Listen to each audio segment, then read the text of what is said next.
G'day everybody, and welcome back for some more Stationeers. Last time I managed to get all of the spaces connected so I can actually move between and do all that stuff. I didn't, however, end up doing any of the MIPS IC10 programming-y stuff. Which I thought I was going to do more of, but I think I got to a point where I really just wanted to be able to move between these spaces and set things up somewhat properly. Jeez. There's a dog pushing on my foot. I was trying to work out what that was. So I'm hoping today I can come up with some projects that might take advantage of the IC10 stuff and try and learn a little bit more. Which probably means I should have, before I started, gotten up the Stationeers wiki.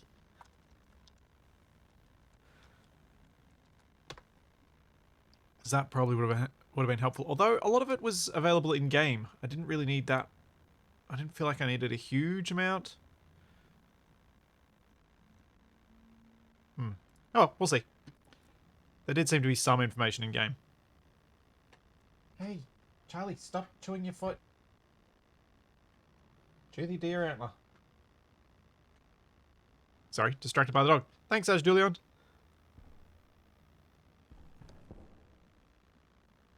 Hey. Seriously, dog. She's stood on something that's making her itchy. Anyway, that's really distracting. That's why I was a bit late this morning. I was trying to sort Charlie out and a few other things. And I was also up late a bit last night because I was uploading Survival Impossible and YouTube decided that it wanted to take forever to do its copyright ID checks. So I couldn't publish it last night, but I was hoping to. So it'll go out live tonight because I think all the checks have gotten done. Now, what I need to do for this new part of the base is, I think first, decide how I'm going to cable up the lighting. Hopefully in a way that's not going to get in the way of building other stuff around here. Fingers crossed.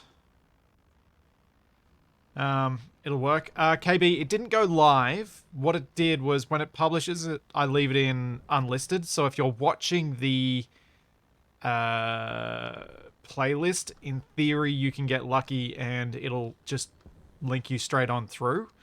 But if you're not watching the playlist, you won't get any notification or any ability to find the link unless I share the link. I'm kind of wishing that I'd put a couple of panels in the roof in here that were solid so I could put the lights on there. Hey, dog, off my feet. Come on. But now it's, because I scheduled it, now it's private, which means no one can see it.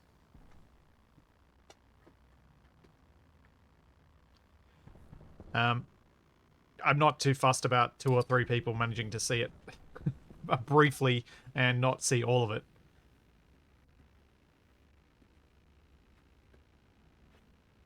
This is the most distracted beginning to a stream I have done in quite some time. So I'm thinking about where to put lights in here. I kind of want to have a set of lights along the lower segment as well as on the upper bit here.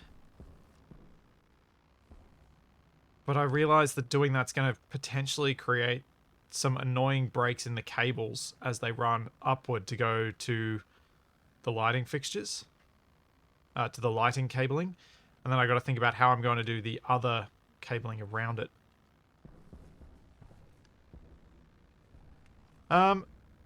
Yeah, KB, I could do and Mike, I could do what I was talking about last time of putting the outer skin on and flipping it around. I'm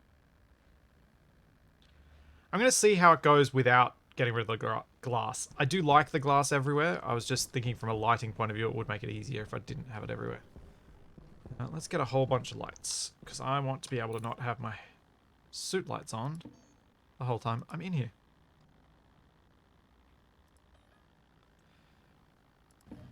I need more copper and iron.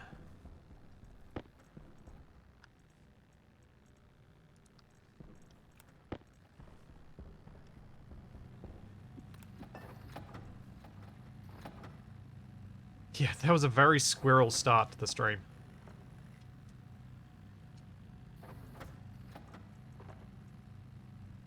How many? Oh, I'm going to need a lot of lights. I'm also thinking about how I might set up the lights to be automated. I was thinking motion sensors might be the way to go.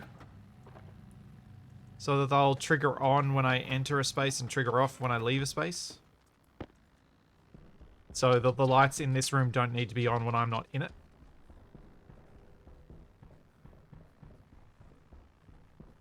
And similarly here, the lights only turn on when I'm in the space, then they turn off as I move through.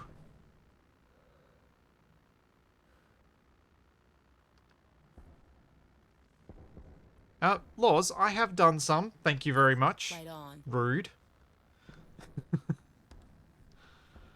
I did some 2 weeks ago.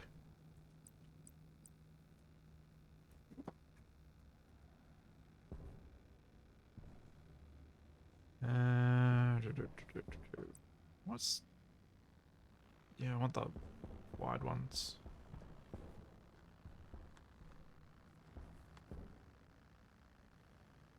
Jetpack on.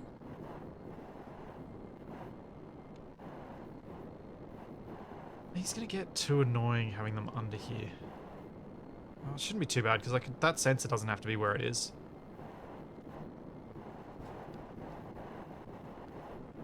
Put a light here.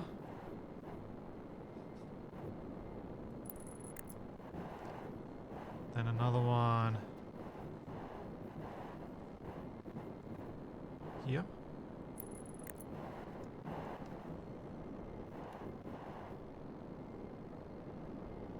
I could put one more off the right here if I move one of these shelves. Just put a low shelf and put a light in there.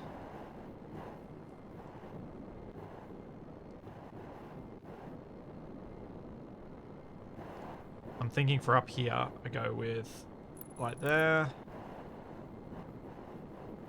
light there, and light there.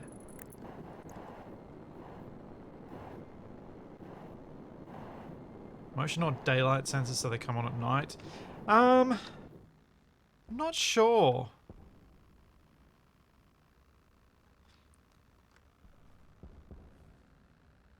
I'm not sure.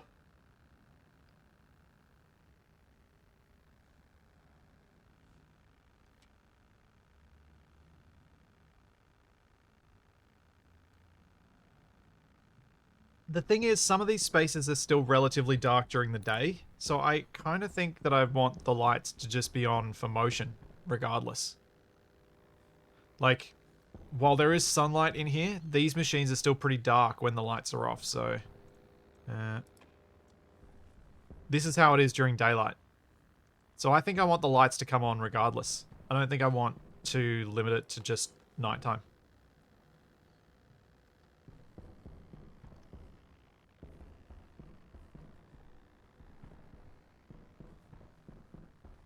The small round lights fit in the crosses. I don't think so. Jetpack on. Actually, yeah, you can. Yeah, they do. Huh. Okay. That changes everything.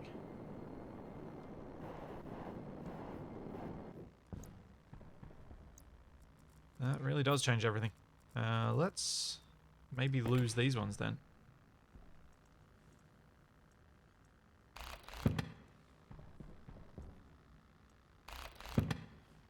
Instead of that, let's put a couple of round ones down at ground level. That's okay, Kill Gaming. Don't stress over it.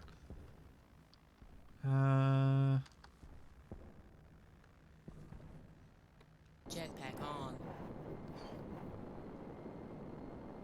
Whoop. Whoop, wrong. What? Have they broken something? Because that's quite literally me holding C.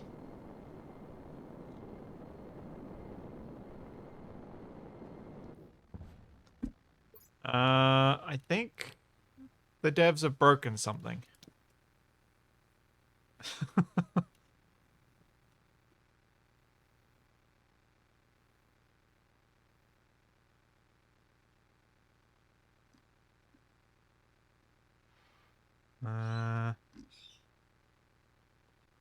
Wait, does the key work while it's still doing that? Nope. Oh dear. I can't use the Jetpack C on. shortcut for today. That's a bit annoying.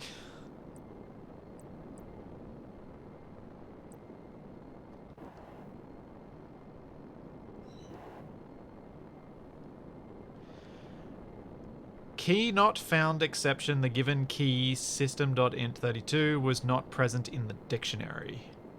Whatever that means. Thanks for the gift subs, Killed 90. Yeah, I think I'll go with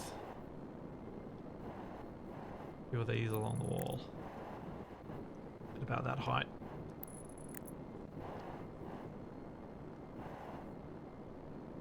Oh. Well, that's annoying.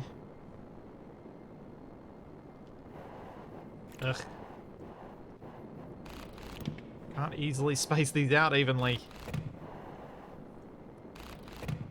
I'm gonna do this. Two there, then a gap. A gap. And a gap. Makes some sense to have two over the doorway. Because now that I've got all the lights coming in this way, so for this room, what I can do... I'm just trying to think about my cabling setup for all of it. What I can do is have all of the cables going up to the roof, meeting in the middle, and then coming down here to... I wanted kind of a fuse box in here, so maybe I'll figure out a way to bring it around so that it's not going to get in the way of stuff, but can still come into this room. Light on. Basically, this maintenance area, I kind of wanted it to be able to access most of the stuff. I didn't want to have to go outside to mess with things.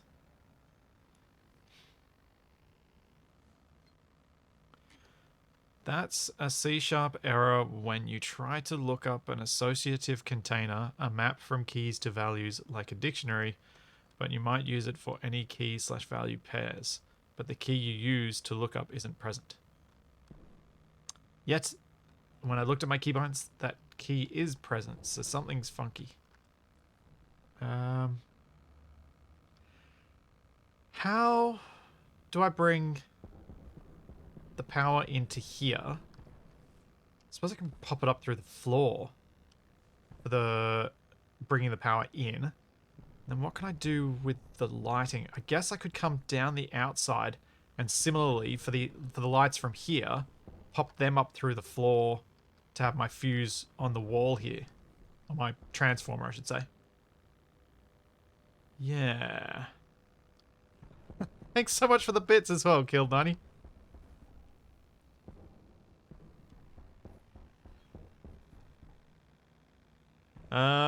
Yeah, Tincho, I'm going to try and do some IC10 today. I'm trying to think up some projects where I can use it. And I wonder if there's some application for it with the lights. Because I'm going to need to work with potentially multiple sensors. Because I've never used a motion sensor in this, so I don't know how much of an area they work for.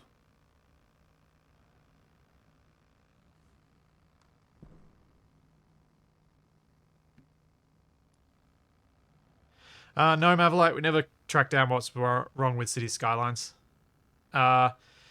Wasted Capac and I have had a couple of streams where we've struggled through dealing with multiplayer issues, and we all decided we don't want to do that ever again. So if we run into issues, we're just going to abandon the game that we're playing, rather than trying to track things down, because it's just not fun trying to do that sort of stuff on stream and sort those issues out. It's really frustrating for us as content creators to run into a situation where we're not feeling like we're creating good content. We're just troubleshooting broken things. And that's why we haven't returned to SnowRunner.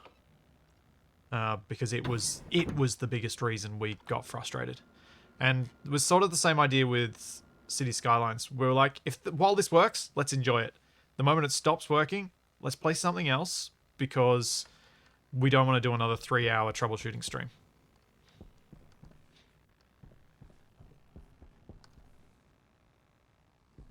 Indeed, Laws, there is no troubleshooting to be had for a Capac misbehaving.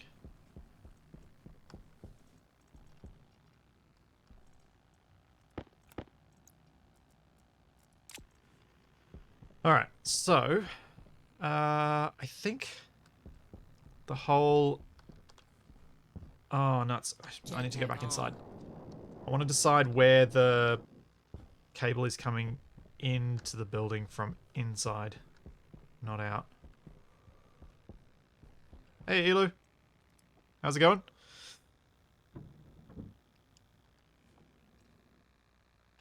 You don't troubleshoot Capac, you just shoot him. Yep. Yeah, I was hoping to get a bit more City Skylines, but I'd say we're going to come back to that one at a later stage. So what I'm thinking I might do for this section in here is bring the cable up through the floor for power supply. And now it's working. Wait, it's something to do with the lights. No? I don't even know what that error is, because it's not happening anymore.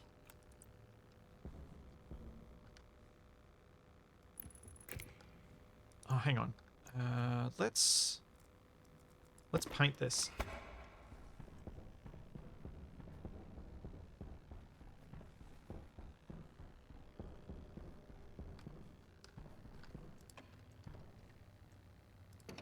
Oops.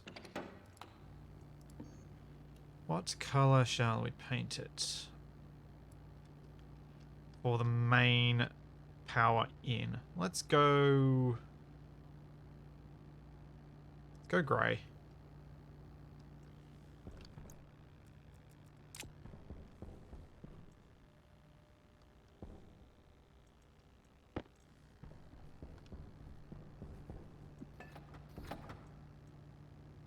Actually, I was thinking grey because I was thinking that might be alright to hide stuff. Maybe I want this to be a bit more obvious. Let's go yellow. I have no idea if there are traditional colours for these things.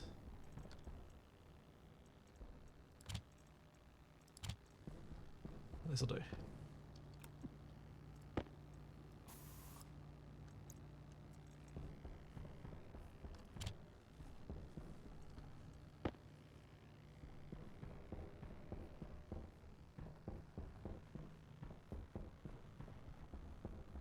Yeah, bugs scurrying from the light of observation. They do tend to do that.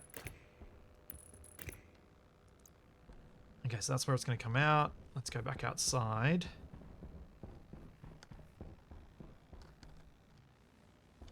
Gonna need to move that. That's kind of irritating.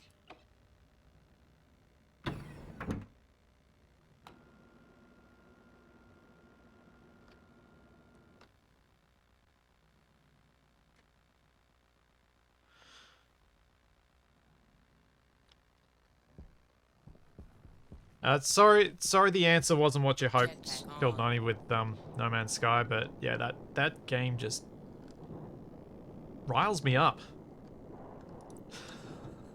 It just puts me in a bad headspace.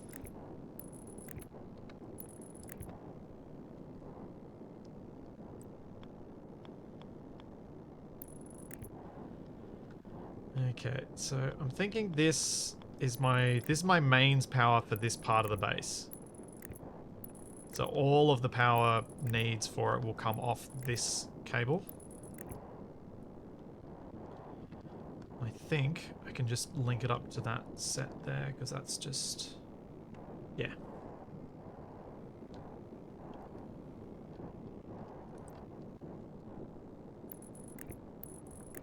And this way I should be able to get all of the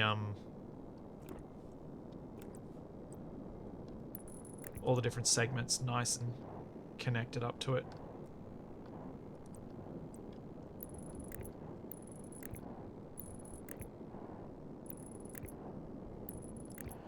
Oh, I kind of want to redo all this coloring, but I want to get onto more interesting things as well. So what I'm thinking is the power comes in here and then I branch everything from that utilities room. Try and have transformers running off all of it. Fingers crossed it'll work out like I imagine. So I figure if I have as many of the cables as possible popping down out of the, like, going down out of the floor and wrapping around the outside of the building, I shouldn't run into too many problems with cables needing to cross each other inside. Because what I was worried about with having a central kind of power distribution area is that I'll end up with things like this going across the floor, which I then have to figure out how I'm going to get a cable over it. And it just looks so ugly when you have to have a floaty cable.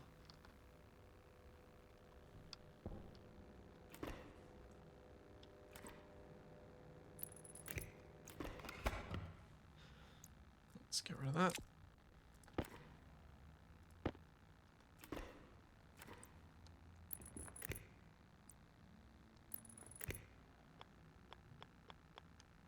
Oh, hang on.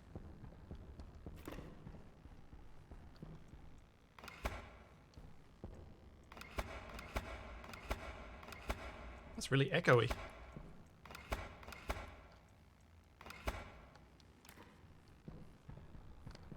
Hey, Sadamo. How's it going?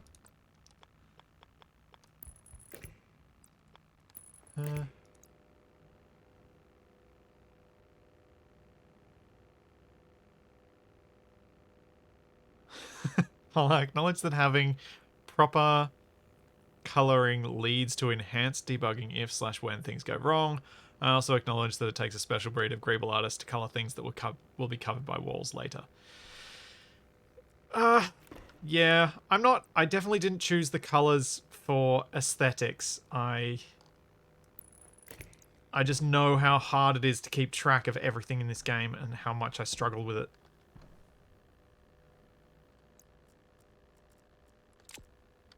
Let's redo this bit of cabling first. I'm so glad I learned about this technique of getting the cables out of the walls.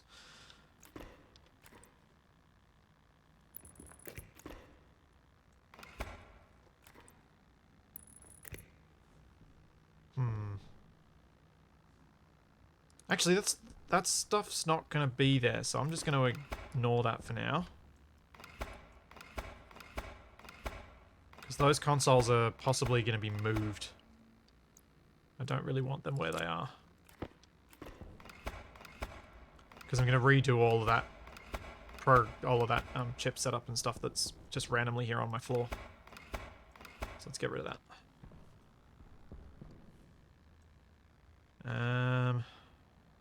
Lights was what I was doing.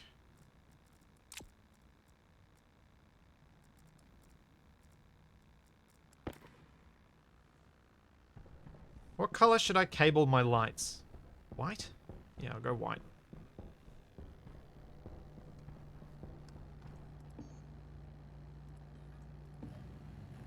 White for light. Makes sense. Might be vaguely memorable. Pink. Don't tempt me. I would do pink.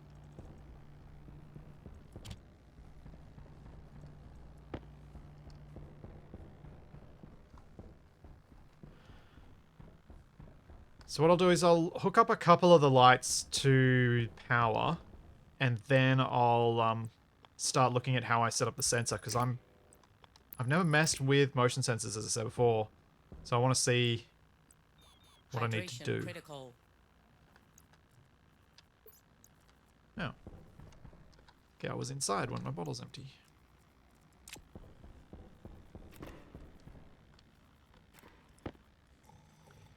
Drinky drink.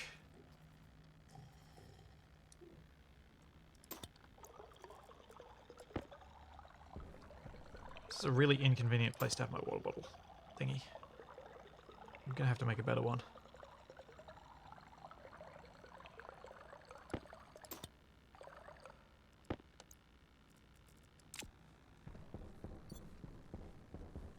Right, so think this through. What I'm imagining is power distribution will go across the floor like this. But that might actually be a bad idea. It might be better to have the power come up for each one separately as we go down this wall. Because that'll make it easier for bringing other power things back across the floor.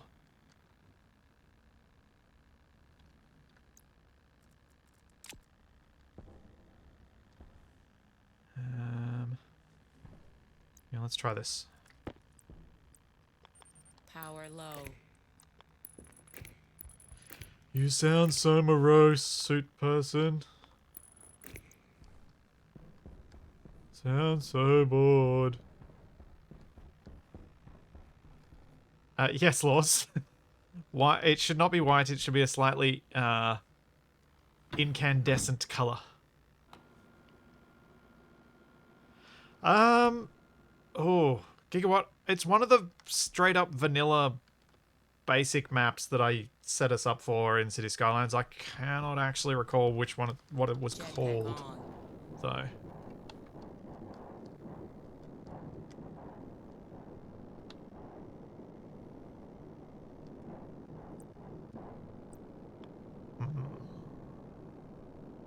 Oh, best to do this without it looking janky.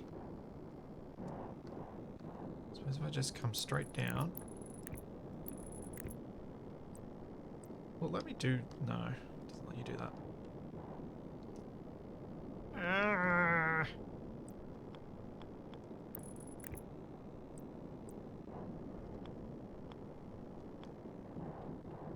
It's gonna have to loop under the thing somewhere.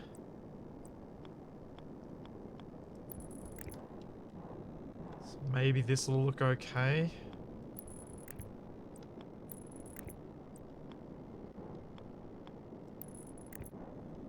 Kind of do that. So it's sort of hanging down from the roof thing. Apparently the beta should be pushed to main or main this or next week. Have they finished the multiplayer stuff though?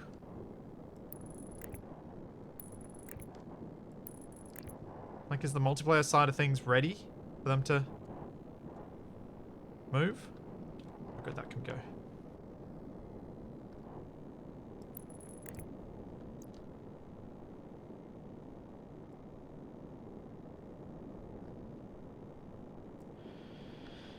Since that panel is near the three-way yellow cable, is what will be right.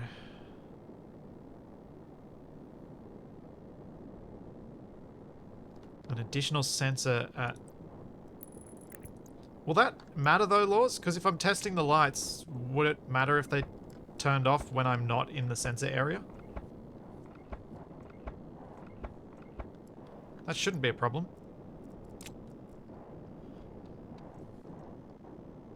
I think. Maybe. Oh, hang on. Just made this have to cross the cables twice.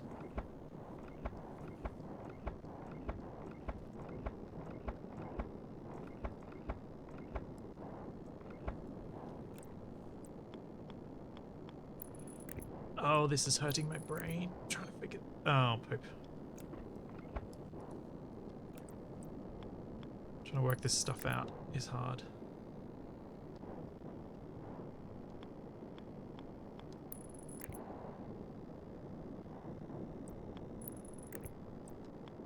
Oh, I see what you mean. Having a... Yeah.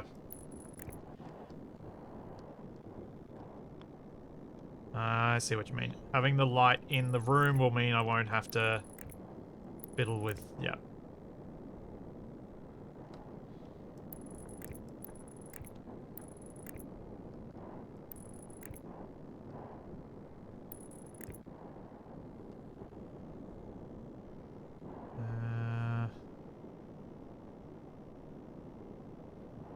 Oh man, this is...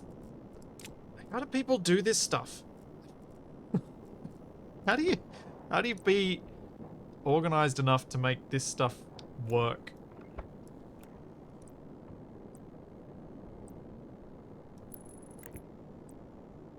Without pulling all of your hair out.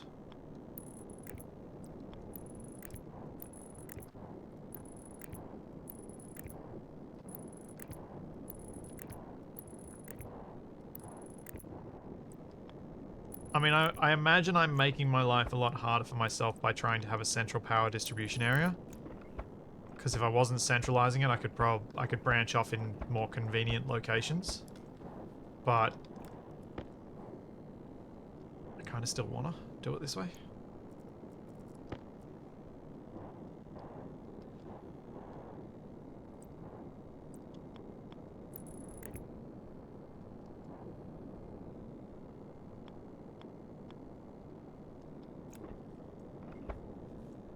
Well, laws, in real life, you could just put the cables on top of each other. For most cables, that would not be a problem.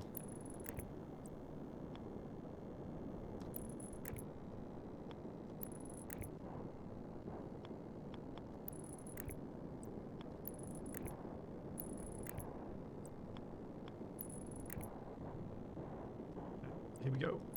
There we go. Finally got where I needed to get.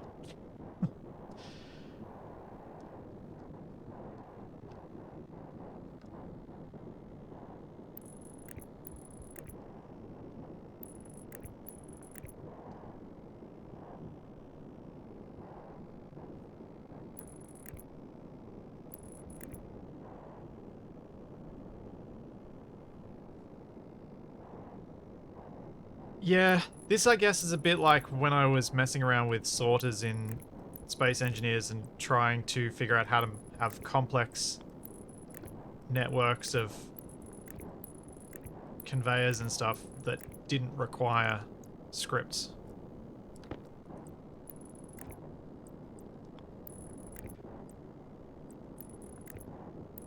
It's probably quite similar to that. You can't have things overlap, you can't have things go back, you have to do heaps more.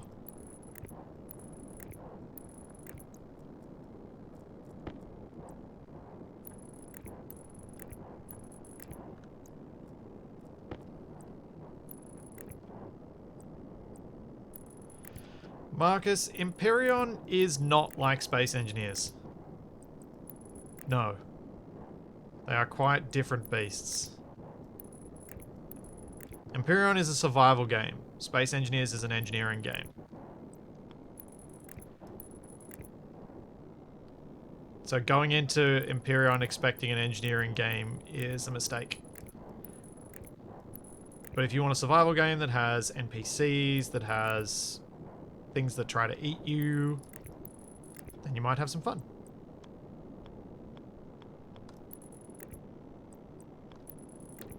Which reminds me, Empyrean is something else I'd like to play some solo of when I get the chance, because I'd like to play a bit of solo time in Empyrean before trying to play some more co-op with Capac again. Last time we played, we ran into so many co-op related bugs with the missions and stuff that it kind of took a lot of the fun out of it for us. But I think if I'd played those missions on my own beforehand, I want to do that, yeah. I might have... Actually, no, I probably don't. I might have been able to work around some of the issues we were running into. Because as you do know, I do also enjoy a survival game, not just a engineering game.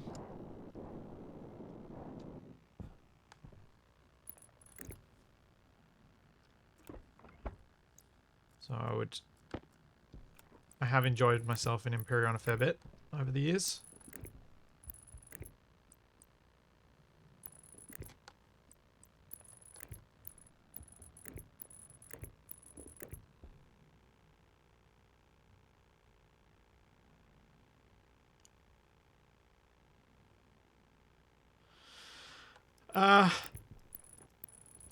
PF Throwaway, the big update that's coming is going to allow them to do some big content updates afterwards from what Dean was saying.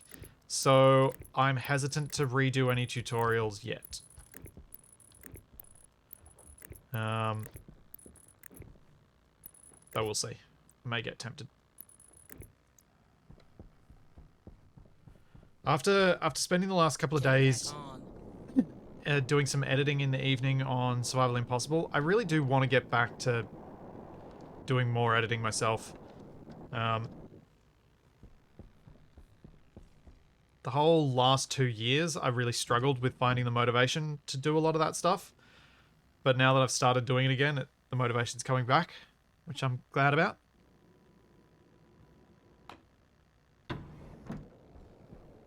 Thanks, Dr. J. Tubbington.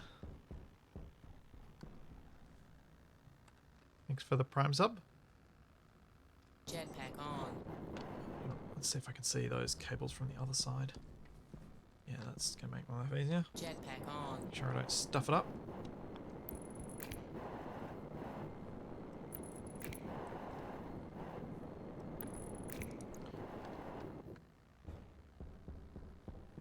So if all that's connected, if I turn you on and give... Might be enough light, but enough power, I mean. Let's see if this is adequate lighting for this room.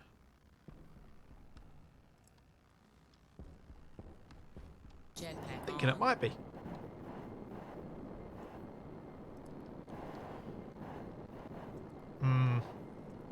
Capac? To not put too fine a point on it, I reckon he kind of really doesn't like editing. And that's not quite enough light, is it? It's not really any light under here.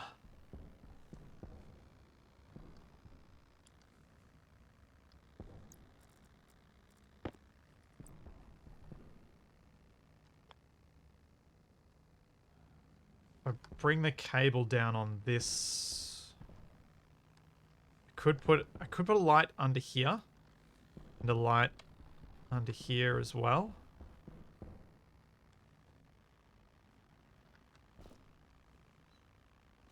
As a way to get some light underneath this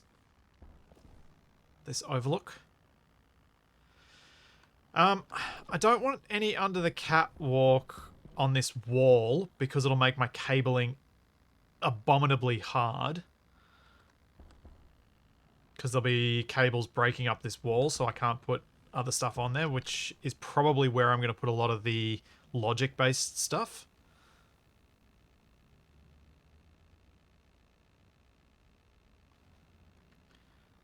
Why not run the white wire the opposite way from that box to the back of the building? So the reason not to run it to the back of the building Light on. is if I ran to the back of the building from here, I'd end up with the same situation that I'm in. I'm going to need to put lights in the roof here, which is going to be its own separate network. So I'm going to have to cross over that anyway. There's possibility it could end up neater if I did it that way, but I'm not convinced. I think maybe just putting a light there on each end.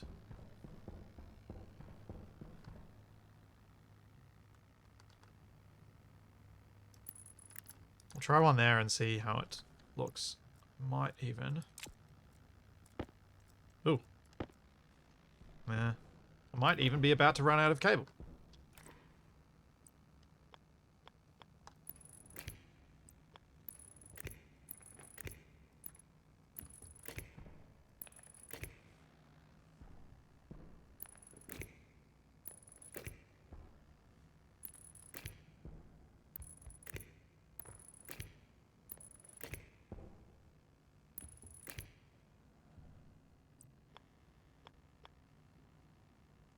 I can't actually tell what that is.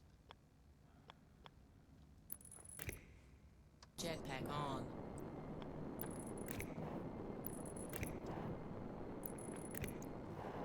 Okay, time for more cable.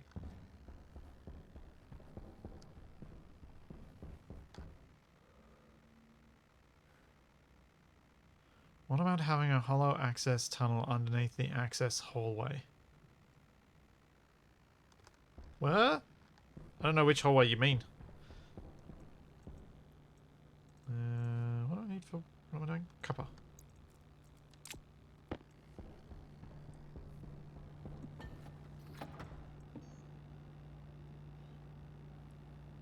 Cable coil. Hi, Mr. Mickey.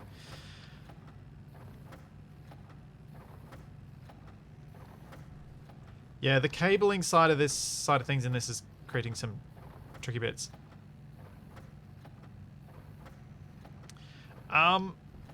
So underneath the utilities closet is the furnace area with lights of its own. So don't really want to go pushing downward that way. I don't mind too much the cables hanging off the way that I've started them. Because what I've tried to do is make it look like they're just dangling. And it doesn't look too bad. Could look better, but could look worse. Oh, wait a second.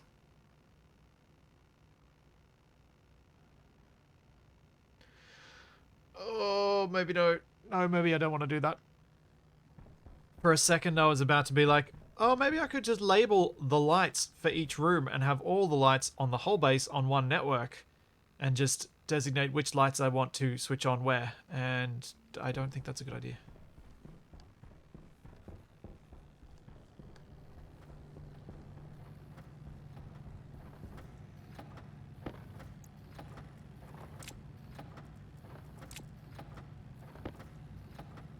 How much copper do I have? Yeah, that could keep going for a while. I'm going to need a lot of it.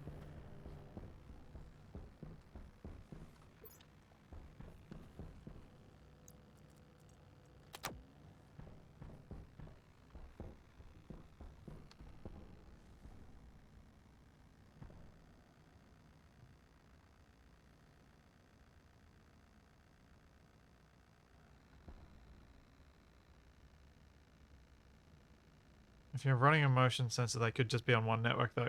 But the sensor would have to designate which lights on that network it's going to activate. We'll see. I'll do this bit first and then see if it can be redone better.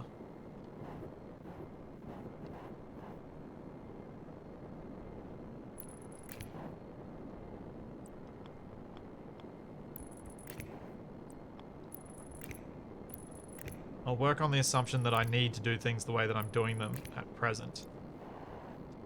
Because it won't harm if I can change up how it's done. Now that's inconvenient that the sun's there now. But I think the wall light should be enough at each end.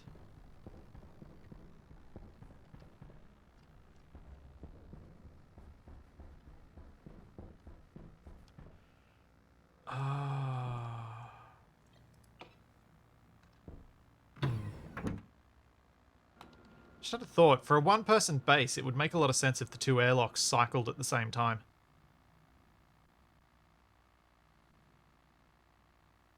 So you can go out and in whichever one you want, and the other one will always be available as well. But it's probably not worth messing with that.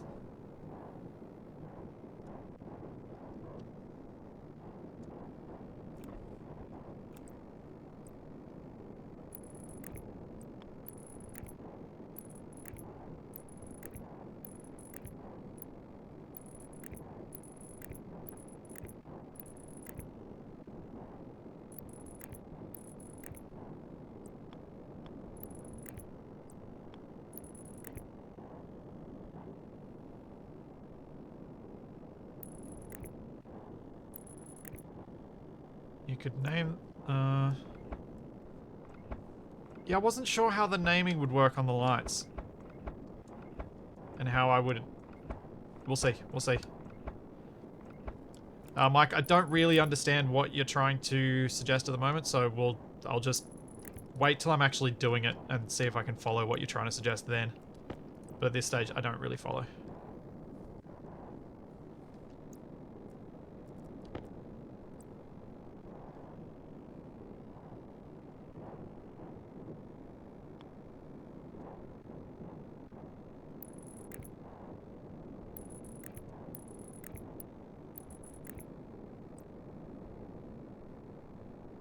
There are no sloped pieces, Gargoyle. Unfortunately. Not airtight ones, at least. These sloped pieces here are the only sloped pieces.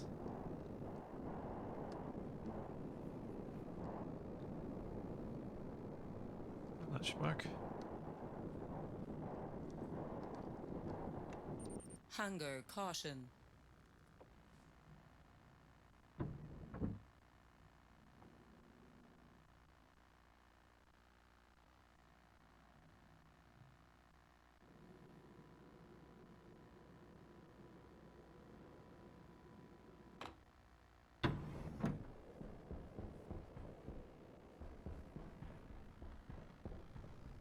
Yeah, the sloped pieces are this weird situation with Stationeers where they just don't seem to have bothered to...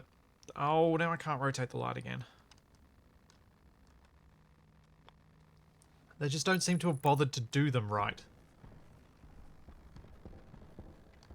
Okay, there is a dark area in the middle, but I think we'll just live with that. Yeah, I'm going to cover the floors and walls, but there's no point covering the floors and walls when I haven't done the cabling. Covering stuff up to make my cabling more difficult when the cabling is still to be done seems like a bad idea to me. Light on.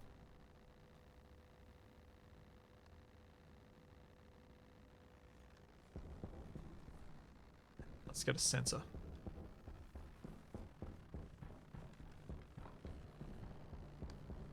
Do I have any sensors? Yes.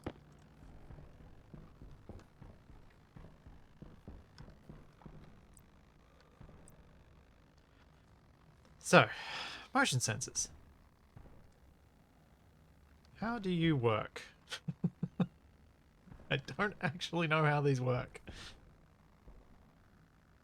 Is it literally they'll pick up movement anywhere that might have a raycast to it?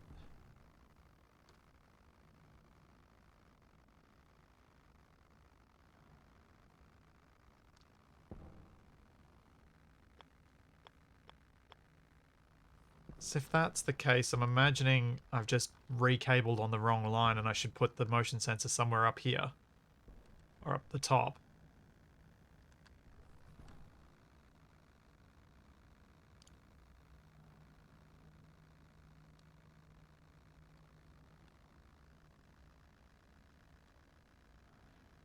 It tells you how many floating things are in the cell. What? Hang on. If I put a motion sensor down here, will it detect me moving over here? Or will it only detect stuff within that cube cell? Oh. Wow, that's bad. Only the cell.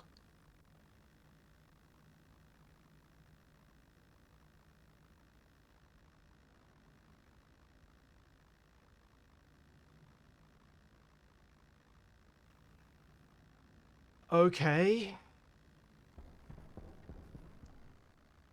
So I basically need it in the floor here, which is going to look hideous.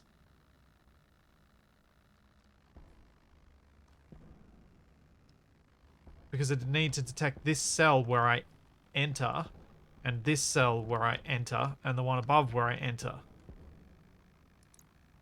I don't like that. I don't like that at all.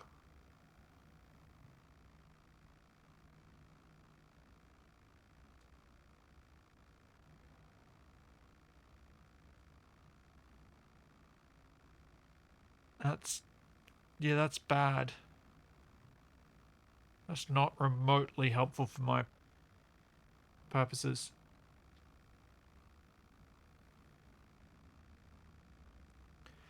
You can read your suit GPS remotely. Oh boy.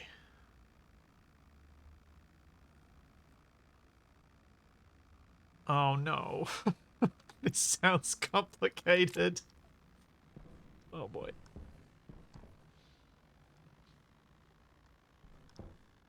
No, the issue is...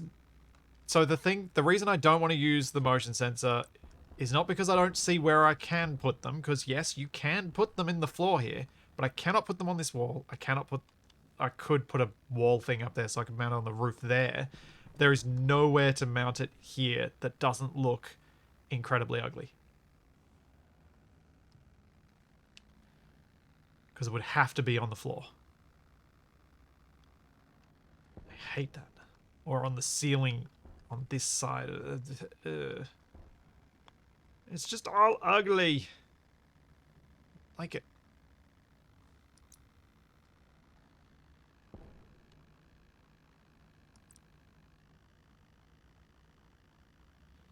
Under the stairs doesn't...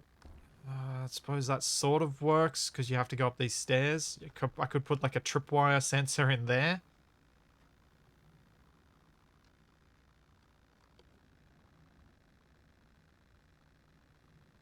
That could work.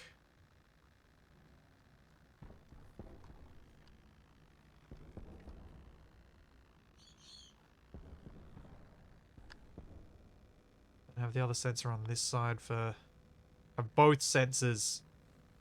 Like the sensor for controlling in here would be on this side of the door for both entry and exit, and then I'd have to fiddle with the other side.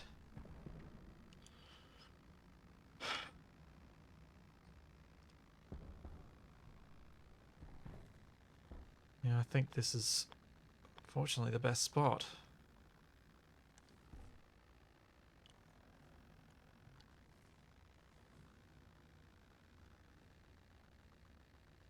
Well, that's very disappointing. Very, very disappointing.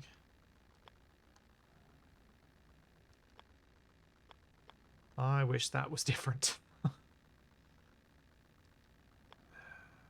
go that way.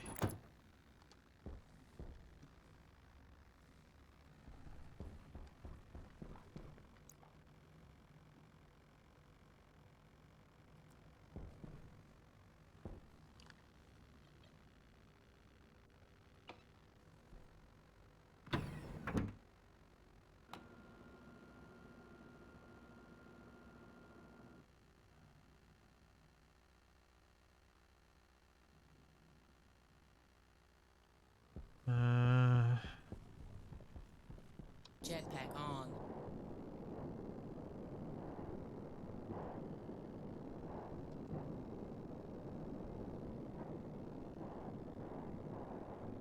That's too fast and it won't trigger.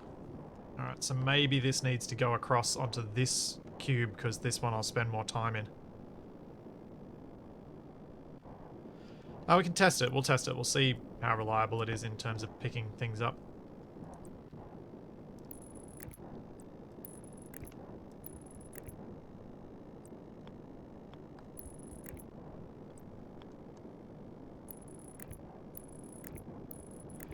Yeah, GPS sounds like it's beyond my skill level, Elu. Well beyond me at this stage. So I am going to not do that.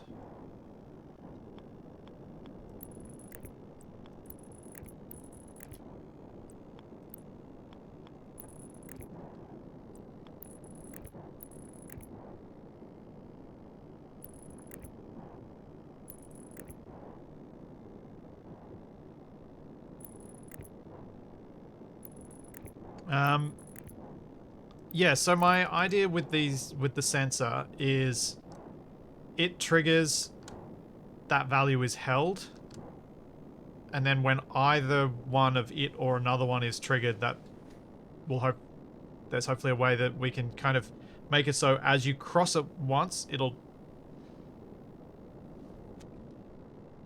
I don't know how this is going to work, actually. Do I need two sensors? No. Come on, brain.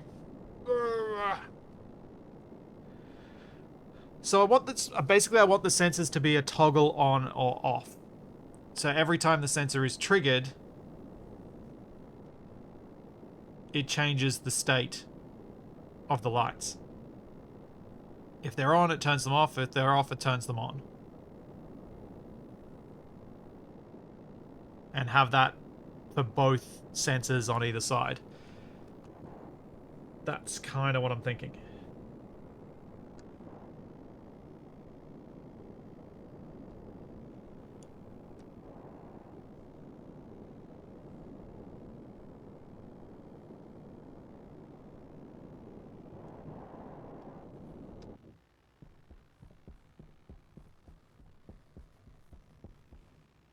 Yeah, JK, that's exactly what I was thinking. Each time I get a 1, I flip the memory between 1 and 0. Or I flip... Yeah.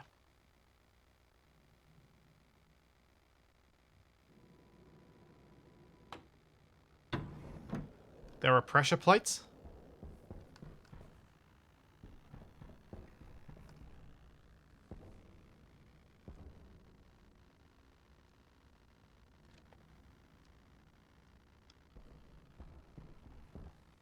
What do pressure plates look like?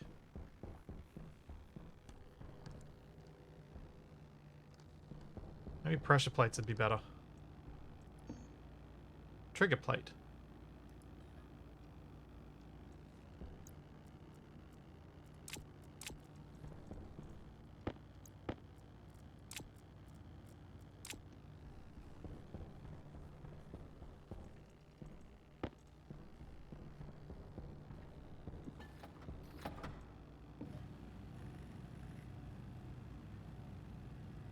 This might actually be better looking. Even though it does feel a little low tech for what we're doing.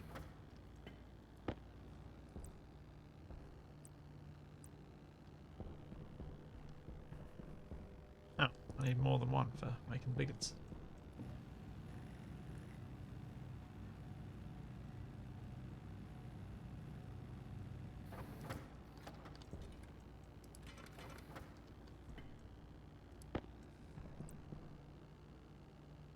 What? I need 3 for that.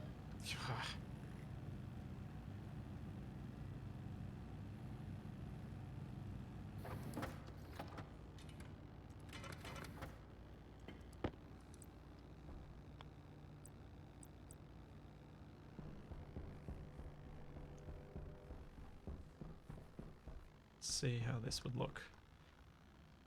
Now, there is a problem. With that door being there, the trigger plate would have to be here.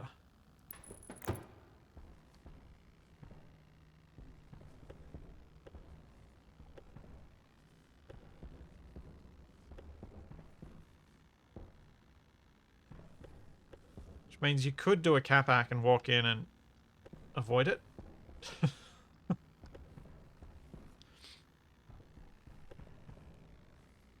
Have I thought about doing an advanced center setup video? No. I think my furnace works reasonably well, but it's still very manual. You have to stay on the trigger plate for a tick as well. Okay, well, let's see how let's test the sensor system first then. This is all sounding very much like I'm gonna get nowhere. Alright, so I need an IC10 housing thingy and another chip.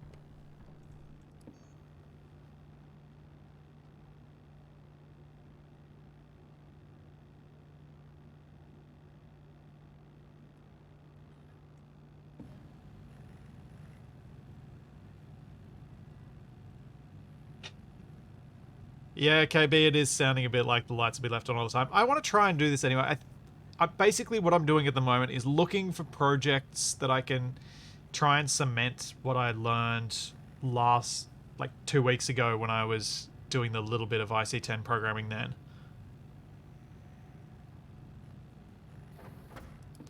Alright, I'll make a laptop. Jeez.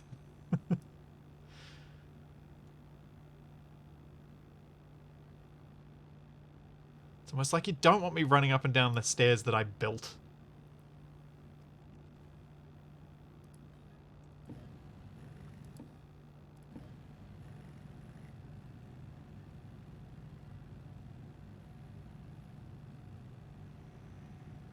Oh yeah, my dude is getting hungry. I should probably go eat those strawberries? Tomatoes.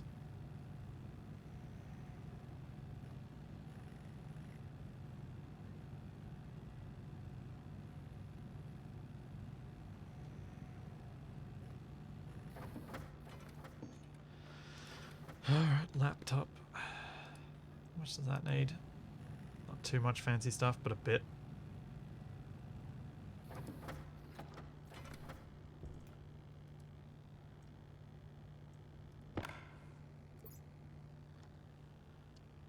Oh, I need a motherboard.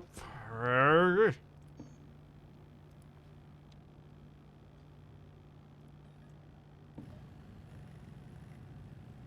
course I do. Makes perfect sense that I do. Let's go grab a battery.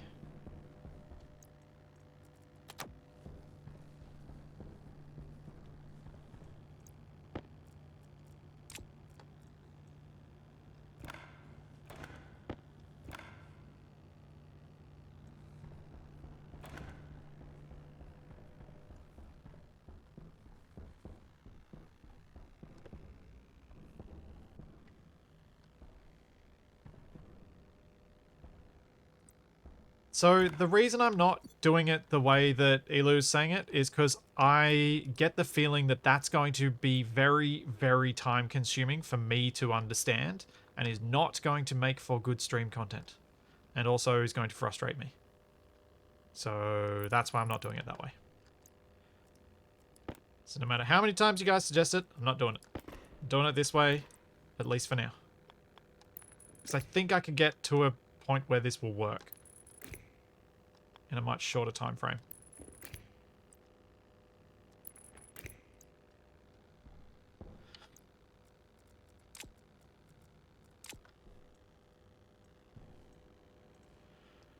All right. What am I doing now?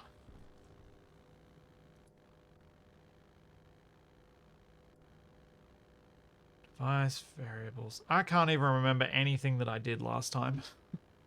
It's all completely forgotten.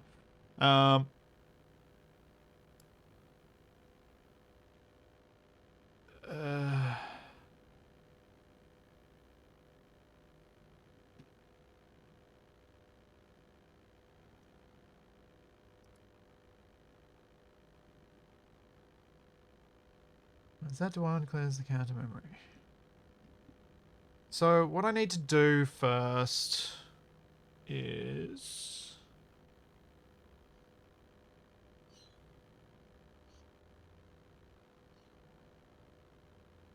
I need to get the...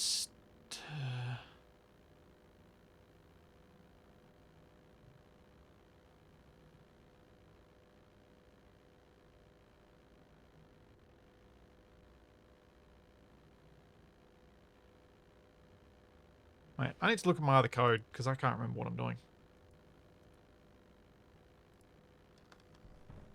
Can't remember how this works. It's too many weeks.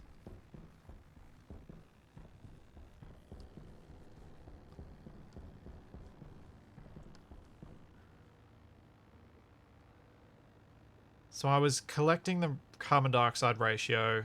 Yeah, so first things first, I want to grab the state of the sensor. So I need to figure out what the sensor gives out as information.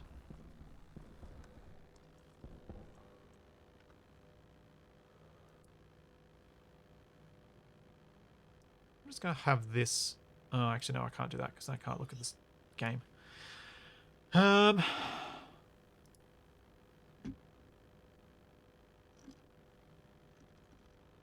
Where is sensor?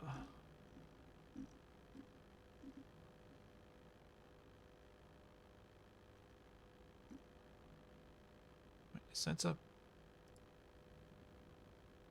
Nope, don't want slot variables. Device variables?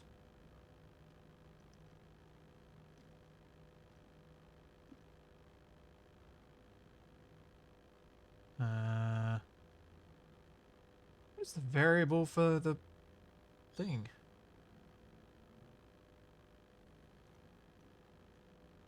Signal strength.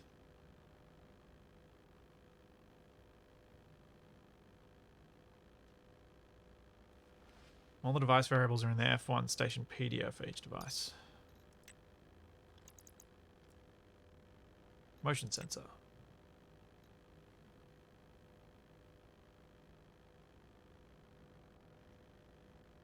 They are?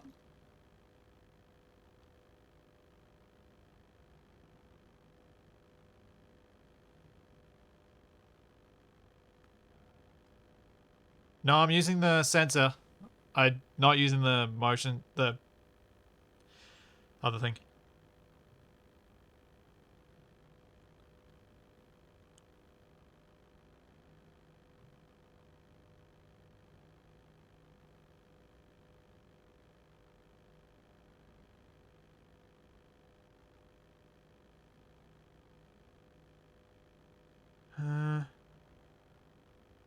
Is it quantity? So quantity is the thing I need. That's hard to pass.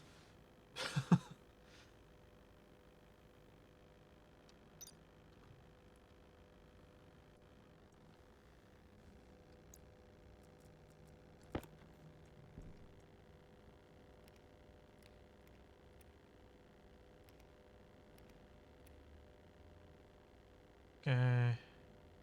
So motion sensor is on 0.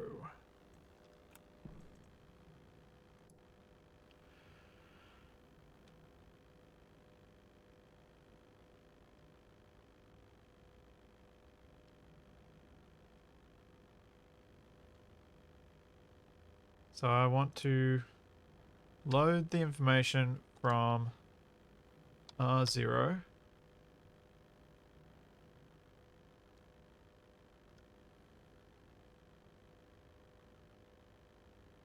Wait.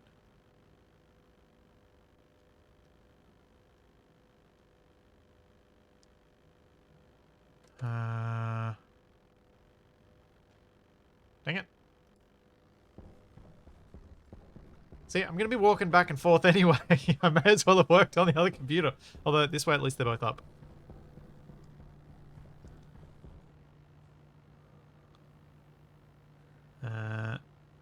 Load R0 into D0. Yeah. So I've got a value to work from. Okay.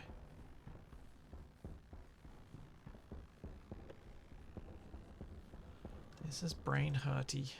Why do people do this for a living? So, I forgot to actually save it. Load R0, D0, and it was quantity.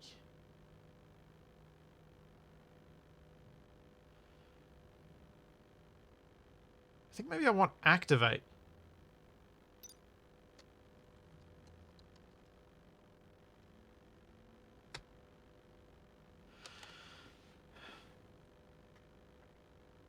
The good thing with quantity is that you can throw a tomato on the sensor to switch on the lights. Yep.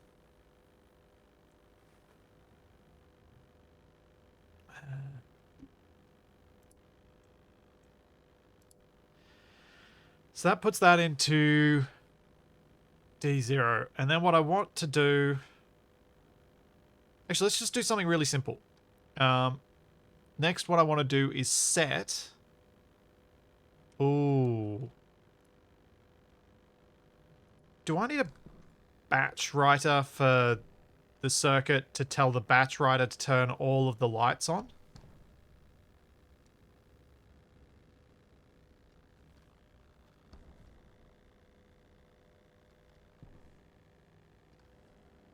How do I...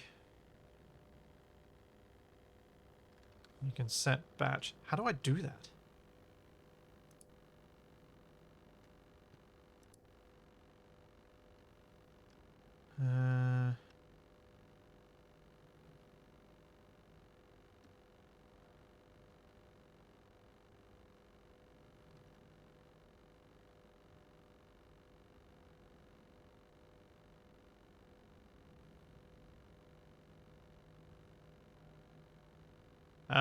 You guys really need to put more information into your comments in chat because I cannot pass what is being said.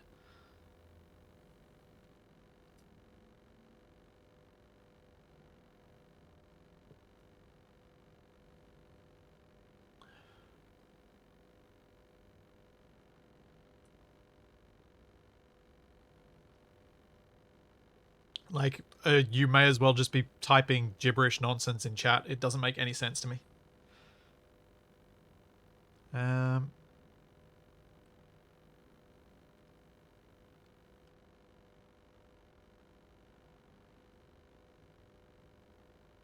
Oh, right. This is loading into R0 from that. Yep, I said it the wrong way around.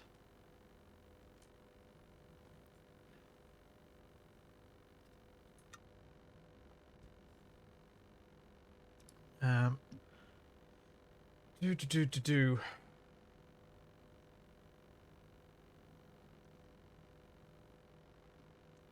So I've got the information I need. What I was thinking of doing was just basically making it so that as I walk into the sensor, it'll flick on and then it's just basically going to translate that number, that activate, which is presumably a 0 or a 1, into the lights being on or off.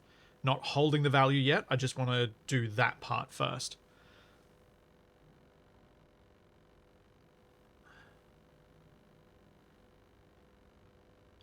And if I'm not paying attention to your comment in chat, it's because I still don't understand it and you need to give me more information.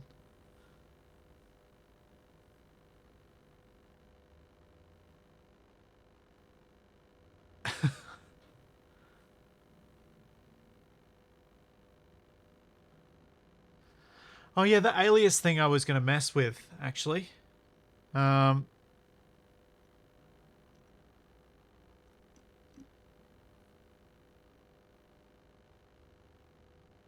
Alias labels register or device reference with name. When alias is applied to a device, it will affect what shows on the screws in the IC base.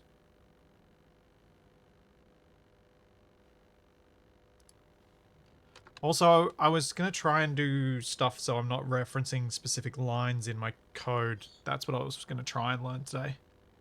And that was all. But we'll see how this is going to work out. Alias. Motion sensor. What? Sensor. Oh, 0. So does that mean I could now do this? And that'd work?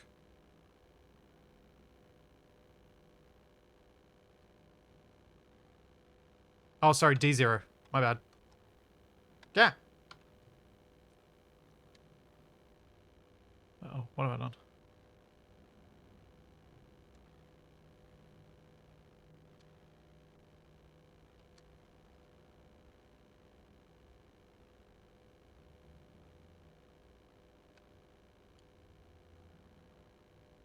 Huh.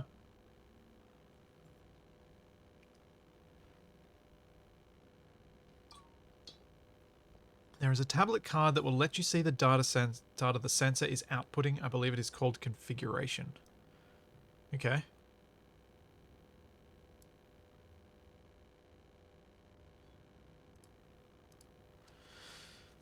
Well, I like this. And then... So that's the motion sensor. And then I could also go, like, if I wanted to get alias and sensor act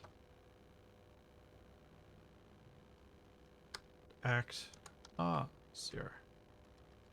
And then I could have names for things.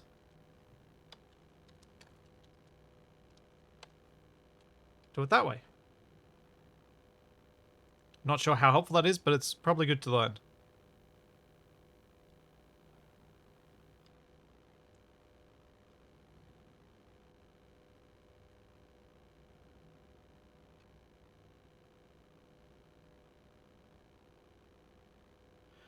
Ah.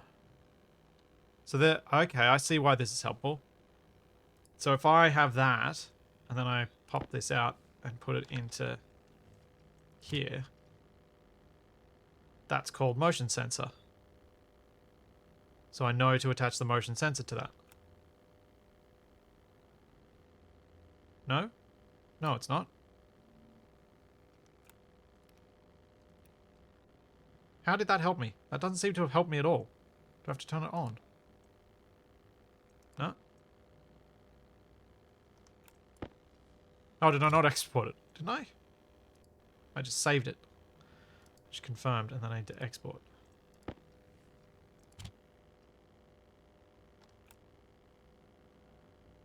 It's still not showing it.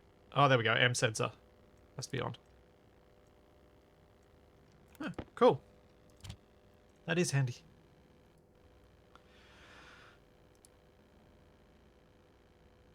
Alias. Lights. Yeah, we'll just call it light. Green. GH lights. D6.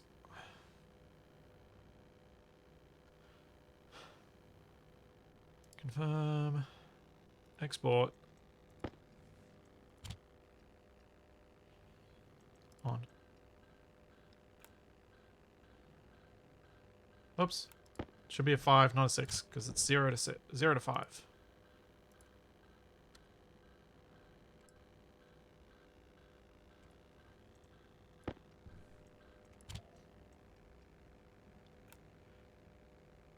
So, the thing I don't understand is when you've got a chip like this and I'm setting it to a device, I can only set it to a single light. How do I tell this to take that single light and turn it into multiple lights? Like, that doesn't make sense. Because surely it's still just outputting to a single light. That's why I thought I'd need the logic, the batch writer.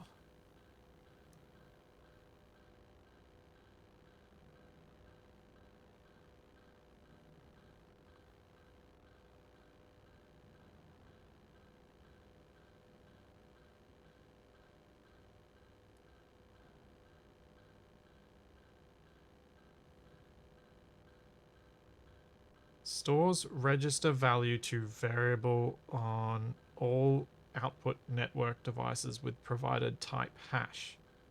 So the provided type hash is...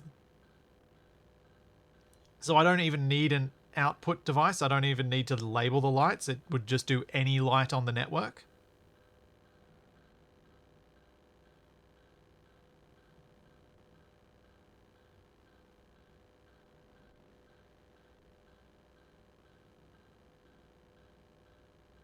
Uh-huh.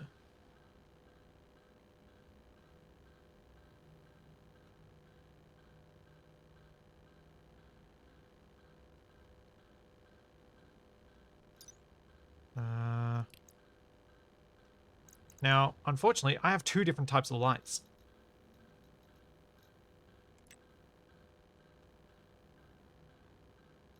Presuming it's this prefab hash is the hash they're talking about.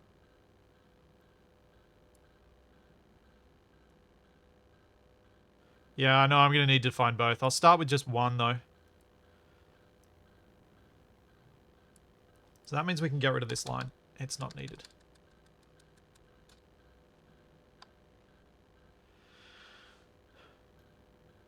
So...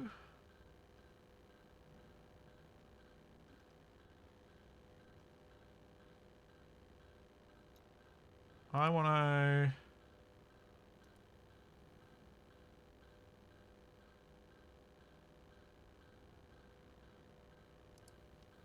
SB 15144766632. Base variable register 0. Why is that red?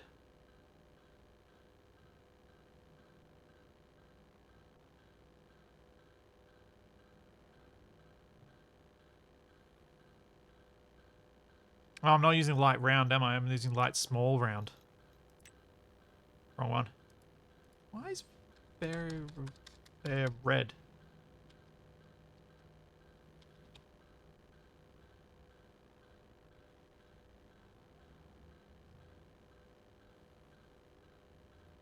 Oh. Did not realize that I could just click on it. I tried to drag it before and I was like, it won't highlight, so I'll just type it in I'll type it in manually.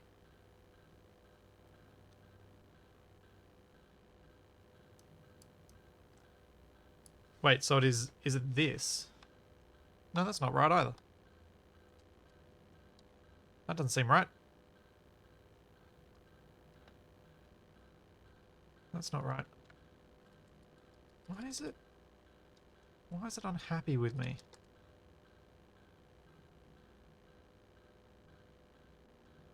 Oh, what's the light state toggle? It'll be on. Confirm. Export.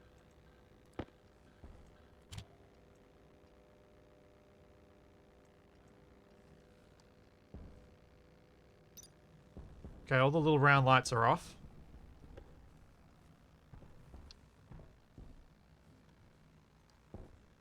And they're still off.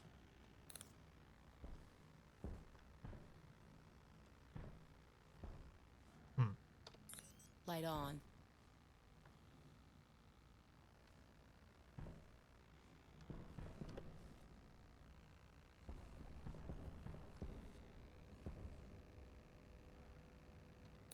Oh yeah, I forgot to set a loop. Light on. Thank you.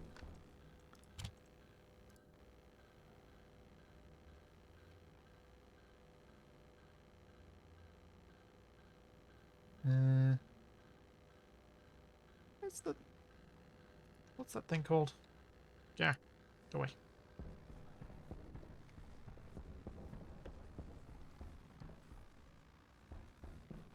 Hey, Hamish.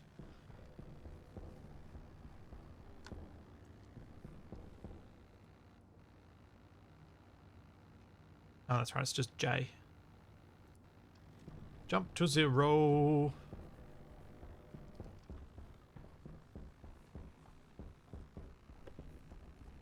Oh, stupid sun coming up at an inconvenient time.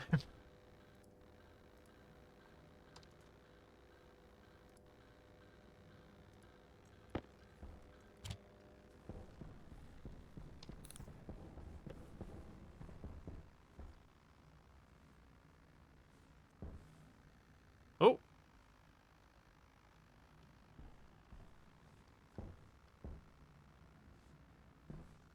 Wow, it's real slow. It's really slow.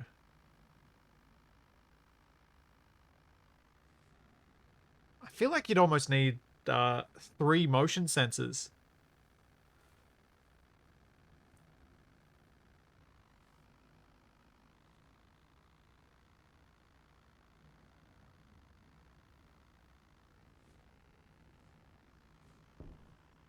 It turns off quickly, but it...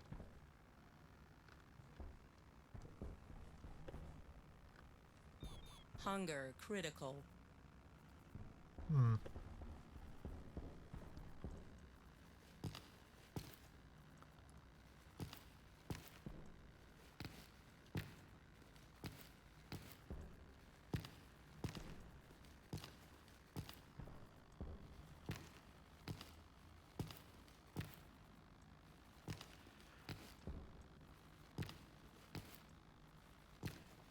If there's a way to work around that timing issue.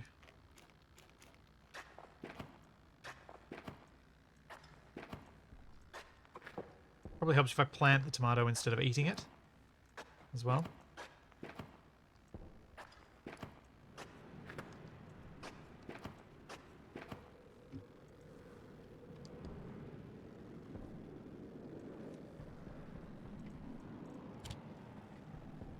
Takes a half a second.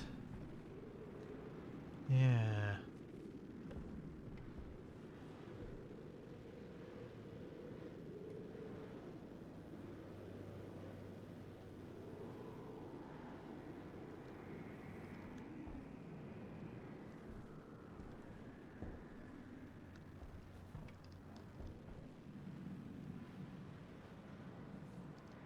kind of thinking if it weren't a storm right now. Actually, I should be able to do this without going outside. I'm tempted to move this motion sensor down to, say, here, just to test something.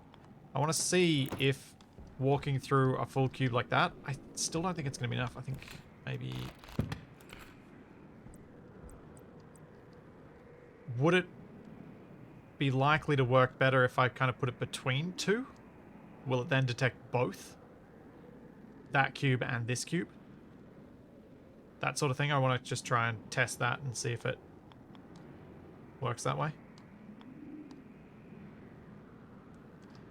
No, it'll be bound to 1. Well, that's just sad. Let's put it here.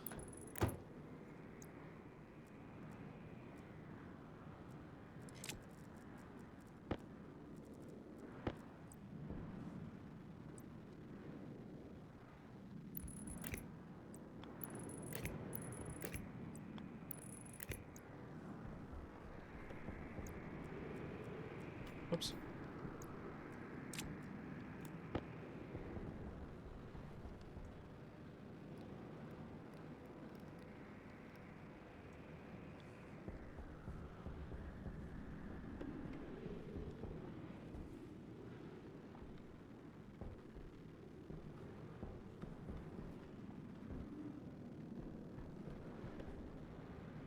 Yeah.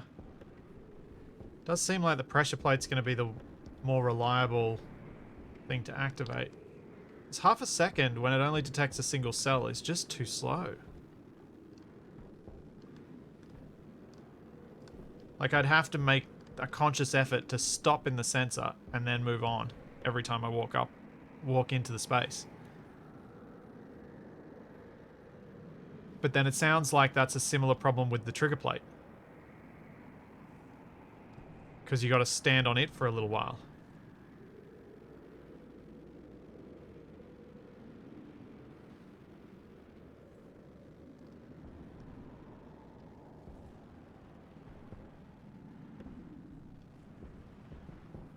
I guess it's still easier than flicking a switch.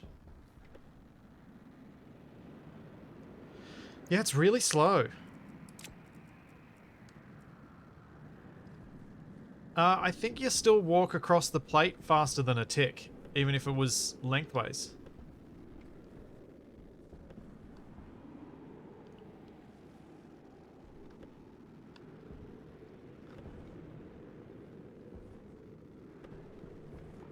Actually, we're watching the trigger plate. The state is reliably flicking when I go that way. But not this way, I don't think. Yeah, it is actually pretty reliable. Every time I'm on it, it's saying... Yeah, I think lengthways could be really the way to go. The range on the motion sensor is a single cube. That's the big issue. They should have made the motion sensors able to pick up a larger area if they were going to make them useful for anything. As they are, they're really not. Like, I honestly can't see a single use case for them with the way that I build.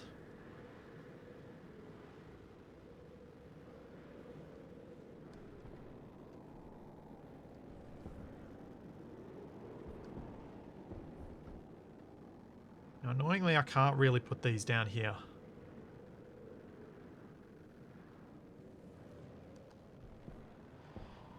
Oh yeah, I guess an airlock is a useful situation for it.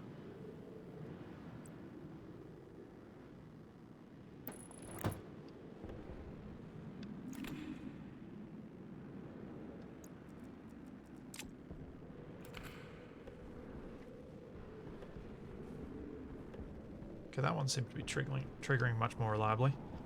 And a 2 wide one shouldn't look too bad. And I could put one either side of it, because the idea will be I'll have pressure plates here and here all doing the same thing.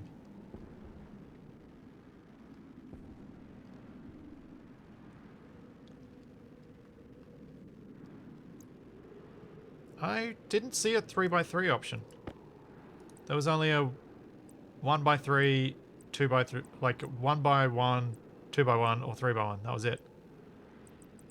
There are only 3 options. No larger trigger plate.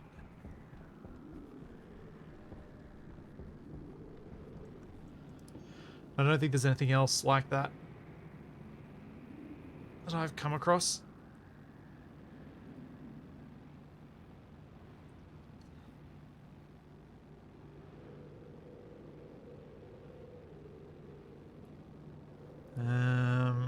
Trigger.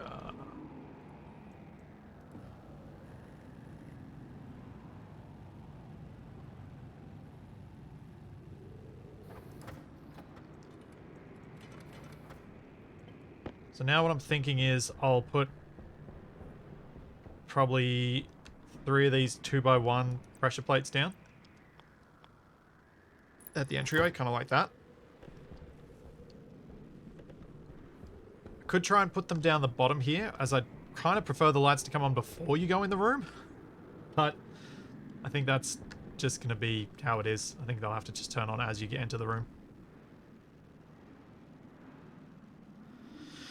Trying to get all fancy with some automation. Trying. Running into some challenges, but it's kind of half the fun, isn't it? Alright, I really need this storm to be over so I can go back outside and cable these up. Now, that's also going to connect the doors to this network. But that's fine, because I wasn't actually going to automate these doors in any way. I just want to connect them to power.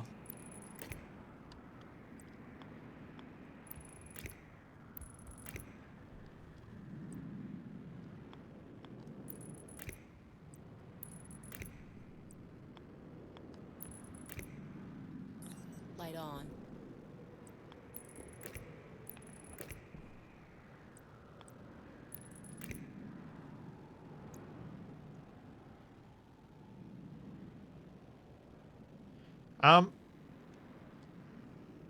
So Mike, I want this room to be independent from this space in here.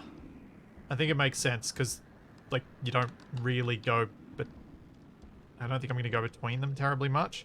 But yeah, I suppose you could do the whole section so it turns on the lights for all of this and this, and similarly turns the lights off for all of this as you walk back out. And then have a same setup for this bit. In fact, if I was thinking this through, I probably should have automated these lights first. But, oh well. This is what we're doing now.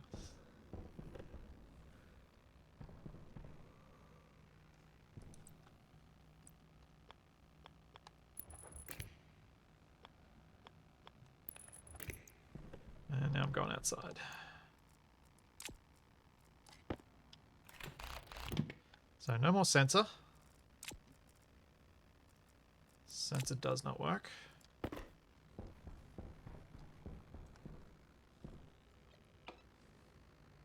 I'm feeling more confident about these pressure plates, because as I was running across them, I could actually, when I was looking at it, see the state change to 1.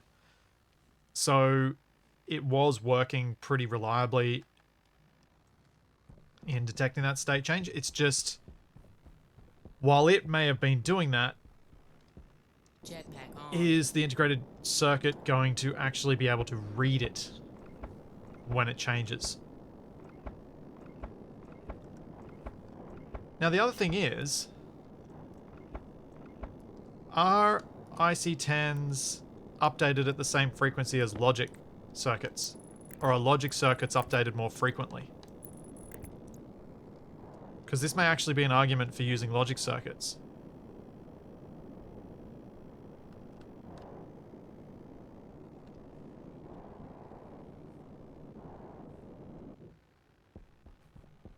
I could probably get pressure plates to control my airlocks. But I don't think I want my airlocks automated. I think I want them button pressed, because I sometimes throw stuff in here and come through.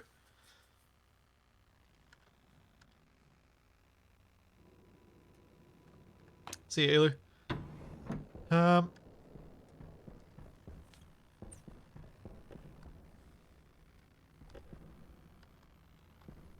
Okay.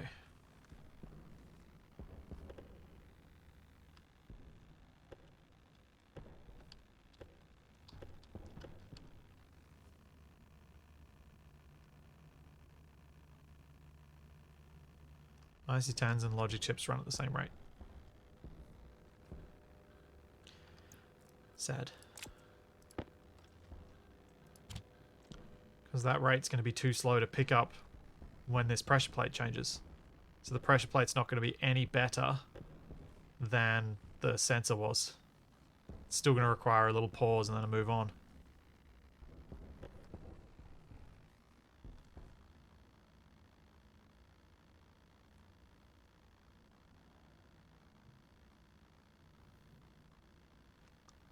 Oh well, let's just see anyway.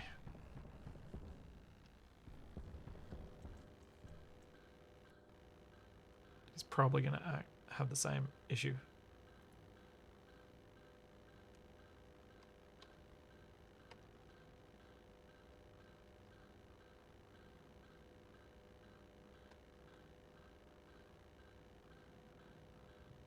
Um,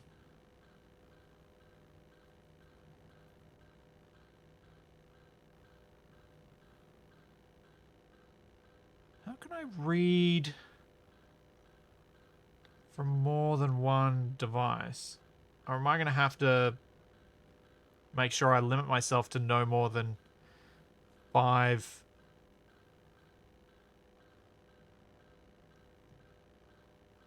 Yeah, I probably am, aren't I? Because what I basically want to do is read from any of the attached trigger plates.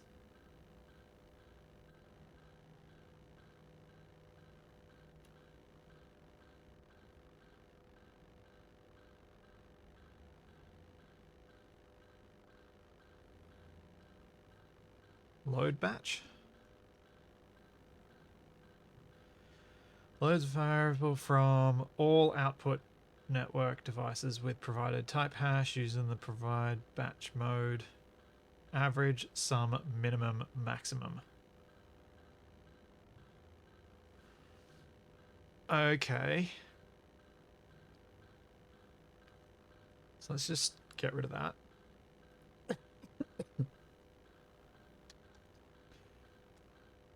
Get rid of that.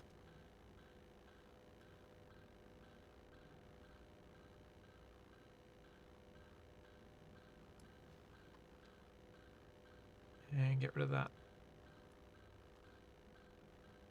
So LB to register 0.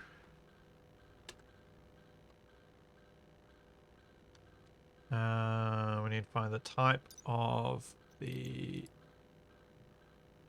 trigger plate, and it's a medium.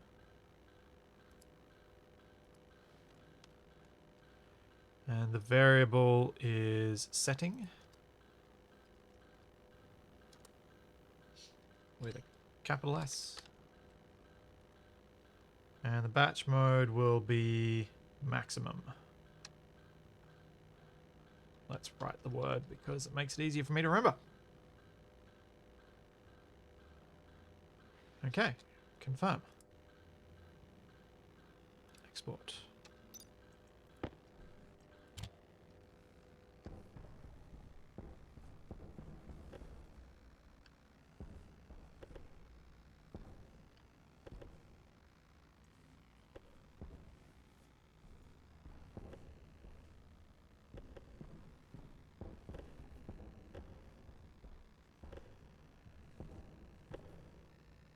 So it works, but yeah, same issue as the sensor.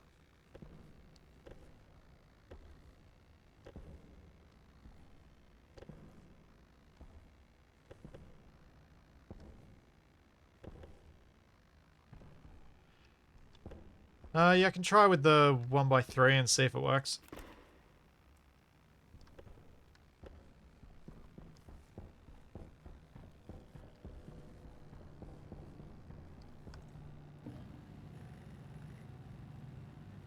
We might get lucky.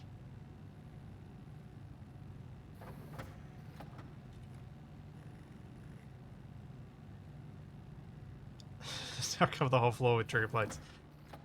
I don't think that'd help, because each individual trigger plate needs to work. Like, it's not... Yeah, it's just annoying.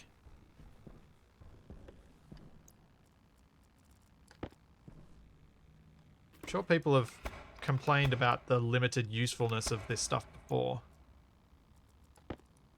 given the way it's set up.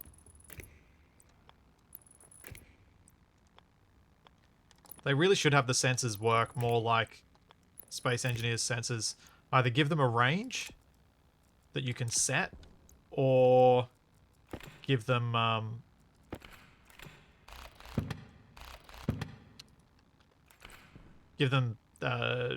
raycast, so they'll just try and find anything in their line of sight, which is, you know, kind of how a motion sensor works.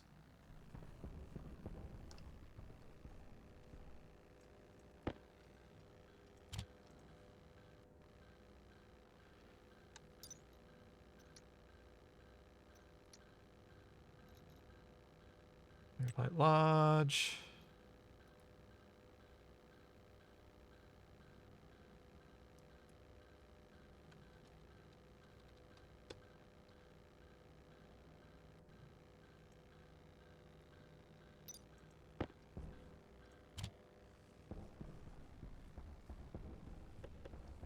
Ooh. Okay, it's yeah.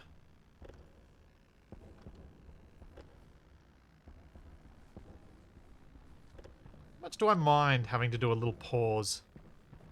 It'll be annoying for walking out, because it won't turn them off unless I pause on my way out.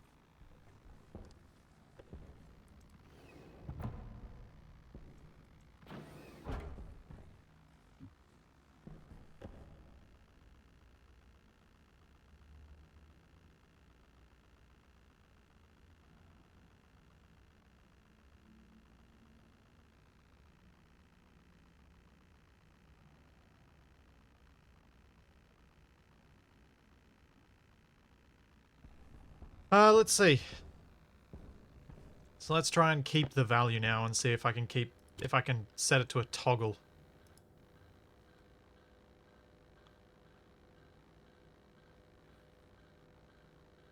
So how do I do that?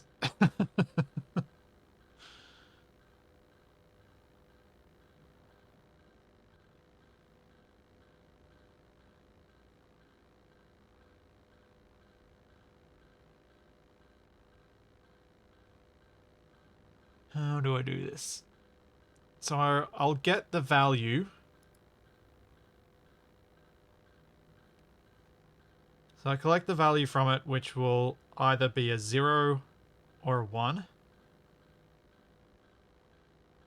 And I want to store that value and hold it.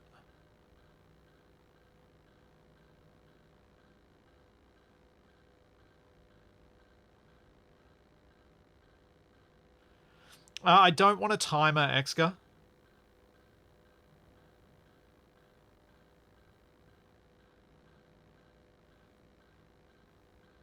How to compare when values are equal, change the state. Yeah.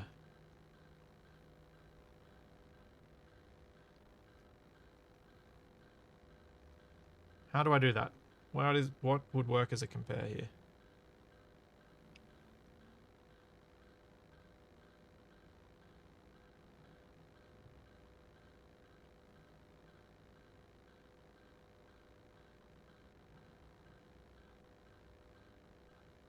You can store the value with a move register 0 to register 1.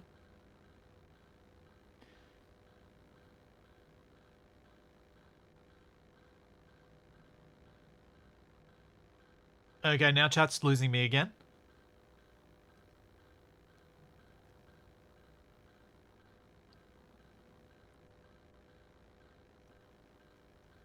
There's a lot of assumed knowledge that sometimes comes from you guys when you're writing really short, because you're obviously, it's understandable, it's like typing stuff in chat, you don't want to type out a full-on essay. So when you're writing a short thing, there's a lot of assumed knowledge that I don't have. So when I'm trying to parse it, as in trying to understand what's being written, it's gibberish, and I don't understand what's being written.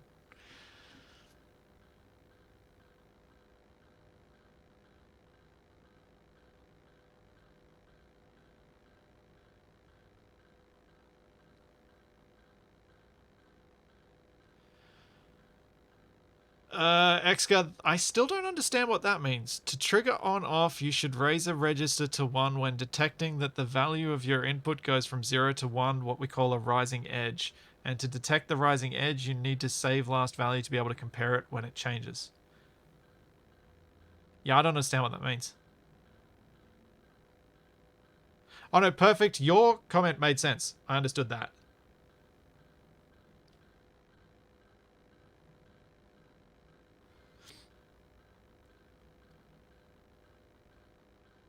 Yeah, KB, all I got, none of that didn't make sense to me. I don't know what any of that meant. So, let's just try and think this through. I've got pressure plates, which when triggered, will temporarily set this value on register 0 to 1. As soon as they are untriggered, like as soon as I move off them, register 0 moves back to 0. What I want is for that momentary flick to 1, whenever that's captured, a toggle to be switched. I can't think through how I do that.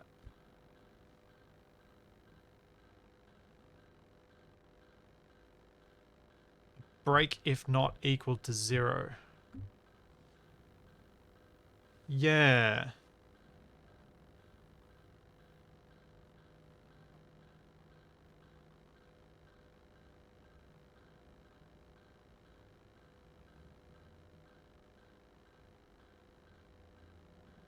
Or like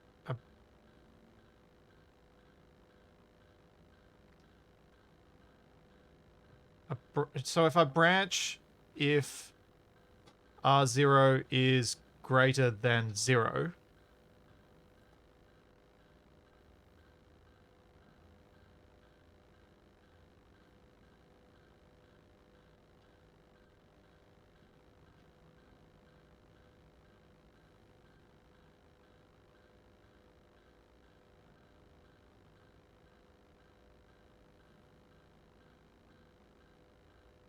Elu, I don't understand anything you just said. Once you create another constant value, let's call it R1, and R1 is equal to 1. When you step on the plate, it sends the 1 signal. Compare that R1 with the R0 of the plate. When equal, change state.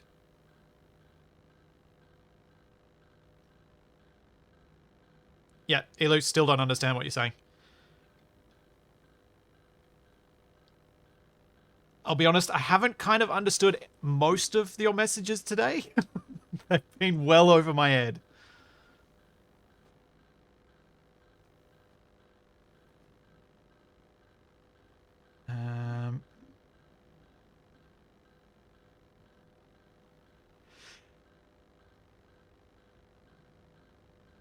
Okay. Let's just try something. Because if I try something and it doesn't work, it might help me understand what will work.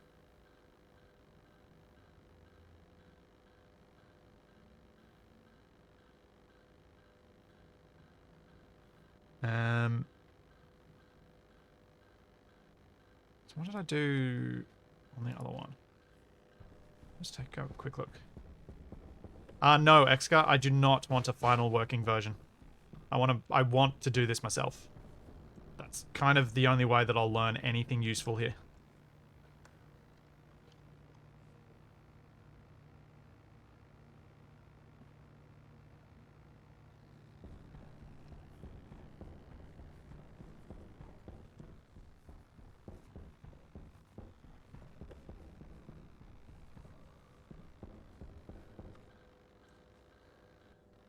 Like, I know that people have written scripts for all this sort of stuff and lots of things like this on the workshop, but one of the downsides of always using other people's solutions is you never learn how to do it yourself. And I've kind of reached that point where I feel like I should Hydration try and critical. learn a few of these things. Oh, hydration critical.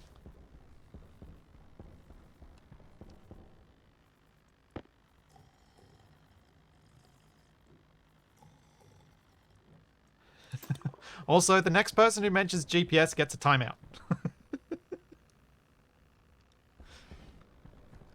For being a very naughty chat.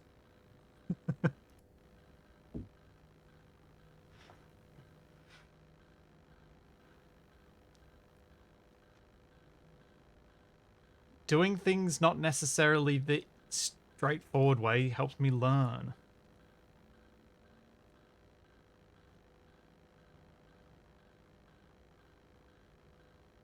So I think if I do branch if greater than branch line C if A is greater than B. R0.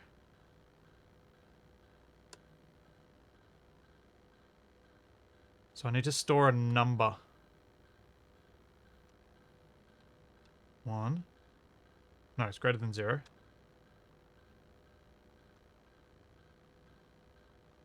Then go to line whatever. Oh, how do I...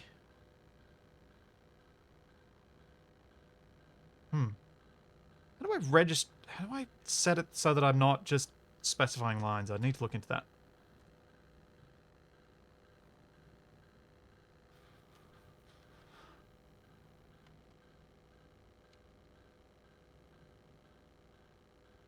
So then I'm going to cut...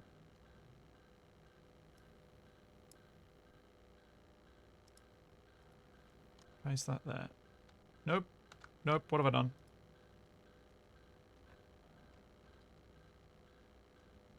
Copied everything. So my Control-C, Control-V commands don't seem to be working like I expect. Or it's just my delete isn't. Okay. So then...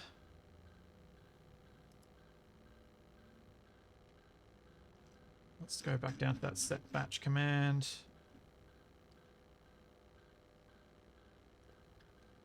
Stores register value to...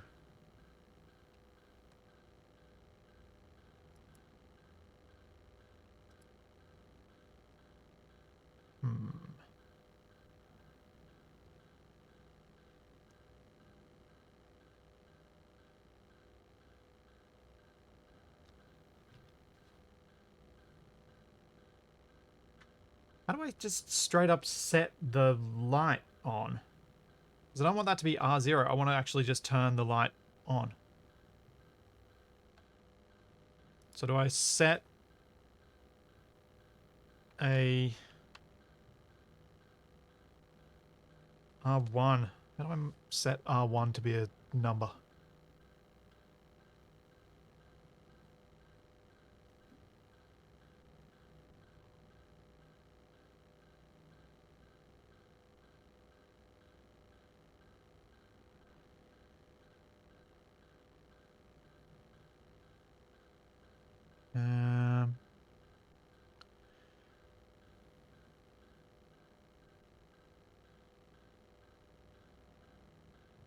Just a number move.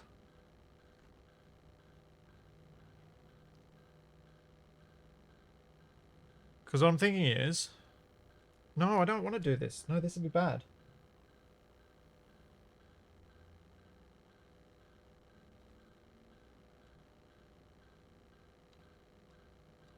I want to do it here. So what I'm... Unless there's a way that I can just straight up set the batch to say on, and if I put a value there. So that's what I'm thinking. If I do that there and do that there and then jump to 0. So basically what should be happening is when the pressure thing is red and is greater than 0, it'll do this, and it'll switch it to on, and it'll stay on. No, it'll turn back off again. Dang it!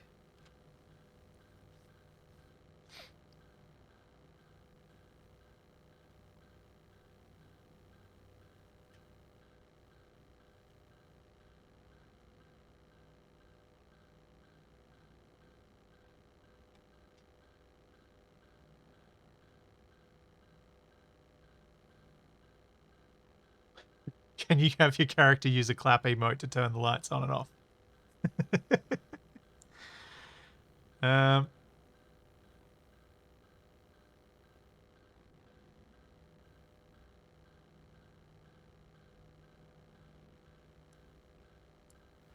so I'm trying... people in chat are suggesting that I create a second variable, but I'm trying to understand how that helps. Because in my head I'm thinking of the lights as that variable, but how does a second variable do anything?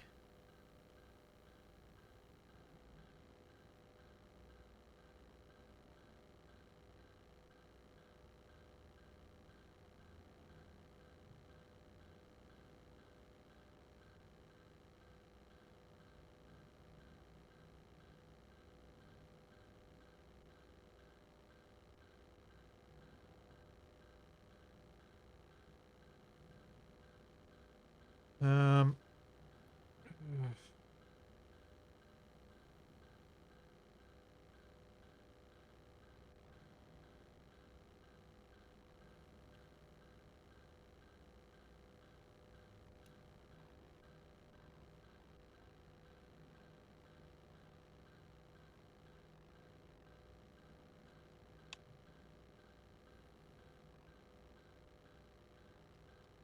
I do this.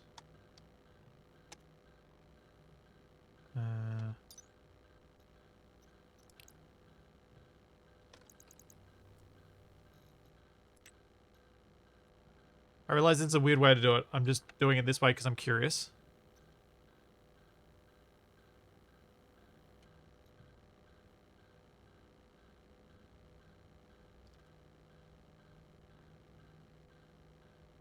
On.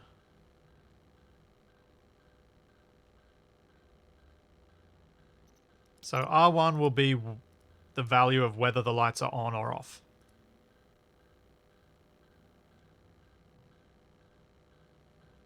See you, KB.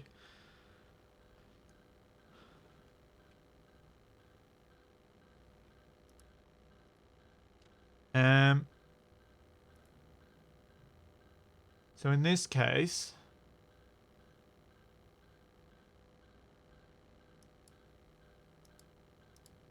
if it is...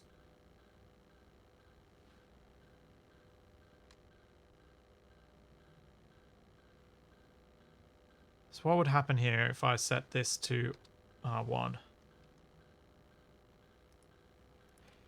So I walk onto the pressure plate.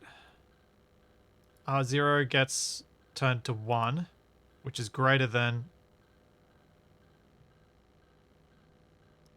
R1, which turns it on.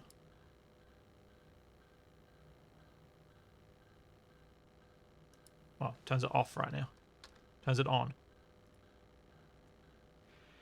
No,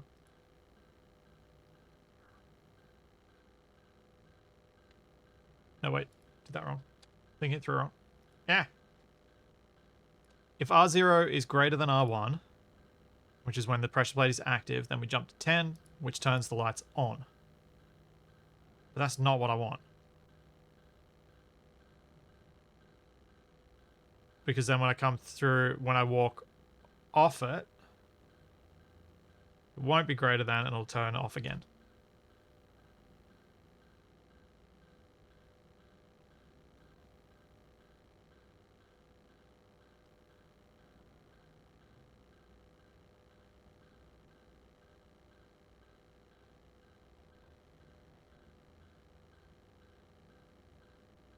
I'm so confused as to how to make this work.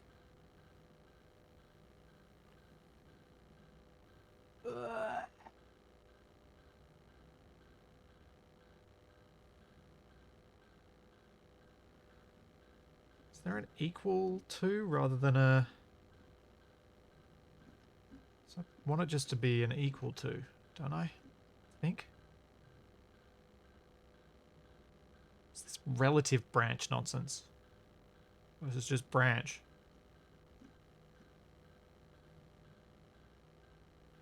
Branch to line C if A does not equal B. Okay, we can use that. Branch not equal. Let's do that instead. So that's what I want. So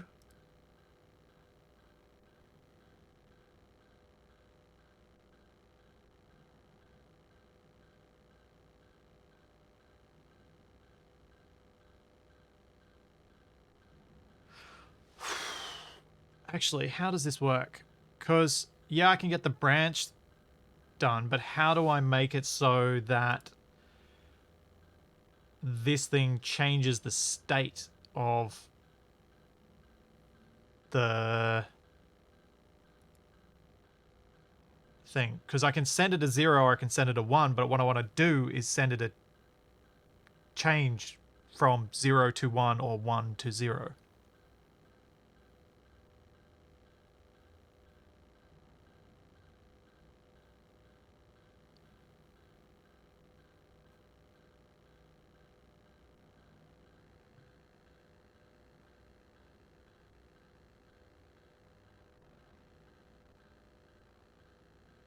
Send it to R0 minus R1.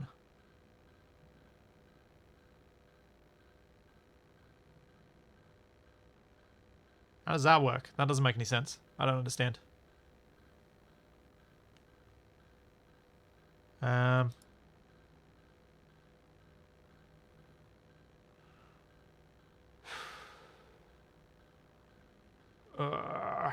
it's so hard for me. Now you guys see why I don't do this stuff. It's so hard.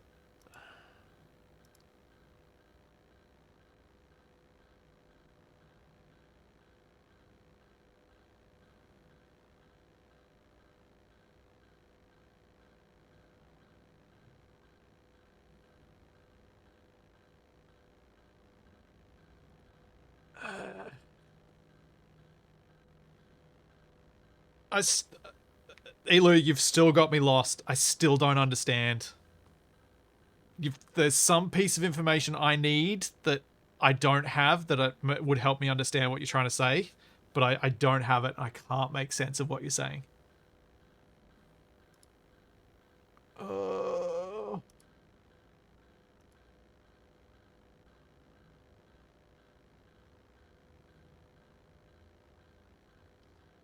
Do I value equals 1 minus value? If it's 0, it will become 1. If it's 1, it will become 0. Okay.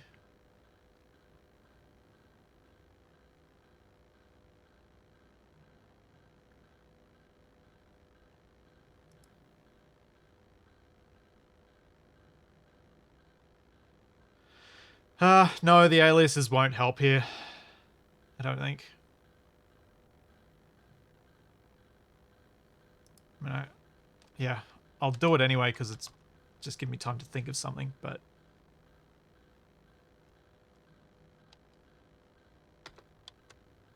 Alias R0, which is...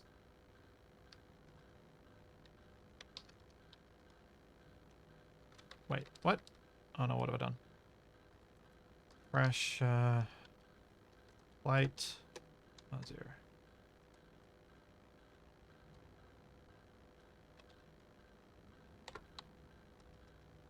Alias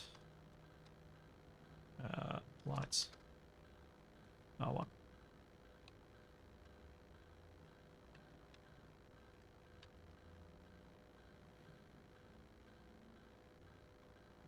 So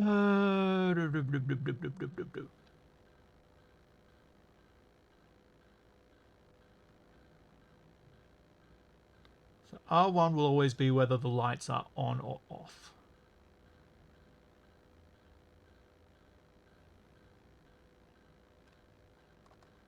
0 will be whether the pressure plate has been triggered.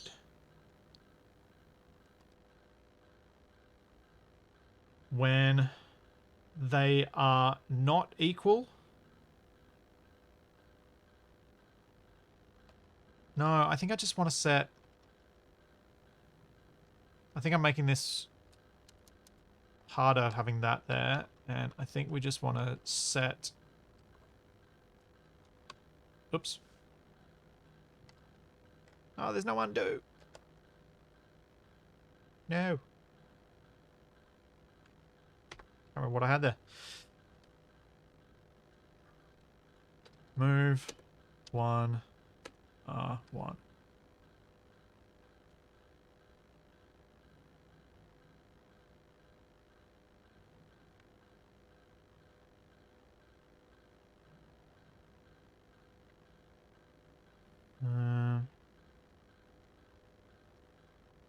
Do I even need that? Why do I need that? Ah! I'm so lost! I don't understand what I'm doing. Ah! Ah! This hurts my brain so much. Oh. This hurts my brain. It hurts. It hurts so bad.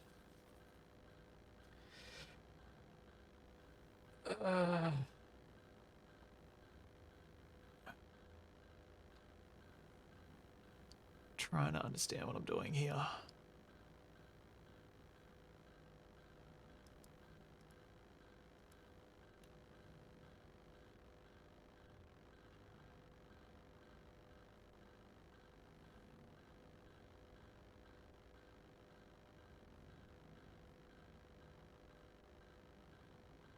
Nothing like going from writing a value you read from a sensor to tackling Boolean math and memory latches.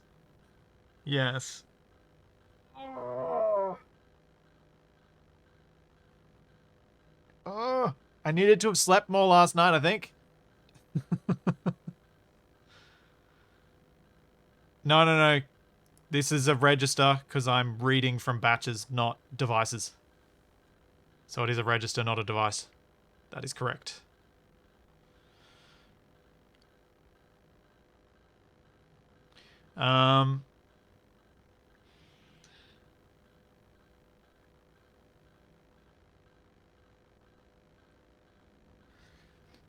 Yes, press plate is the state of the pressure plate, not the pressure plate device itself.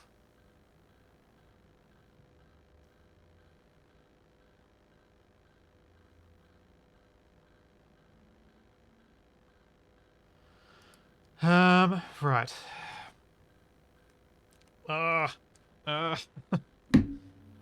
Come on. Surely I can get my head around this eventually.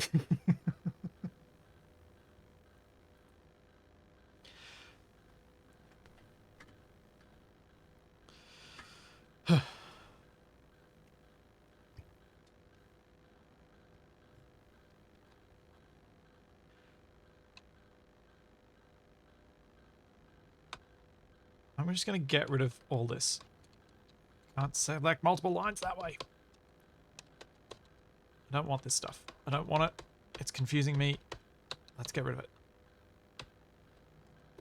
So, what we want to do is load this information from all of the pressure plates, so any pressure plate. And then we want to compare that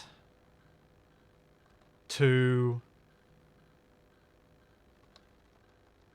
Don't we want to just compare that to 1?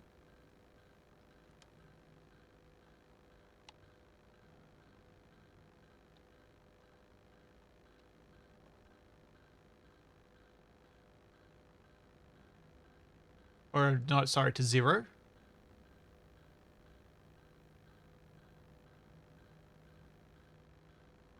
And if it's not equal to 0,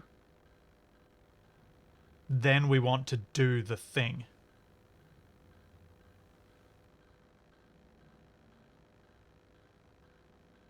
Let's just go line 10 for now.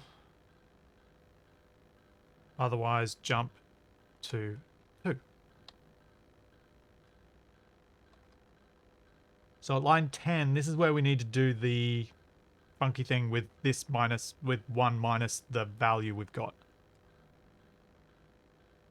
So now I want to load batch to R1, to register 1, the information from the lights.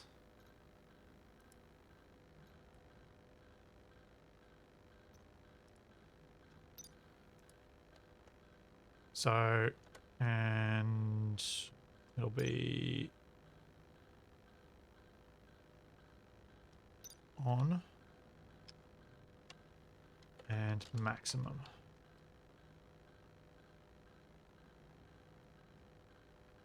And then I want to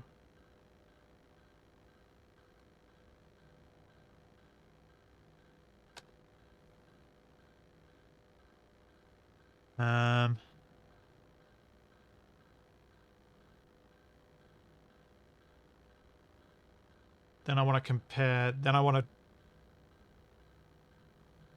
what? No. Huh? Put that there.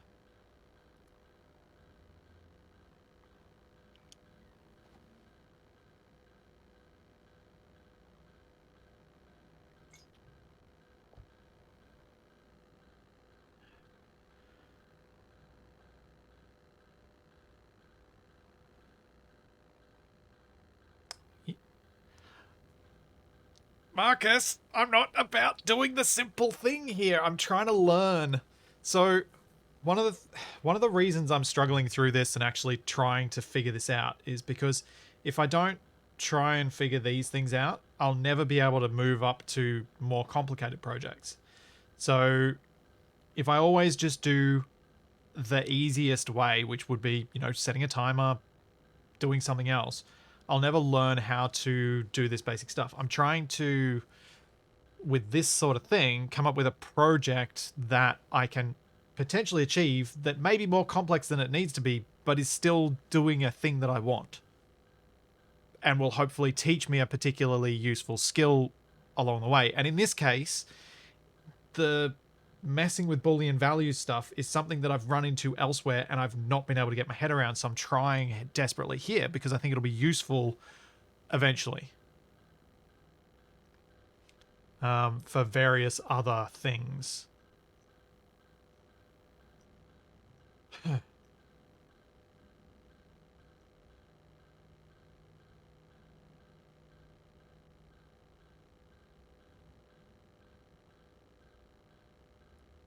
Still don't know if I need that line at all. So I don't think I care what the value of the lights is.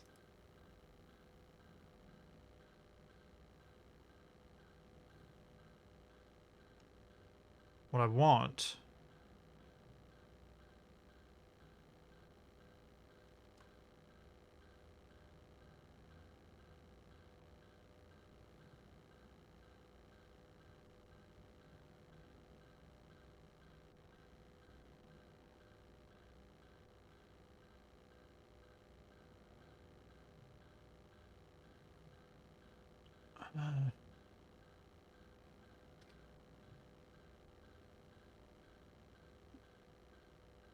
what I want to do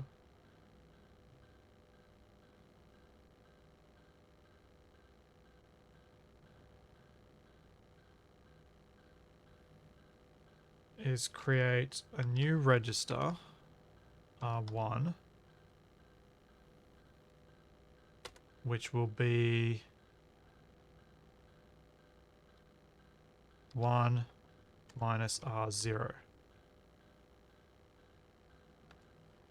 I think. So register 1 will be equal to 1 minus 0 if the plate is not active, or 1 minus 1, which would be 0 if the plate is active.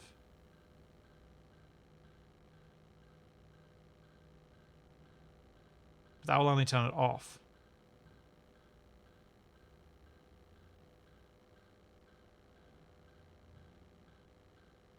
Elu, what you're saying makes zero sense. How can register 1 be equal to 1 minus register 1? I don't have any value in register 1.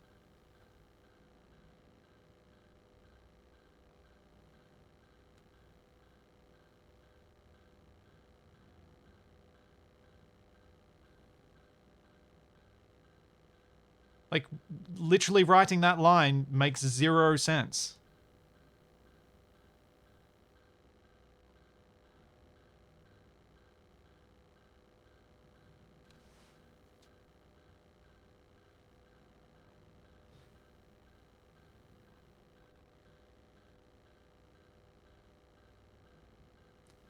Elo, I don't get what you're saying. I'm getting frustrated, so I'm just gonna ignore it for a bit. Sorry, man. You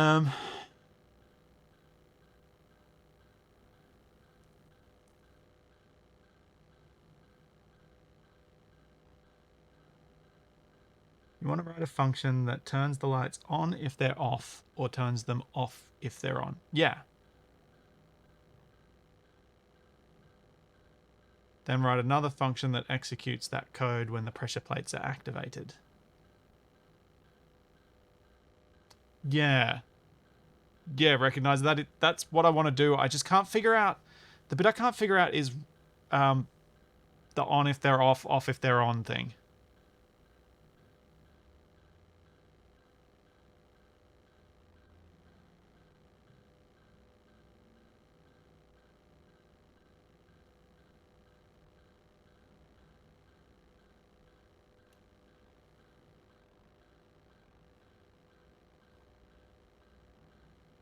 Yeah, Deadeye Wolf, that's right. Trying to write a toggle, and it's ridiculously hard for me. I'm kind of at the point of giving up, I'll be honest.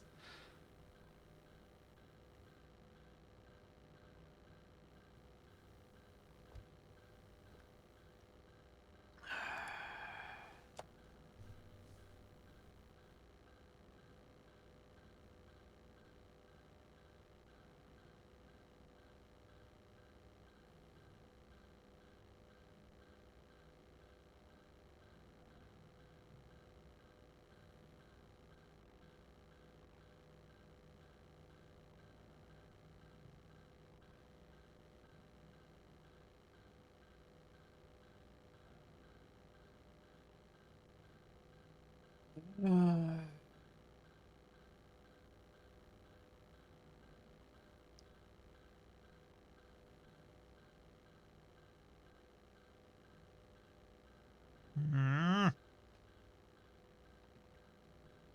going to come back to this. Let's build some stuff. I'm bored with that. I'm moving on. Sorry, guys. I will come back to that later this... Like, just give me 15, 20 minutes. I'll come back to that. That's getting frustrating.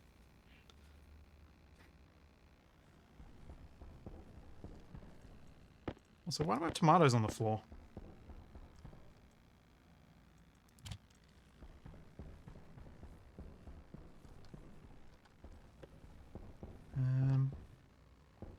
What else did I want to do?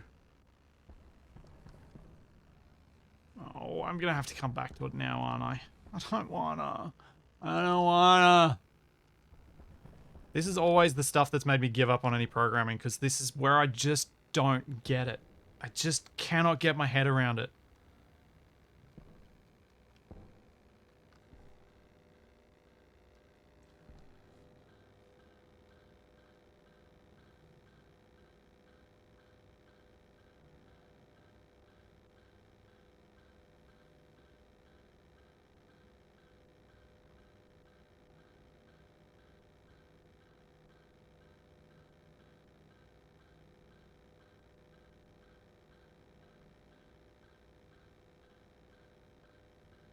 Load trigger plate value to register 0, then lights value to register 1, then compare set not equal, set if not equal, register 0,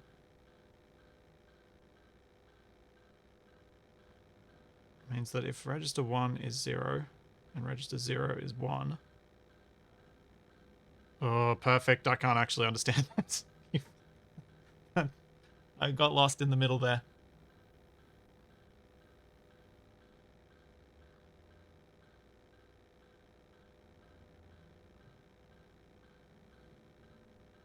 No, Lohan, I haven't heard of that.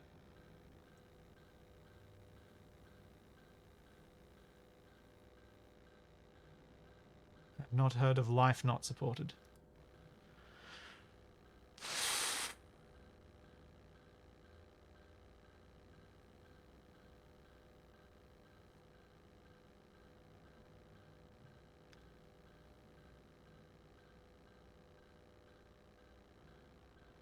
Gah.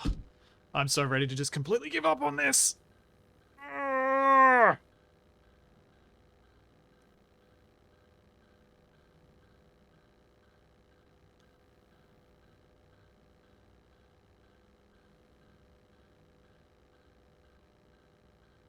Can't. I don't know what. I don't know what critical piece of this I don't understand. There's something in this I don't understand that needs to be understood for all of the stuff that I'm being told to make sense. There's got to be just one little thing that if it's just phrased the right way will all make sense, and I'll just be like, oh my god, I can't believe I missed that. There'll be something there.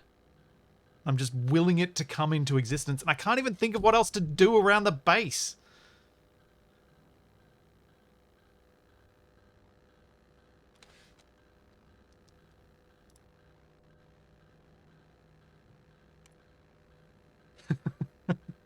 You...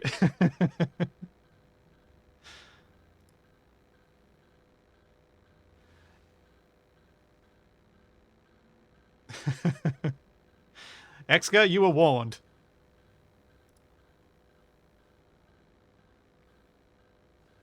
I said I'd do it.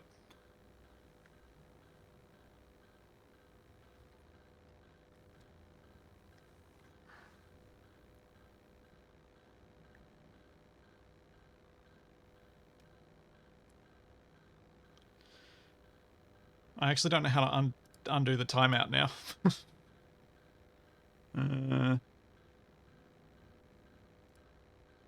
Sweet. No, I'm in mod settings. I don't know why that... Oh well. I don't know how to undo that. It'll time itself out.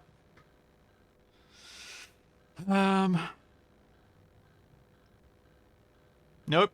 You are not free to say GPS now.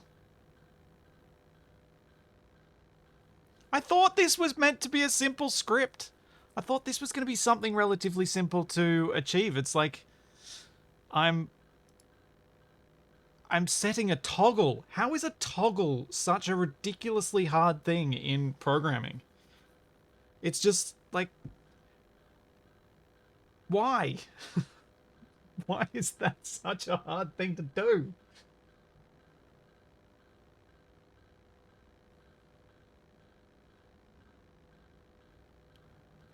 Leafy Pew, rules lawyering will also get you timed out.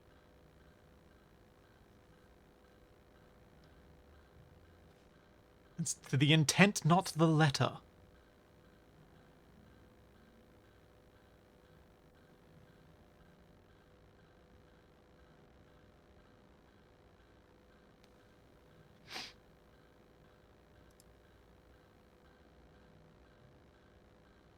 Oh, Dr. Taro, things have been modified in the last half hour, but they've been deleted because I lost track of what I was actually trying to achieve.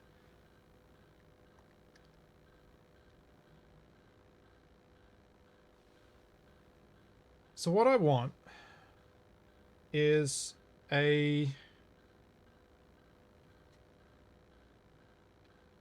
Oh, come on, brain. So if I've got...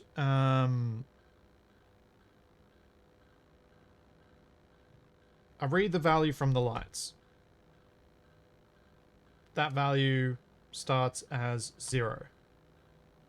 I read the value from the trigger plate. That starts as 0.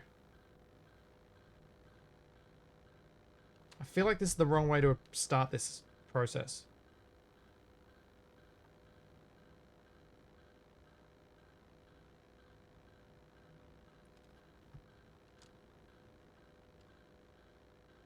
The trigger plate doesn't actually matter here. And its value doesn't actually matter here. Because the trigger plate, all I'm doing with it is comparing if that value is not 0 to trigger the piece of code that I want to trigger, which is going to change the light setting. Which also doesn't need to know the light setting. Or does it? No, it doesn't. So if it doesn't need to know the light setting, because it just wants to... No, it does need to know the light setting. Doesn't it? It does need to know it. Huh?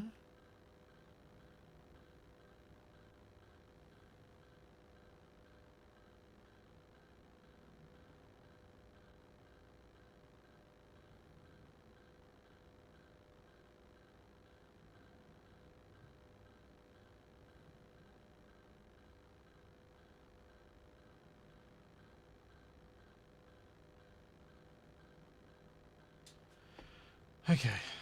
So this is the code that Elu and others have been trying to get me to write. R1, 1, R1. Which would mean register 1, which is currently 0, which was assumed information I didn't have, equals 1 minus whatever it is. This breaks my brain because I read that not in the computer way. I read it as that. Yeah, that's weird. But what it's saying is set R1 to the value of 1 minus R1, not R1 actually equals that. And I think that might be the bit that I just needed to get my head around. So when this is 1, 1 minus 1 will be 0, so it'll be set to 0. When this is 0, 1 minus 0 will be set to 1. Okay. So that's literally all I need to do, and then I need to use register 1. Okay. That was what I needed to understand. I was thinking of it like a... I was just thinking of it as like an instantaneous mathematical thing of how can you have R1 equaling something to itself in that way.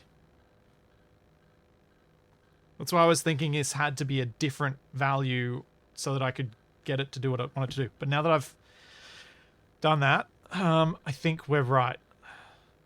So now I want to...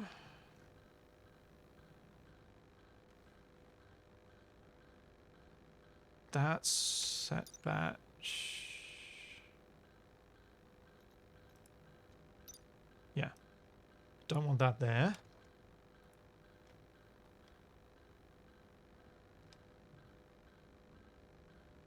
I think that wants to be R1.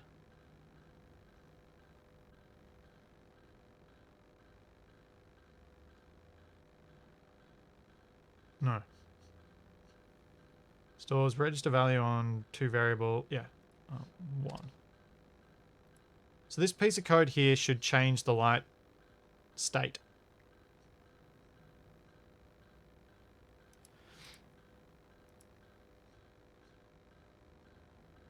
So now I want to branch not equal.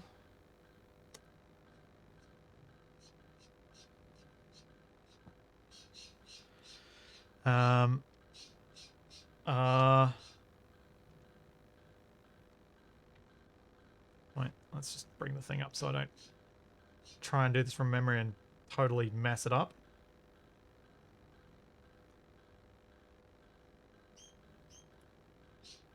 So branch not equal. Jeez, that bird is annoying. I've been hearing it in my Survival Impossible recordings. I'm like, God, stupid birds. I desperately want to... I want to get an RTX card for my stream PC so that I can run RTX voice to get that bird out of the recordings. I'm so sorry you guys have to hear it. Because I don't have a way of getting rid of it at the moment. Branch not equal.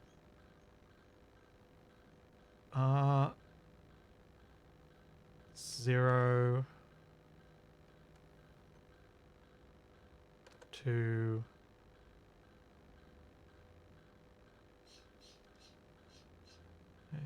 branch the line, see if A is not 0. 10. I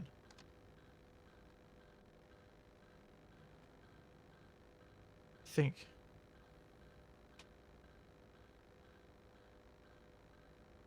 An air rifle would be very illegal. It is a native bird. And then this jumps back to line 3.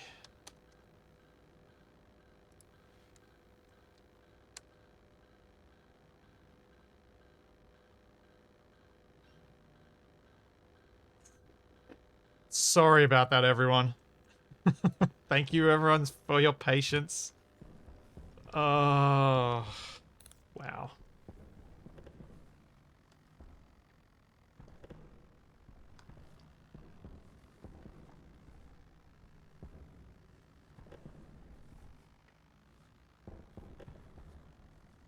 Hey, the lights are actually working reliably.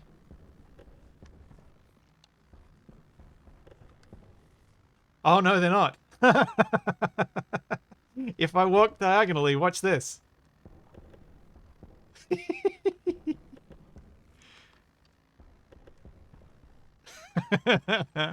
I can't have 2 pressure plates. I can only have 1. That's funny.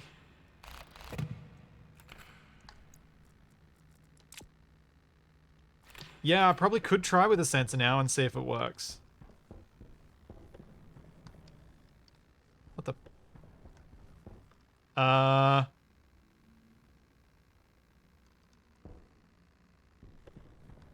No, XCard, I do need an RTX card to use RTX voice for me to encode at the qualities that I encode at.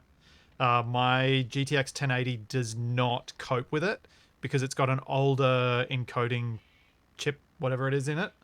I need one of the newer cards that can offload more of the encoding from the regular GPU.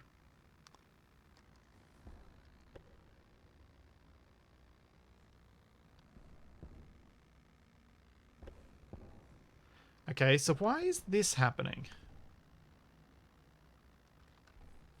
Why is it turning back on as soon as I walk off it? Oh, because the device changes.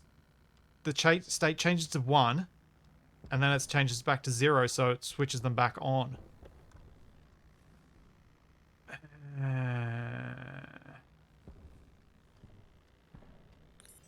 I need a bit of a delay in here, so it can't trigger too often.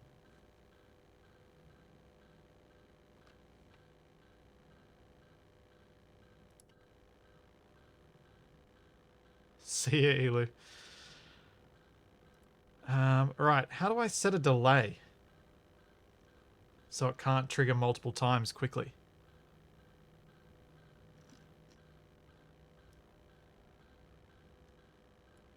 Yield. Pauses execution for 1 tick. Is 1 tick going to be enough, or do I need a bigger... a sleep? Is there a... Sleep. Pauses execution in the IC for a seconds. Okay.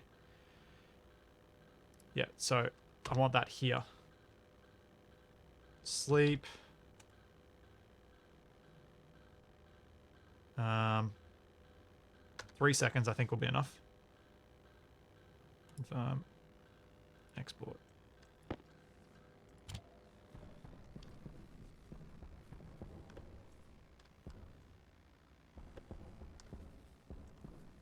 Should have been long enough. Yeah.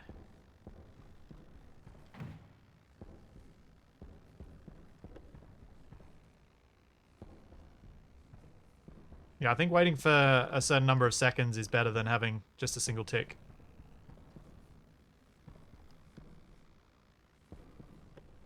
Actually works really reliably too. Like I'm running across and only bouncing half on it and it's working perfectly.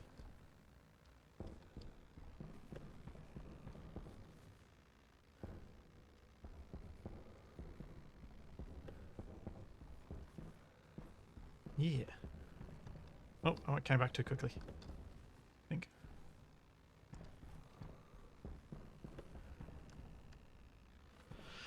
Alright, do we try the sensor again now? See if the sensor does work.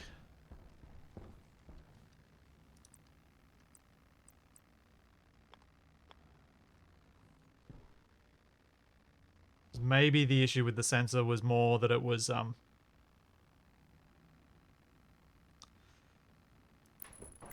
my switch on off.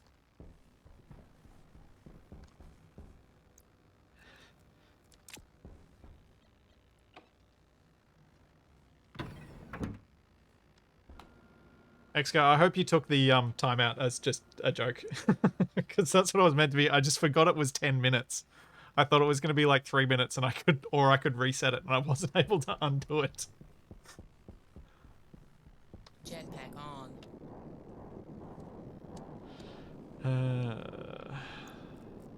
Okay. Because I do appreciate everyone trying to help.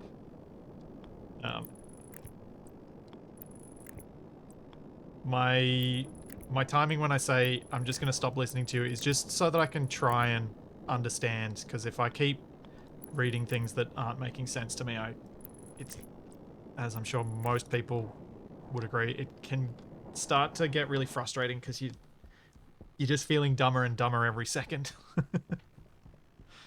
Like, why am I so dumb?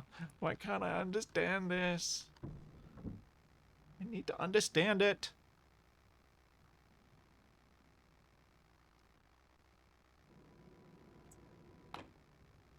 Now I could add logic where if small round lights are on, turn on big panel lights at the same time. Yeah, Mike, I could do it that way. Let's test the sensor first, though. Right, so if we go back to the chip. And we...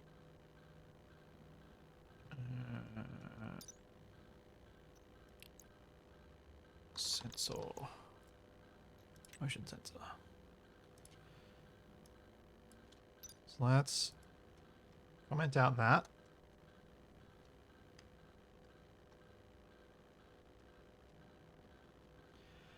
And then I'll be 0. Nope. That's not what I thought I had in my thing. Grab that.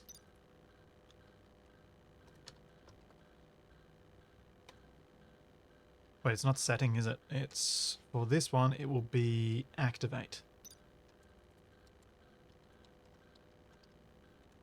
And maximum. The reason I'm using the batch load is I plan to have more sensors if this system works.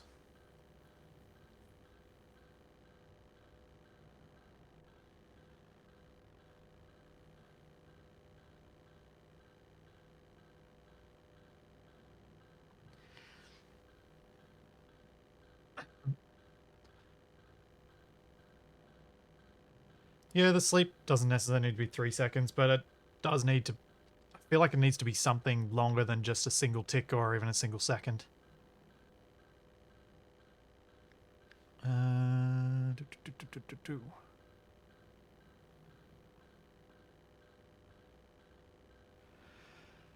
theory, that should all work now for the sensor instead of the thing. Let's see.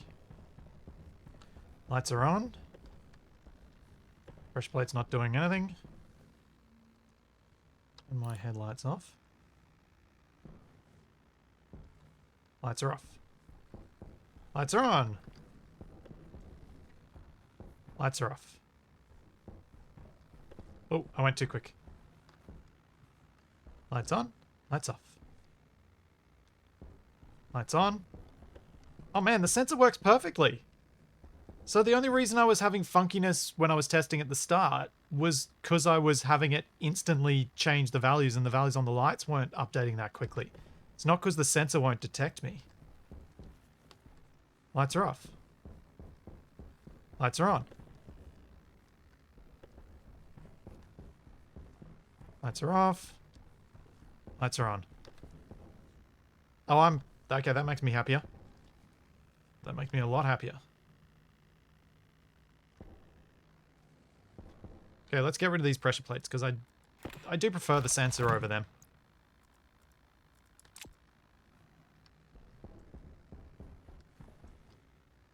Those in chat trying to get me to use yield instead of sleep, you're going to have to give me an argument as to why, because to my mind, I want a longer pause than yield gives me. So to change that would make things worse. So unless you give me a good argument for that, I'm not changing it.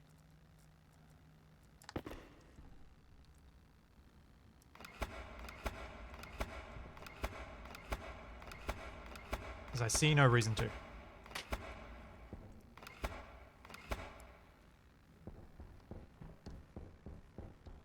Light on.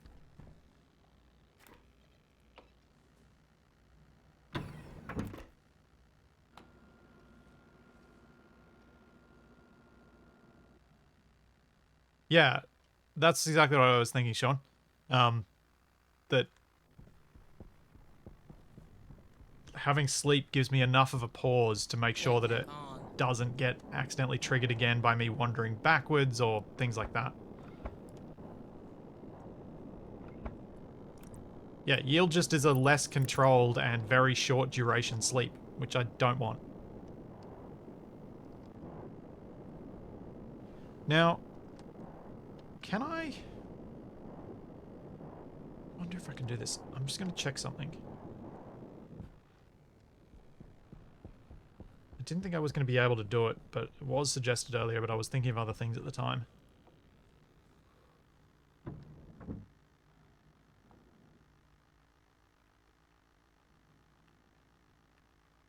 What I'm thinking of doing is seeing if I, and what was suggested earlier was trying to move the sensor to the glass underneath, but I don't know if I can get at that without removing the stairs, and unfortunately I can't place the stairs unless I remove the glass.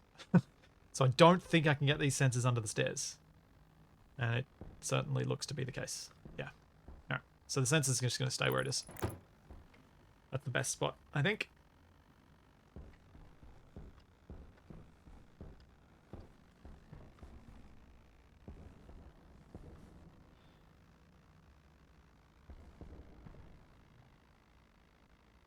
Oh, I suppose I yield at the start, sure, but I haven't bothered with any of that yet because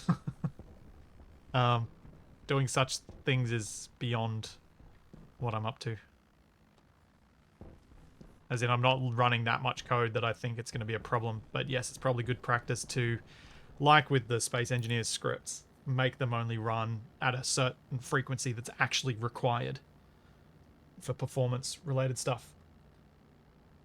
I'm just going to switch to my Be Right Back screen for a second because I am going to go away in a second. But I just want you guys in chat to all listen to the music and tell me if it sounds weird to you, because a few people were saying to me the other day that it was coming through weird. And I might even try and listen to my own stream to see what it sounds like and see whether I can hear it. But just let me know in chat in a sec. I am transitioning now.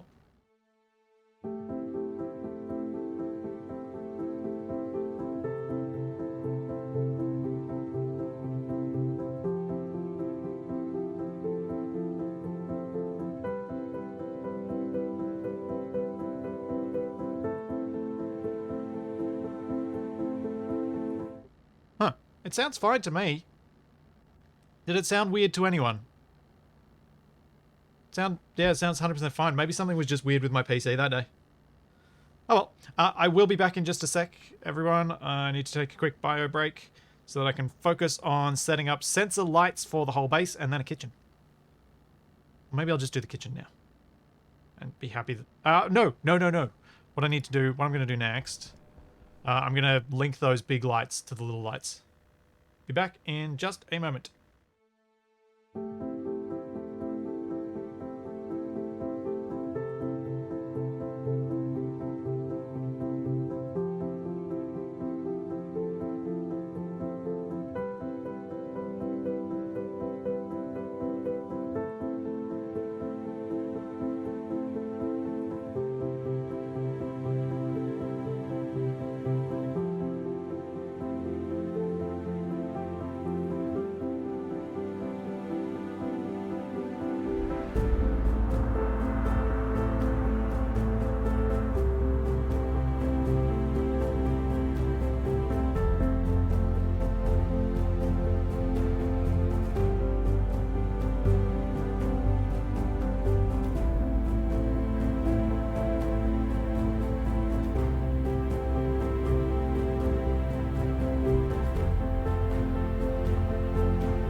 So one of the reasons that I made you all suffer through me trying to understand that was that I can see quite a few situations where I'm going to want to do boolean switches and compares and stuff. And so I really wanted to try my best to understand it in this context because I feel like this is really basic stuff. So I wanted to try and do it that way if I could. Just in the hope that making stuff like assertive combat systems and that sort of thing will help me be able to do cool stuff with it. Because if I can understand how these things work, maybe there's more that I can do with it.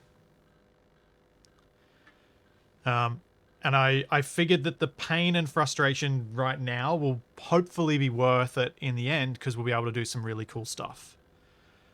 So, now, those of you in chat who very patiently just helped me then, I know I could do the big lights with a logic chip, but what I was thinking of doing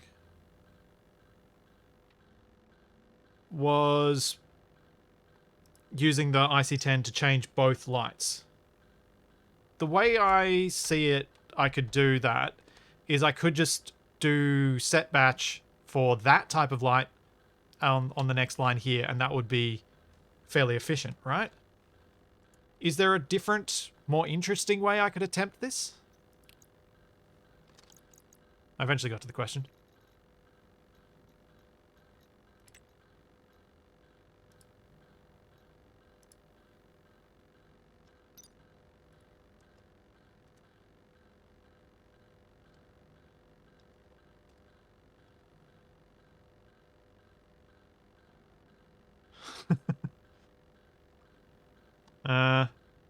It's such a simple thing to add in here. I don't think there is a more interesting way of doing it.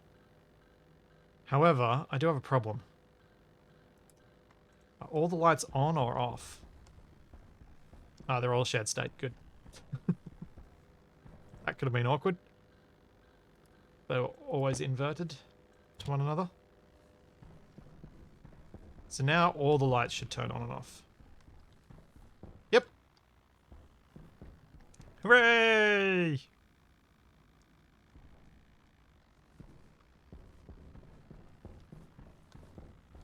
Oh, I just wasn't sure whether there was some other sort of mathematical thing to work out, but that's fine. We have sensor lights for here. I should put the other motion sensor in so that it turns off when I walk through the other side, and make sure that it all works with that. And then we're good. Then that bit is actually complete, so I don't need to worry about, whoops,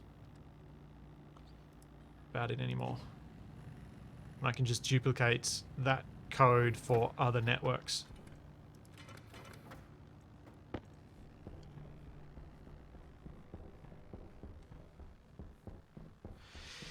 Yeah, Joyce, I was...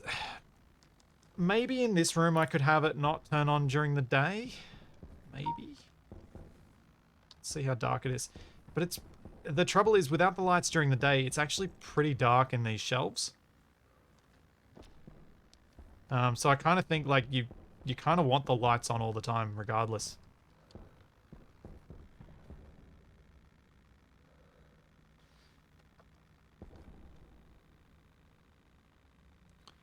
Do your airlock logic in that way to change all locks to cycle when you leave.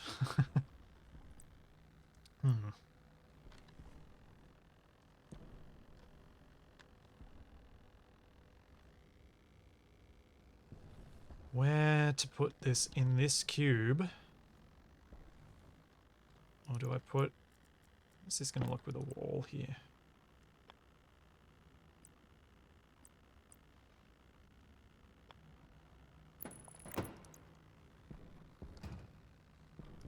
Ah, yeah. I probably should put walls underneath all this. Just so I can put stuff on the ceiling.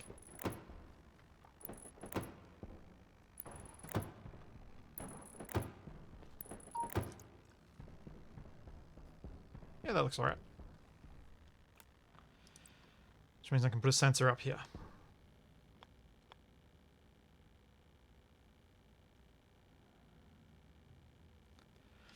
Yeah, Mike, the workroom lights are all on the one circuit, so I could probably set them up first, actually. Like, set them up quite quickly.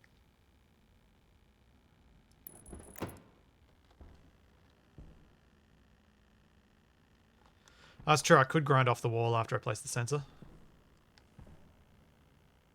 Maybe I will.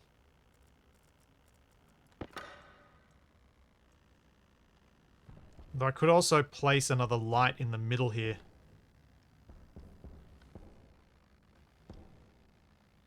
To put on this circuit. Let's do that. Let's do that.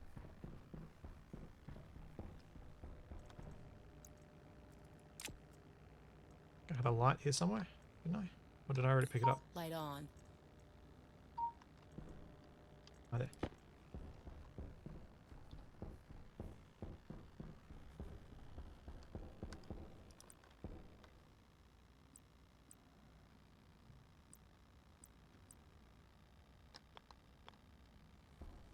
Do I want a long angled light? Maybe. Oh yeah, that my door's gonna ding occasionally just so Charlie can get back in the room if she wants to. I started the process of teaching Charlie how to open the door to get out, but I haven't thought of a way that she can teach herself to get in to the room as yet. She accidentally managed to unlock the door while I was in here editing yesterday, which I was pretty impressed about. And so I'm trying to now teach her that that's a thing she can do deliberately if she wants to. Yes, I will need to add that light type to my logic. That is a good point. I would probably have forgotten to do that and be like, why did my light work? Oh, that's right, I haven't added it to my thing. Maybe this will look better out here. Yeah. Right. Just so it's nice and consistent, and because I think the white cable actually looks kind of nice there. Let's just go all the way along. Until I realise that I will regret that later, because it's in the way of something else, but it's fine for now.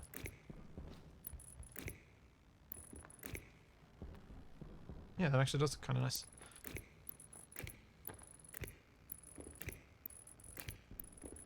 Good part about this is I'll get straight out to this point, where I can then connect it up without having to go through the wall. So I need to flick that sensor around to the other direction. How old is my dog? She is almost a year old. Her birthday is actually best we can figure. We've decided to put it a few days after mine.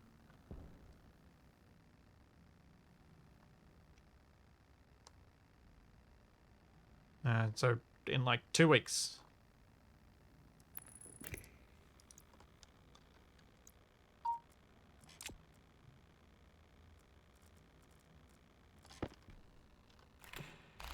And she will be 1.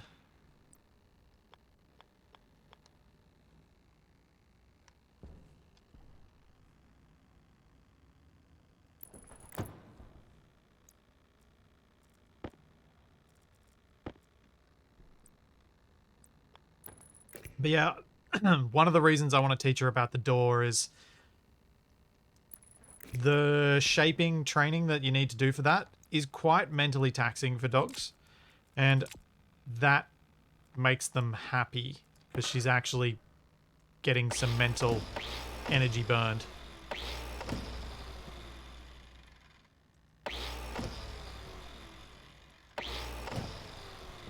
Oh yeah, I haven't actually plugged the light in, have I?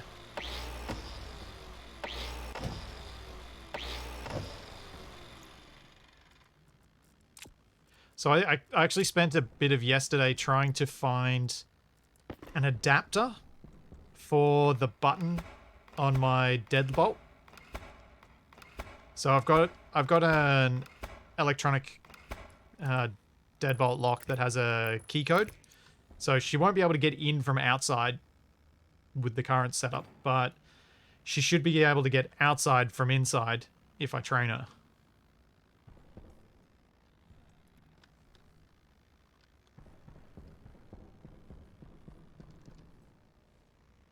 Yay!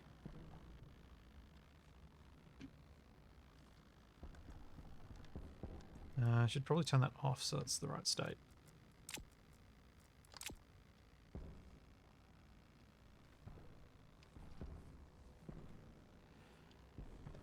What keeps other things from coming in the dog door? Nothing.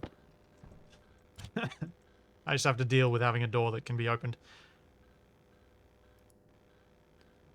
If on. All long. Oh, which angled is it? How do I... why are there 2? Oh, they've got the same hash. Okay, never mind.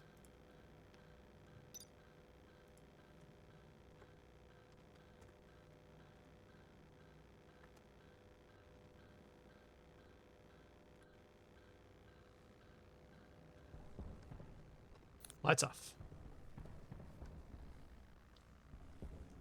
Helps if I Light put the on. chip in. Doesn't it? Forgot a few steps there.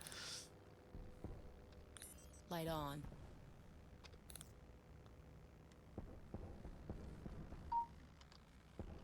Yay!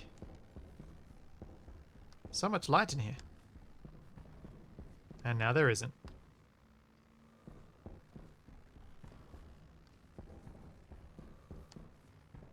Oh, that's going to save quite a bit of power, I think. Compared to what I was working with before.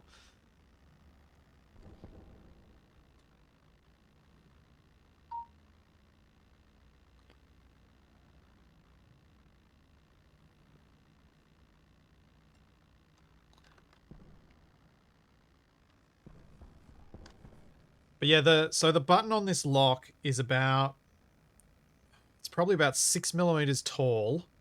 And about maybe 30 mil, 25 mil wide.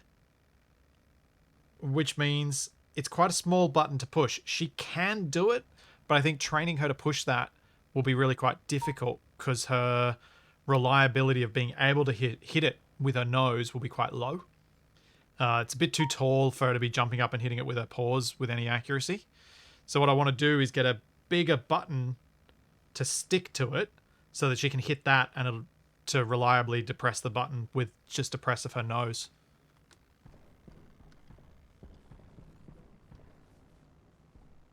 Yeah, can't see.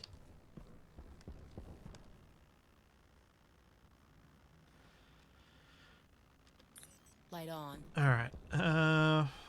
So let's pick up the laptop.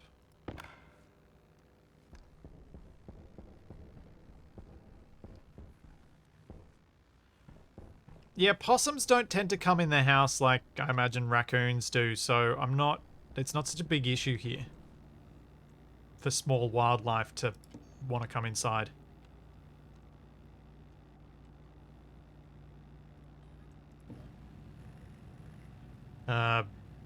Really the main issue will be things like smaller lizards, which Charlie will try to eat.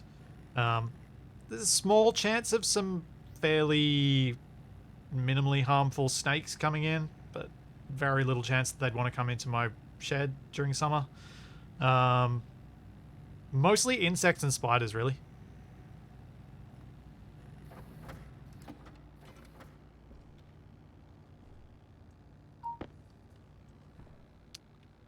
So when you go into the kitchen and these lights go out, are the lights in the kitchen medical turn on as well? Yes, Mike.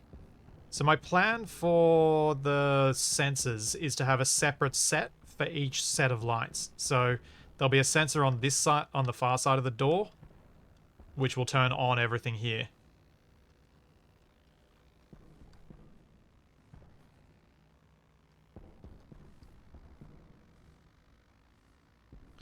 It's true, Gruz. Plenty of insects and spiders will make it in regardless of the presence of a door. Now, which of these was the lights? That one. Jetpack on.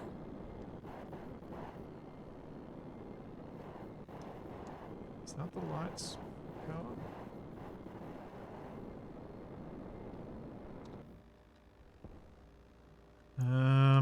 How do I tell without dismantling the wall?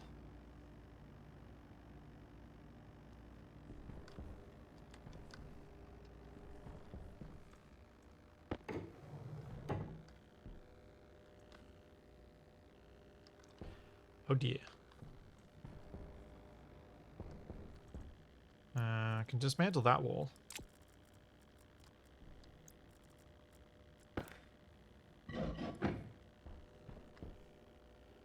Okay. See how it is, that cable. Cool. That's what I wanted to know. Because that means I can set up the IC10 circuitry on the other side. And I was thinking of trying to get the sensor for the work site, the work area on this set of stairs here too, so it's on the same block. Because I'd like it to...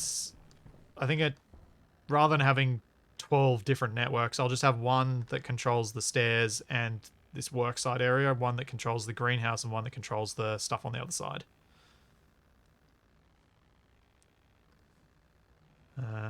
So we need a place to put the an IC10 housing.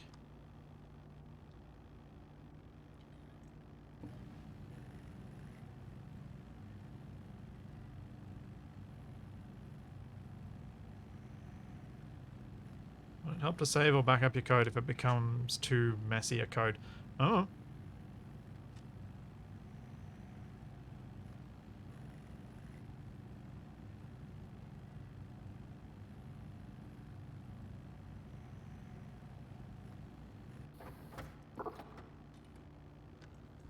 Oh no, I'm using a different, I'll have independent sensors for each network. Because my brain can't work out how to have that sensor tell those lights to turn on when those lights need to turn off. So I'm just going to have a separate sensor. Jetpack on.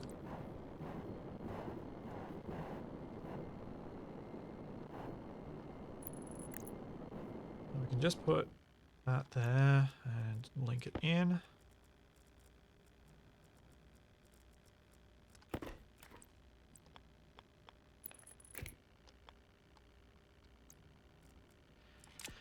And before people get upset. There we go.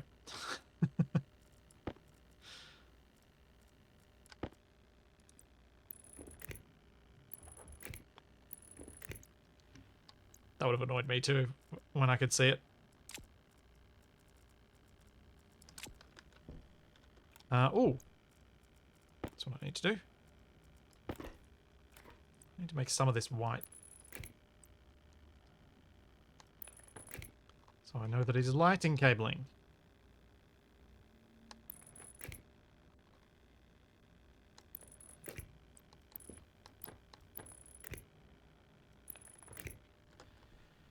Okay, so best way for me to get round to a sensor on that stair block.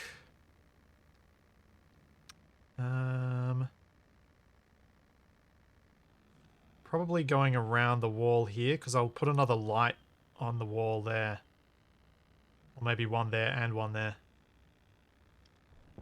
Let's go make a couple of lights and put them in.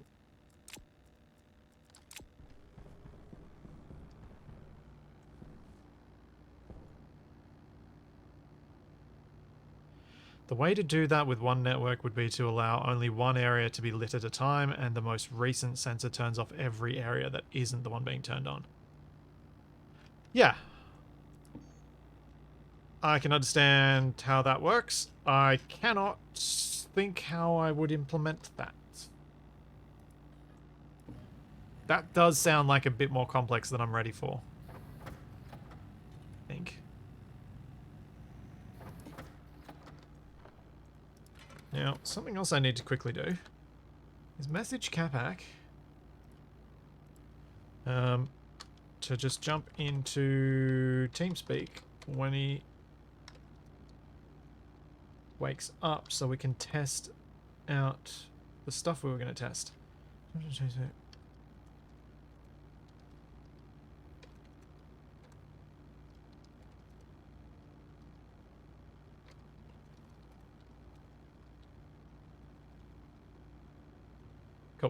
So just jump into TeamSpeak when you're available, and so hopefully Capac will just jump into TeamSpeak and we'll start hearing him and feel good.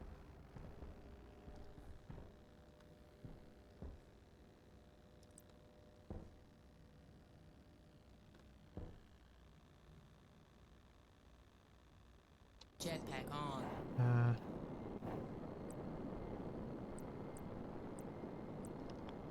So yeah, Capac and I were going to try and which type of light do I want?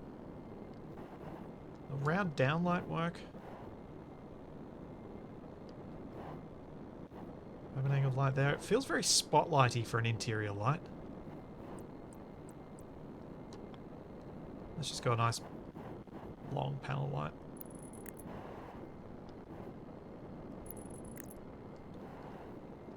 Oh no! I'm gonna need to move my mains power that comes from the panels. Nuts. Let's do that first.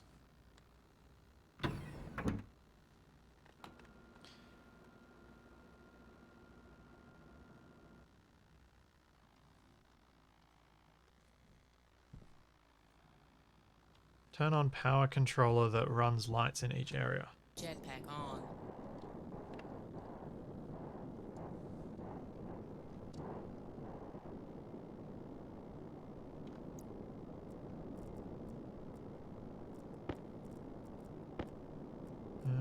That's what I was gonna... Oh no, wait. I don't want a full one. So this cable that runs up here, I'm gonna shift. Because it's gonna get in my way. We're gonna go over the top here. But I'll build the duplicate before I get rid of the other one. I think it would be smart. Maybe I don't care. Actually, how are my batteries looking? That's very confusing. I don't understand how it applies the draw across them. I would have thought it'd be equal, but it's very clearly not.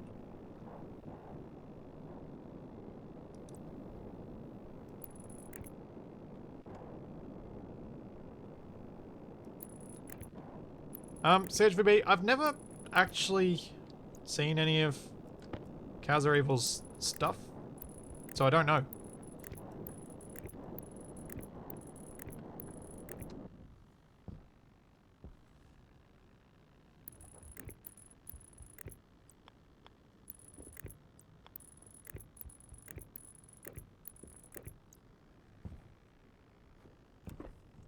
Yeah, no.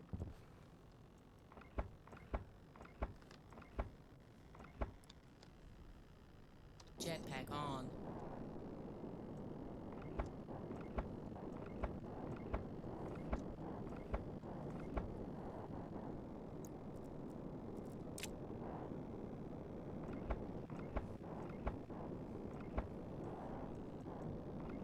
Okay, get that out of the way, then I can do my lights cabling over to a sensor.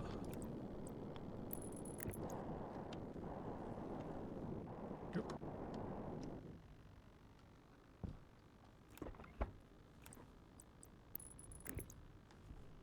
Alright.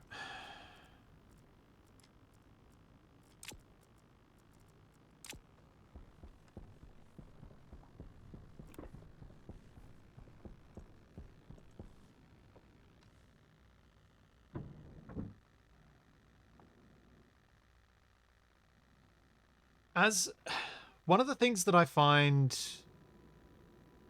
an interesting challenge in playing co-op games is those of you who watched Survival Unlikely back at the beginning would have Jetpack on. recognized the challenges I faced with trying to let Capac make mistakes. And trying to teach him at the same time. It can be quite difficult playing with people who have a very different level of skill in a game to what you have yourself.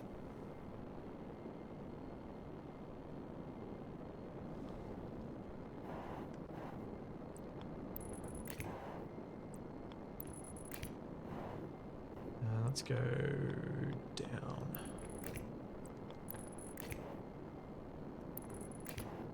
Capac teaches redundant systems. Hmm.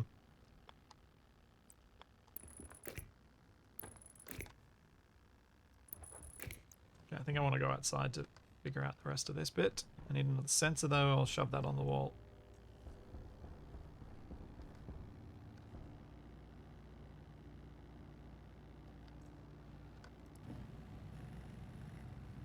Yeah, Elmir, it's really difficult to Waste tank caution. sit and let people make their own mistakes.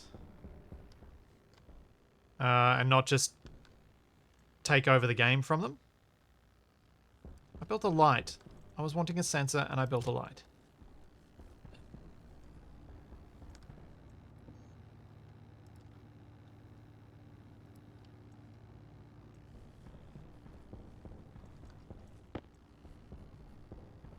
And I think it's a very challenging thing that you kind of need to.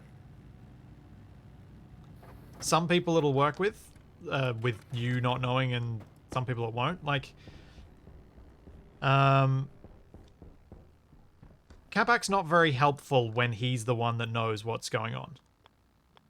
In fact, Capac is often intentionally not helpful, or seemingly intentionally not helpful. Actually, that looks weird with one vertical, one horizontal.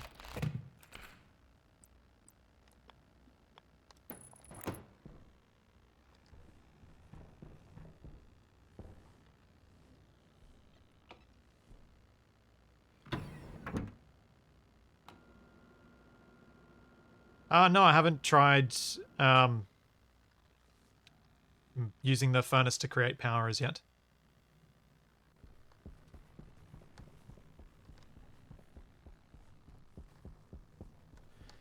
Jetpack on. Yeah, so one of the reasons it works for Capac and I is that he intentionally hides what he's doing from me when he thinks he might be doing something that might break things. So I won't actually have a chance to interrupt.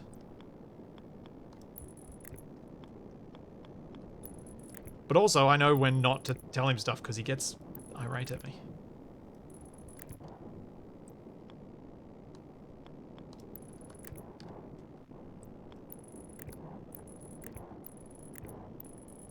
But even with our 26 years of friendship, we both still get that wrong with each other.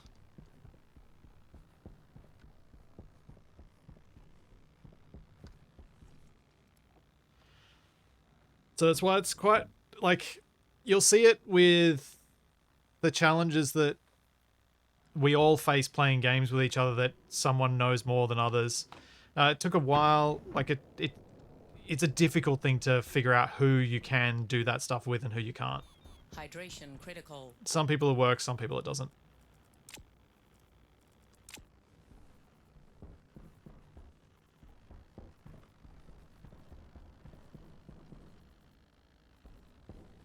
And yes, I'll deal with my suit tank in a minute.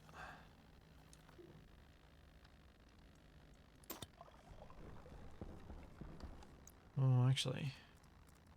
Waste tank critical. Yeah, lady.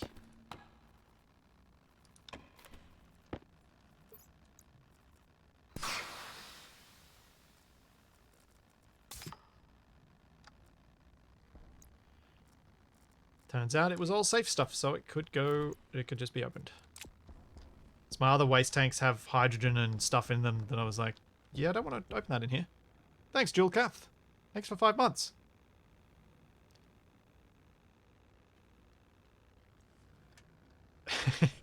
Yes, Holiday, that is accurate. That is an accurate description of the friendship Capac and I have. Ready to tear the person's head off 1 minute and the next be laughing about it. Yes, that is another point, Demonworks. The years of friendship to buffer when you overstep a mark. The fact that that person will know that that was your stuff up in that moment, not who you are. And can not hold it against you forever.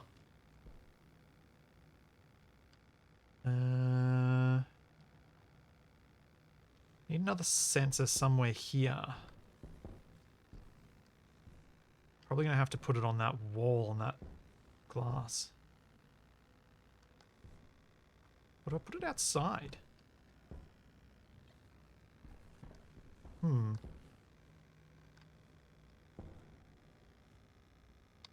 Jetpack on.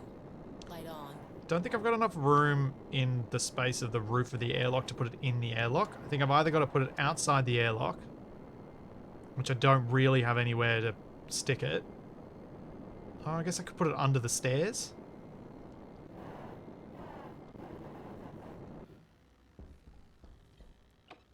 Let's have a look. Another thing to remember with the friendship, as long as mine and Capax has been, is that a lot of our habits with each other developed when we were teenagers. So we do a lot of things to each other that if we'd become friends as adults, we would never do. I could put the sensor on this wall and then cable up to the roof. Might do that.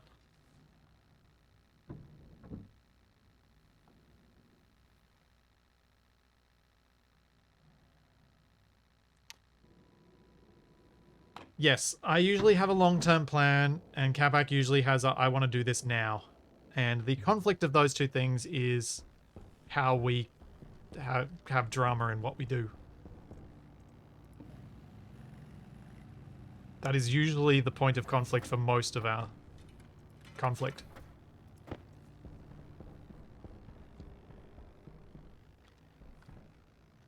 Capac's immediate desires contrasting with my long-term plans.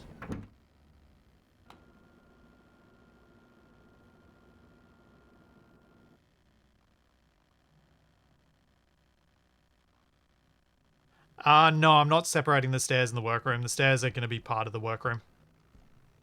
I figured I'd just keep it a bit simpler that way.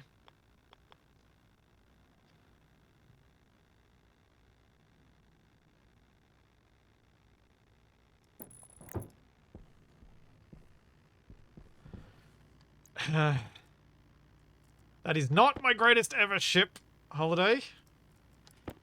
The Splitsytron was fun, but I've made so many better builds than that. Thank you very much.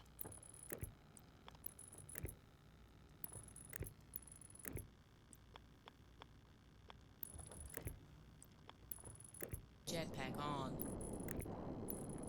Cockroach, for example. Although that was a little bit shared with Capac too. But the goose. The goose.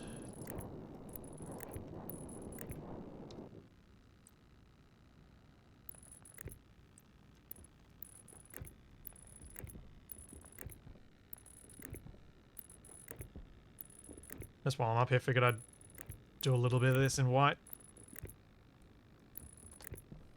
So that I can keep that consistency alive.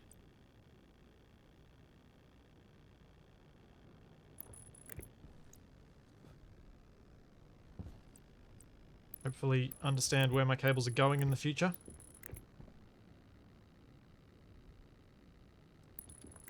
Oh, thanks, Lohan.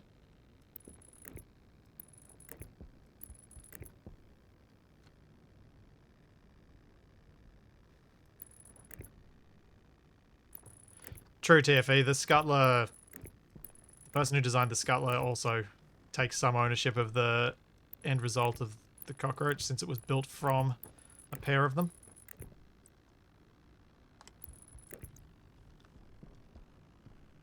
Though probably not particularly recognizable by the end.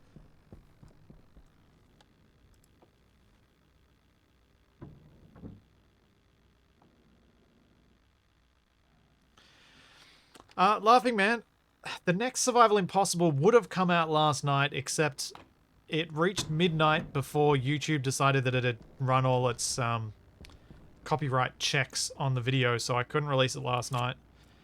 So it'll come out tonight. I can get rid of a couple of those lines, or I could just leave them. Let's just leave them. Jetpack on.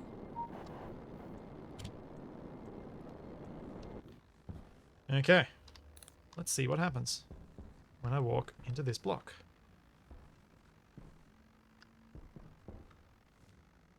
No!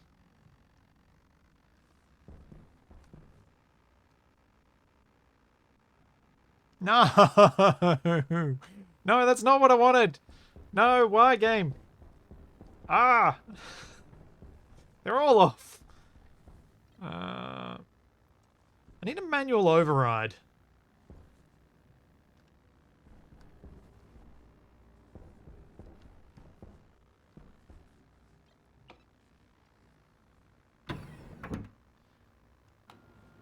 Poop. Oh, why did I decide to go outside to make... That was a better way I could have done this and I could have stayed inside. Whoops.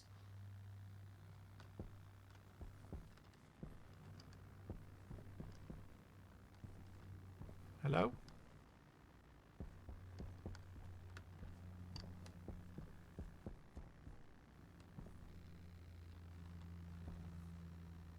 Huh.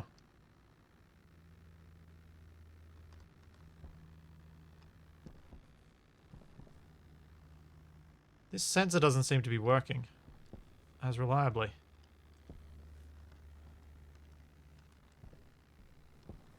Or at all.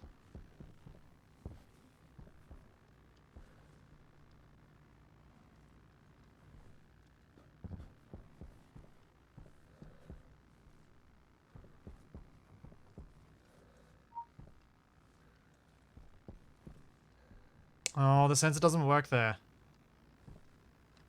Not reliably enough anyway.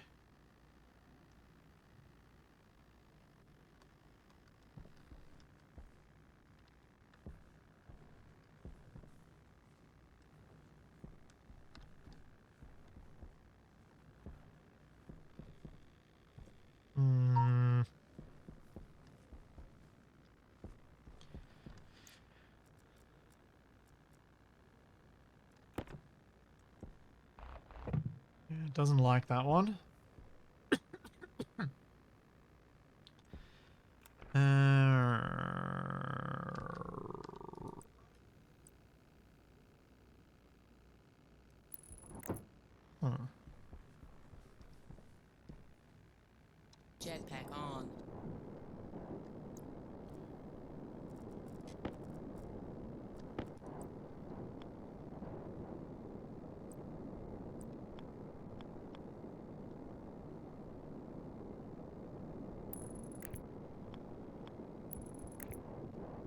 about this?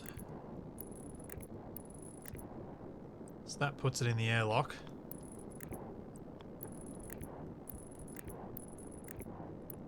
Which is arguably at a better spot anyway.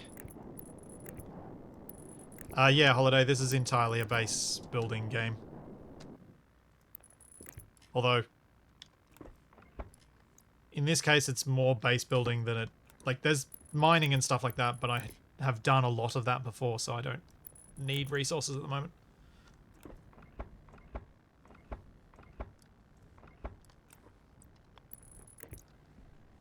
Jetpack on.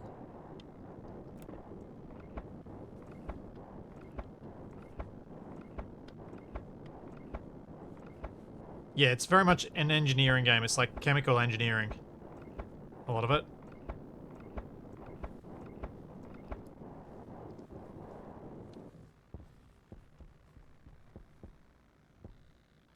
Hooray, the lights came on.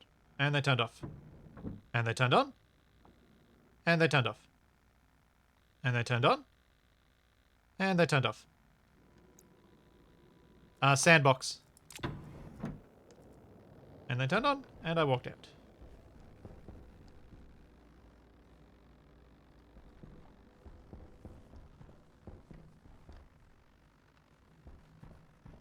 Yay! That time it worked. Lights came on up here. Lights went off down there. Lights came on down here. Lights went off up there.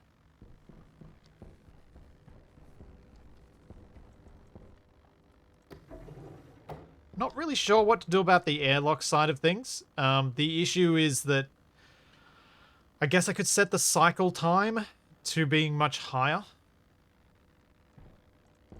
But this one? Resources do not regenerate. You have to keep searching for new spots, go further and further afield.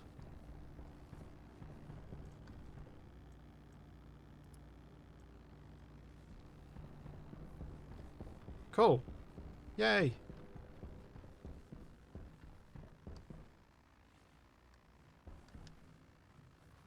I would argue that this is pretty heavily automated for a splitsy base. Because I don't usually automate anything, because the time it takes to automate stuff takes so long that I usually get interested in doing other things first. Light on.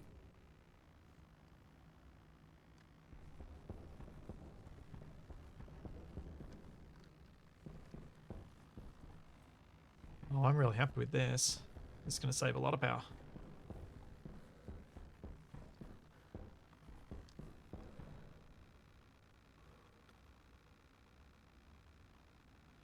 It's a bit complicated, but you could read the airlock sensor individually off a pin, and when it activates, you can then ignore it until it deactivates.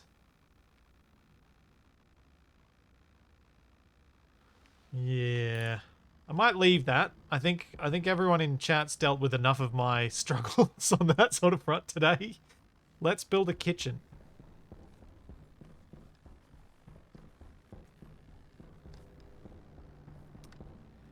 Where do I build kitchen bits? Electro printer? I should have some kitchen bits. Light on. Did I bring... I thought I brought all that stuff inside. Maybe I didn't. Maybe it's all outside. Yeah, I think it might be all outside. Let's not take a whole bunch of cable with me.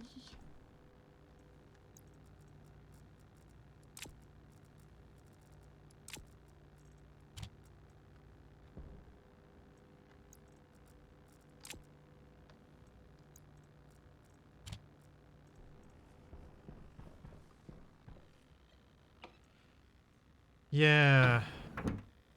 This is going to be a thing I'm going to have to pay attention to. Maybe I'll set the sensor timer on this one to like 20 seconds. Because the airlock is going to be an issue. I'll have to time it right whenever I go through. Where's my kitchen stuff? It's somewhere in here. Jetpack on.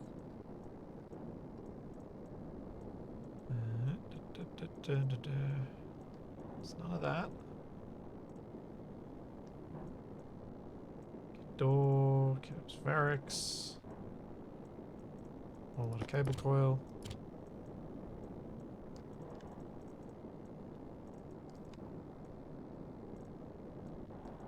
Maybe it was inside. Oh, it's up in my greenhouse bit.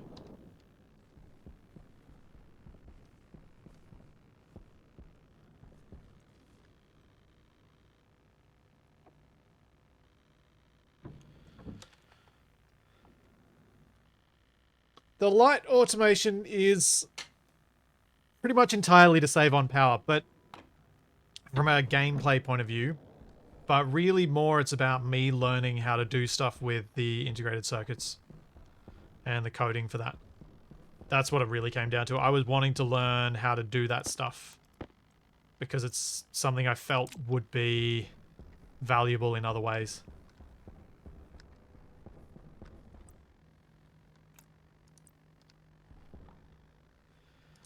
Okay, so... Actually, I might go make a bunch of other furniture before I start locking these things down.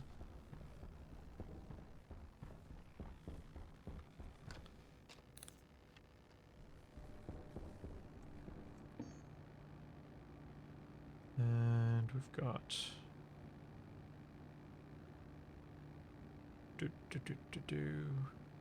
beds.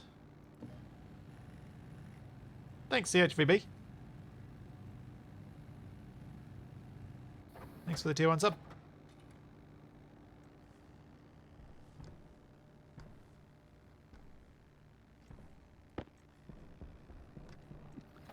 Yes, I am at a point where it is arguably better just to... Oh. What is a block? Oh, it's the... Right. Oh, there's no double bed. Do I want a block bed? Either way, I don't need to make more beds. Kit beds, kit chairs. Let's make a couple of chairs. Oh, chub. Right. The V threw me off.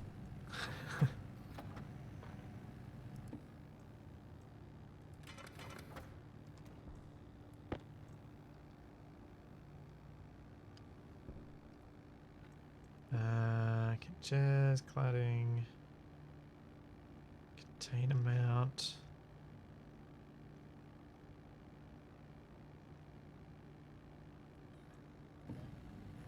Need more iron and copper. And I'm out of iron. Nerds.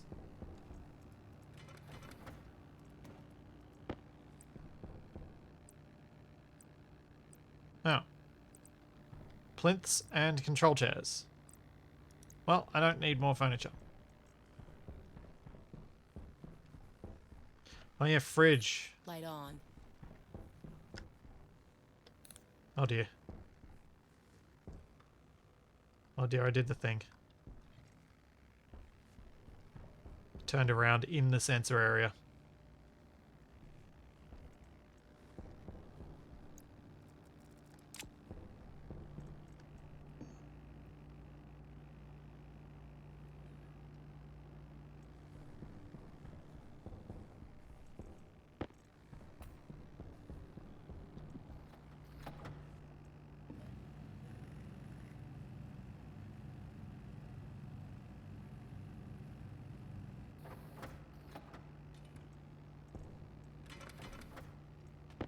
I think one of the reasons a lot of games stay away from...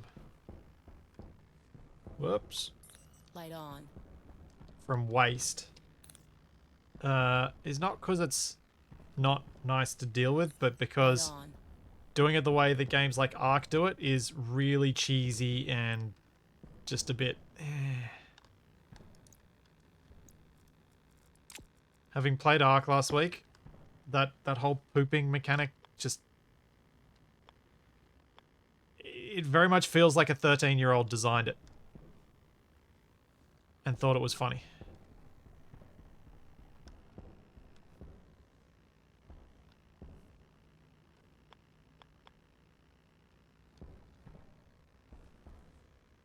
Alright, let's make the bedroom 3.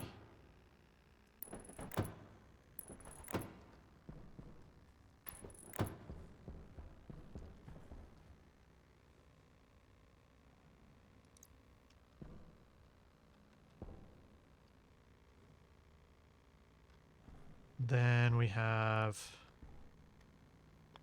might put a wall that way. And this can be my, like, kitchen, living area.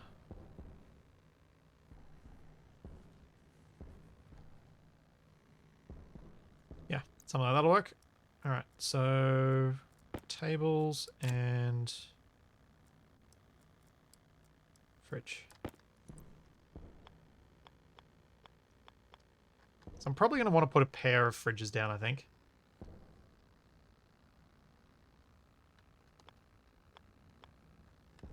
Where do I want them?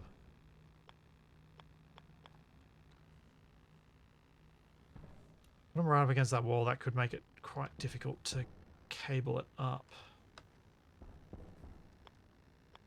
So maybe I'll put them over in this corner.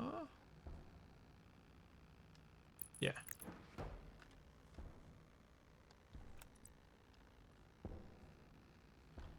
I might go make another fridge before I place this down so I can place it down right.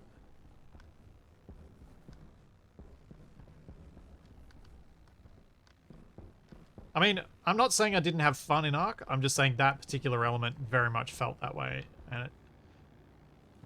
I need more... wait. I need more iron. Alright, fine. Let's go smelt some iron. Hunger, caution. I don't think the UI was designed. I think the UI was placeholder and they never bothered to do anything about it. That's my impression of Ark's UI. And Atlas, they're both the same.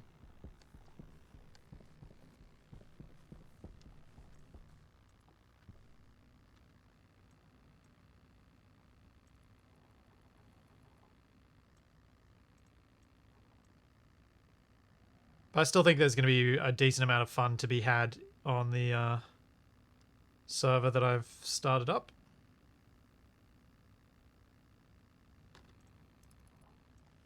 I'm looking forward to playing again this Friday.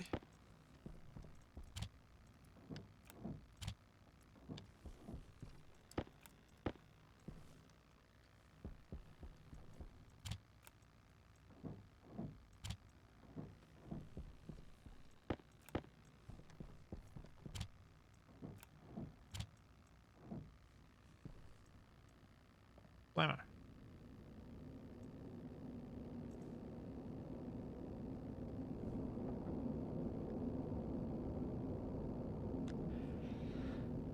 Yeah, Mike, the airlock takes 12 seconds. So I could set a delay of 15 seconds for the lights. I suppose I could give that a go and see if I run into any problems with it.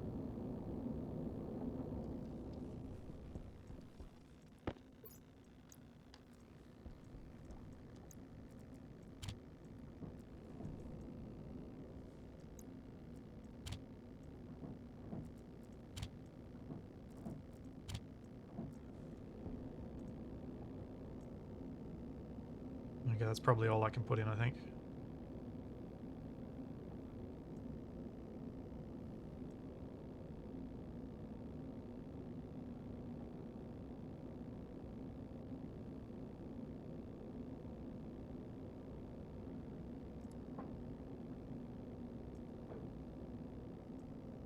Yep.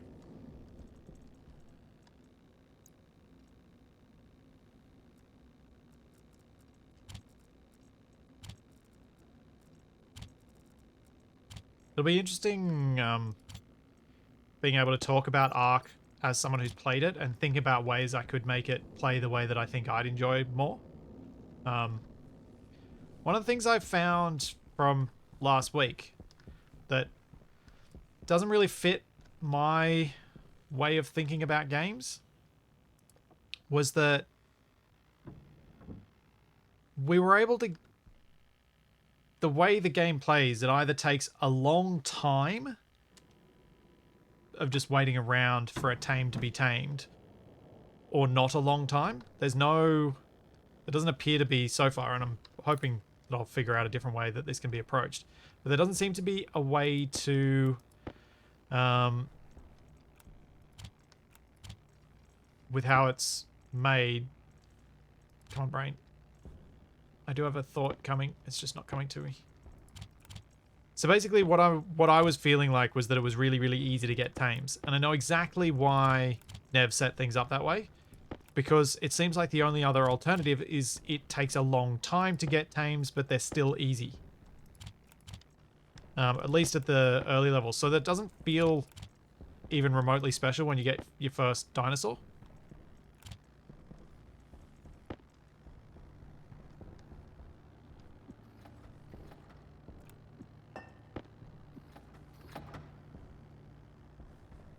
And I feel like that's sad because that's such a big part of the game. It should have felt special, and it just kind of didn't.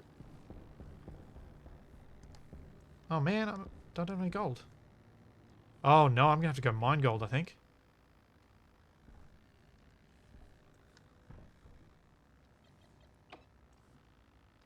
Yeah, actually, a pressure plate might work better in the airlock.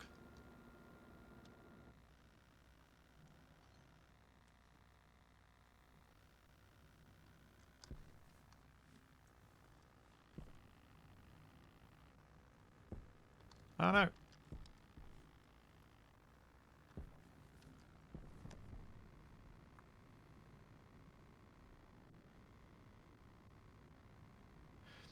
Yeah, Demon Works, that's kind of...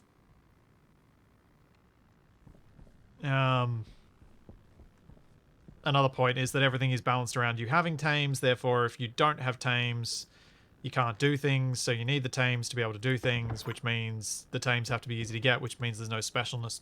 There's less special to them. Right, I think I need to dig down to there. But this is, of course, coming from someone who likes playing games the way I set things up for Survival Impossible, which is... I kind of enjoy slowing some things down, but knowing what Atlas plays like when it's a bit slowed down like that, I don't think that's what I would have liked. Oh, they fixed the... Yeah, they fixed this. Ah. I don't think that would have been a good idea either. I think Nev made the right choice making the tames quick. But I wonder if there's another way they could have approached it that could have made them still feel special in that early game.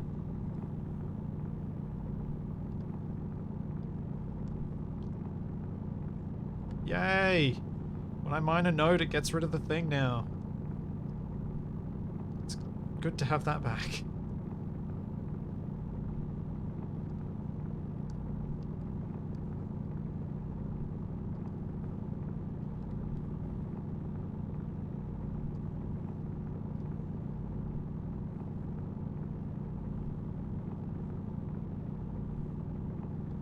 But yeah, that's kind of what I've been thinking about with Ark is I need to learn enough of the game to have an idea of how you might modify it to make it play in a way that I find more suited to my tastes.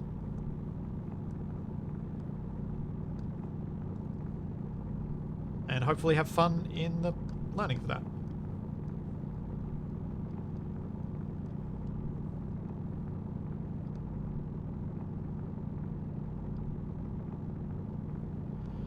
And I imagine now that the nodes actually go away when I've mined them, it makes it a lot clearer to people what the things on screen mean, even though they're quite blurry when my torch goes on, because they are actually impacted by my torchlight. Light on. Oh no, they're not. It does. It's just blurry anyway. Light on.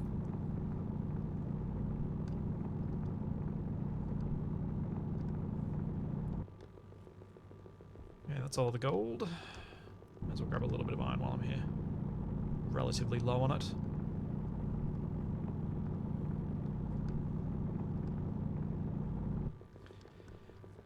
Let's go grab some more.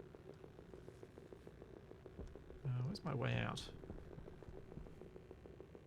Jetpack on.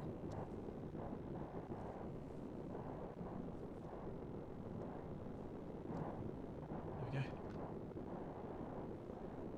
Can see the light.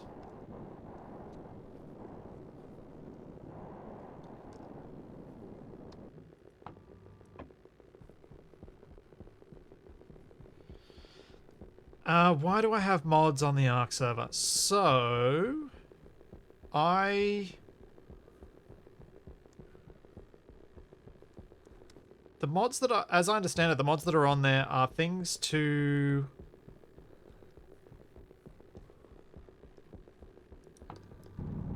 basically fix things that are virtually bugs or things that would not work well for streaming, i.e. taming times taking forever, that sort of thing. There are other things, I just don't know what they are. And some decorative stuff, which I imagine doesn't particularly change the gameplay, but just allows us to make prettier builds. But yes, you're right. I don't typically play with mods when I first start playing a game. Or try not to. But I figured I would go with the advice of people who have played a lot more of it than I have. And the settings were based on that advice. That it would feel like vanilla, but without a lot of the stuff that those people knew that is not to my taste.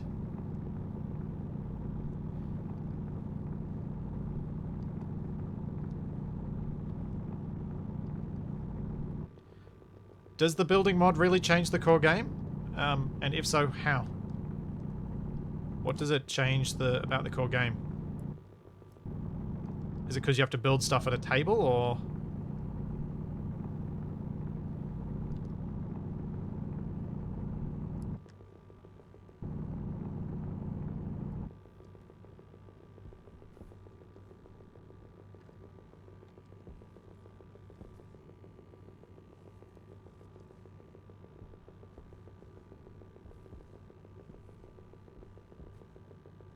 Jetpack on. Like, I'm not too fussed about the strength of buildings and stuff like that, because Nev's actually working on making a mod so that at the end of a stream, I can pop down an admin-only shield to protect our base and our tames until the next week when I just delete it before the stream, because we aren't going to be jumping on the server during the week. It's not a thing we can do with the way that Capac and I make content. So having our stuff be attackable by random wild animals is not conducive to us having good streams, because we'd be basically starting from scratch every single week. So this allows us to have stuff that people can come have a look at, do the tourist thing, without risking harm to our base by attracting predators towards our animals. Hopefully he's managed to get that working for this week, so that for next week we won't have everything dead when we come back.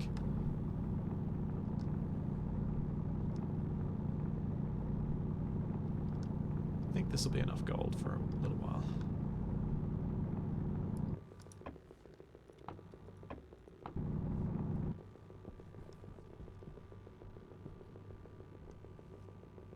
Jetpack on.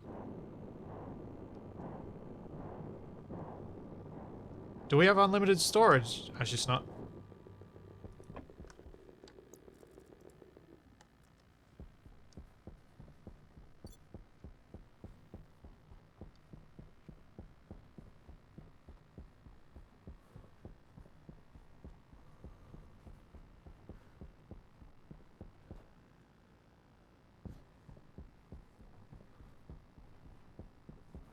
What has unlimited storage? I just thought those tables always had huge storage. Because my only experience of that system was Atlas, which may well have been modded. I don't know.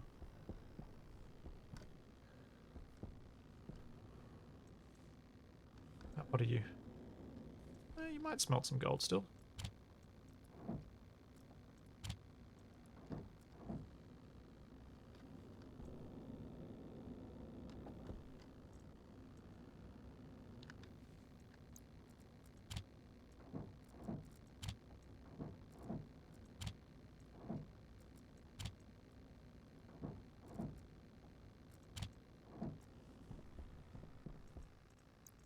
leave the rest of the gold.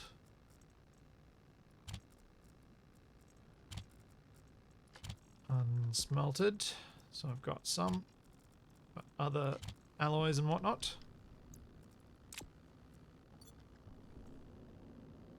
Yep, I thought it was about to get cold, too cold. I think it's going to be easier just to evacuate this.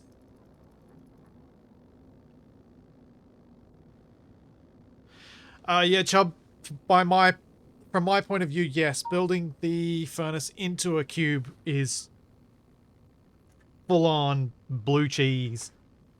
So that's why I'm not doing it.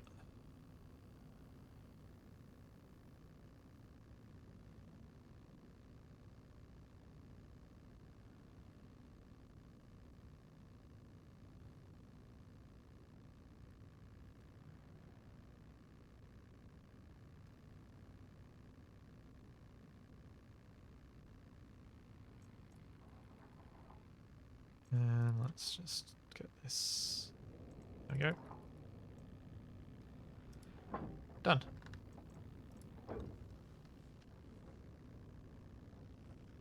Some more gold. Let's see if this iron will smelt. Why not? Oop. That was a mistake. Dang it. Now I'm going to have to make this hot again.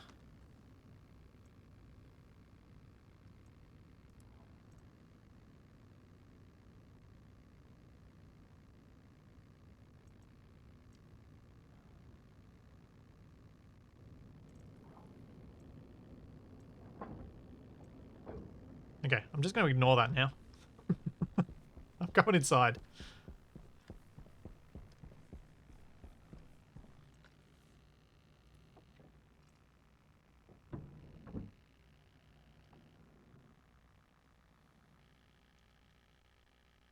Yeah, so I just figured the table had a big inventory. I had no idea how big or different that is to other things.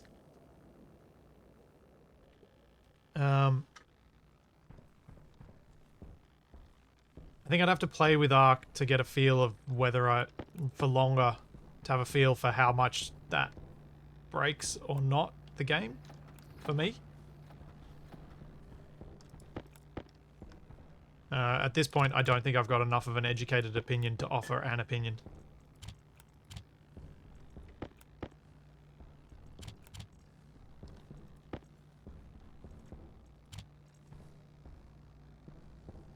Because I guess if the only thing that happens from having smaller inventory in Arc is that you end up with lots and lots of cupboards around the place, probably hasn't changed the game in any meaningful way, really.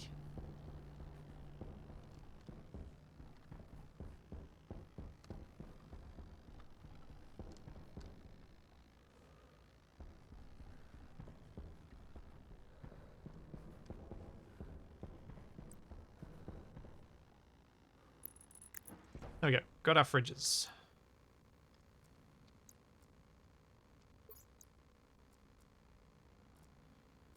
And now tables.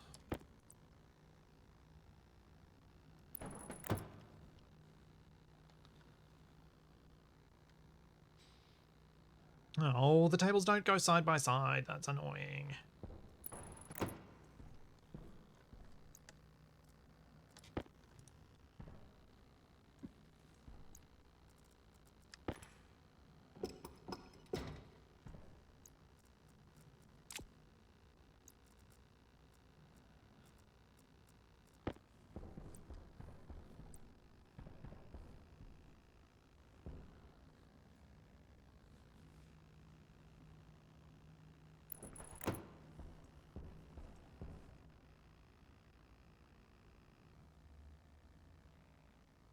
Oh. Oh, hello, mouth. How do I get out? Q. Okay.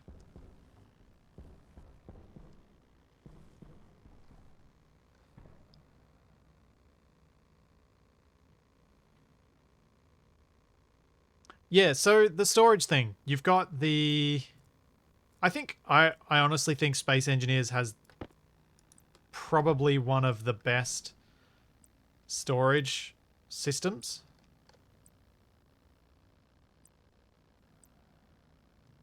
Because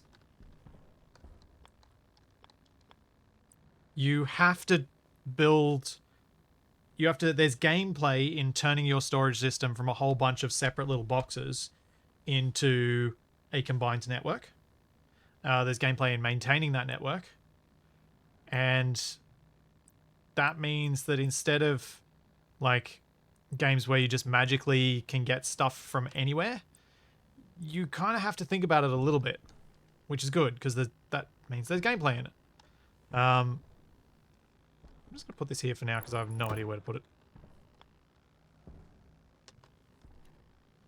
Whereas gameplays, like games where it magically happens, I'm not such a big fan of. And then you've got the Ravenhurst way of things where you've got so many tiny little separate bits of storage that it's kind of frustrating. I can tolerate it in Ravenhurst, but I imagine I'd struggle in other games.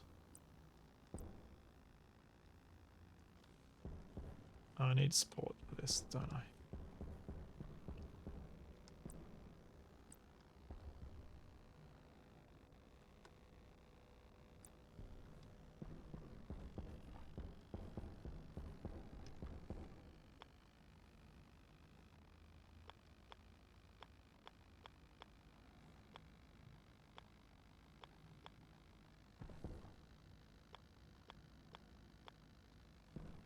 I don't know why that was taking me so long to get around the right way.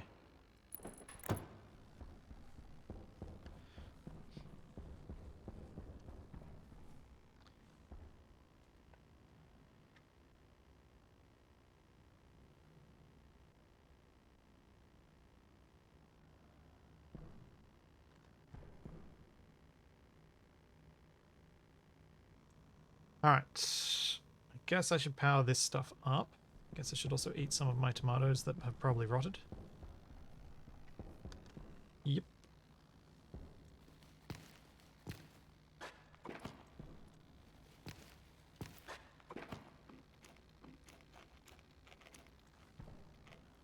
What are the other things I need for my kitchen? There's like...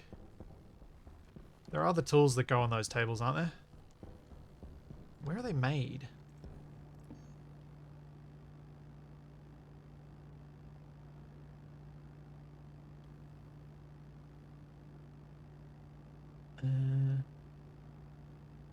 Oven. Where's the oven made?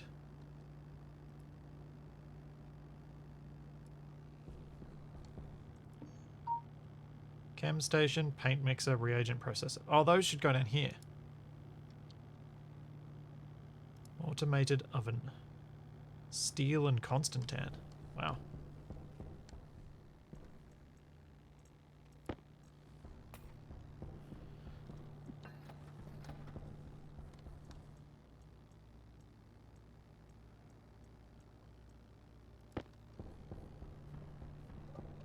I need to go make more Constantan. No, I've got just enough.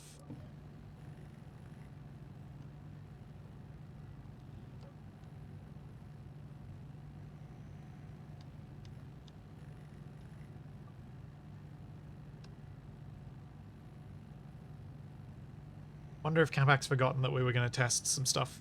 Test SnowRunner to see if it'd work with Steam to Steam.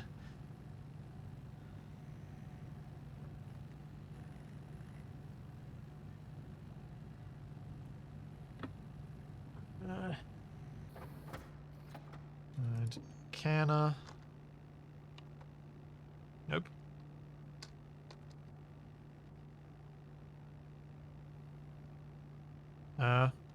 Where is the canner made? Is that in like the pipe bender or something?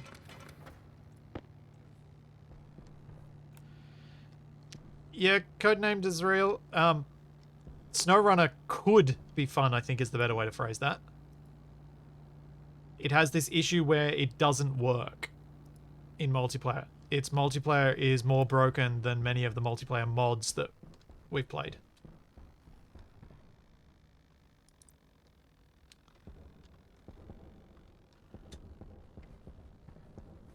And this says requires support. Can I put this down?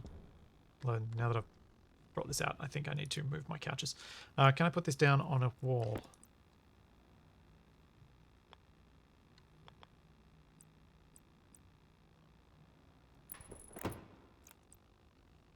Oh.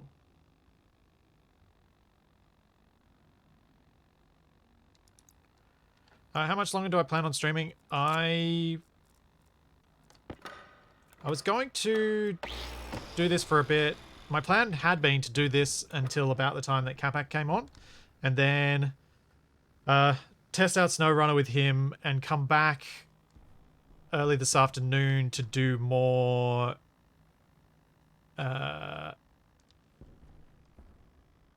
of my assertive combat modding. If it needs a frame, I guess I could put a frame under here to get the oven up to the right spots. Let's go grab a frame.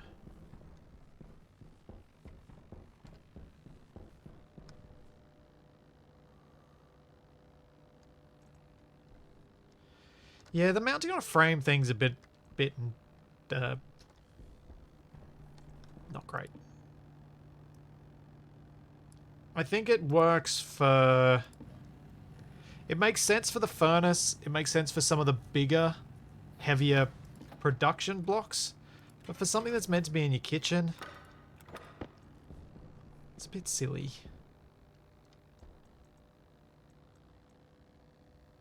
Takes away a lot of creative options for the build without adding any obvious gameplay.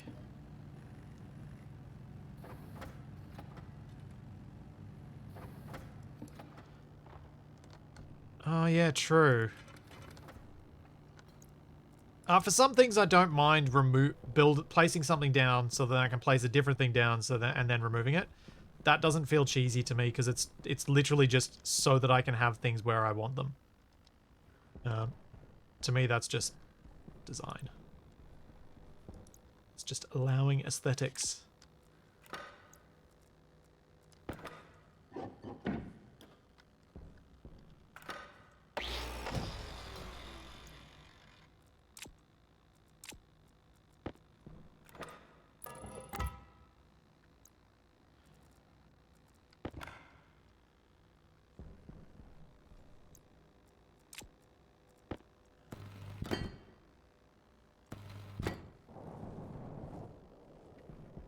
So yeah, I figure I can do that.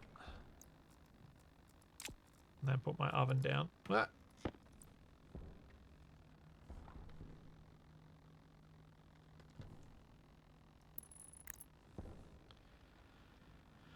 Welding torch and iron sheets. Oh, I actually have a use for some iron sheets.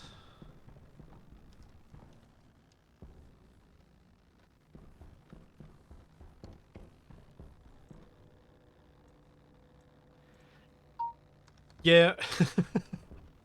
Just a weird thought. I feel like the cheese line is quite squiggly. It's so dependent on the rationale for what the limitation is and whether you feel that rationale is logical or completely arbitrary.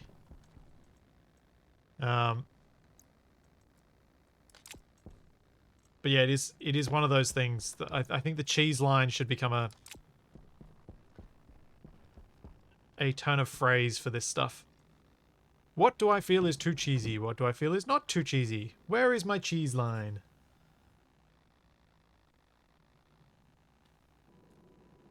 I don't know if that's a bit close to the fridge. Thought it left enough room. Maybe not.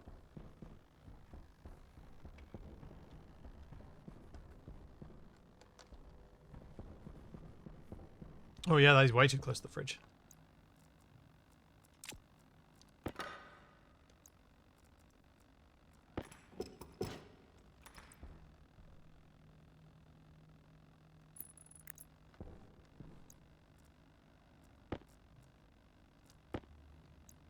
That is the wrong tool.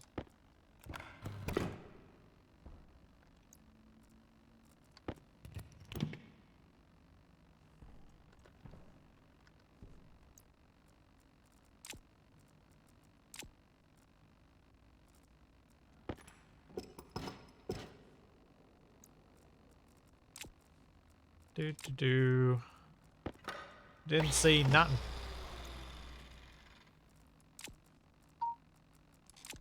I didn't do anything weird. Nope. Nope. No floating oven. Nope.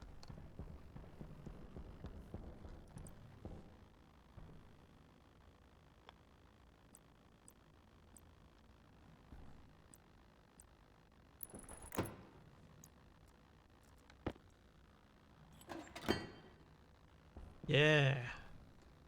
Cool. Have a hatch to get under the oven.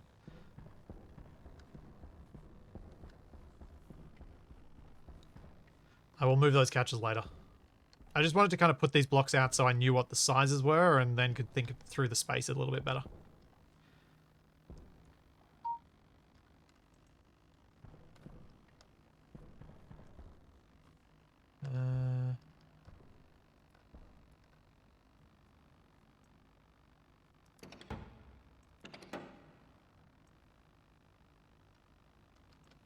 Oh, so this is like a full-on production thing. I had no idea.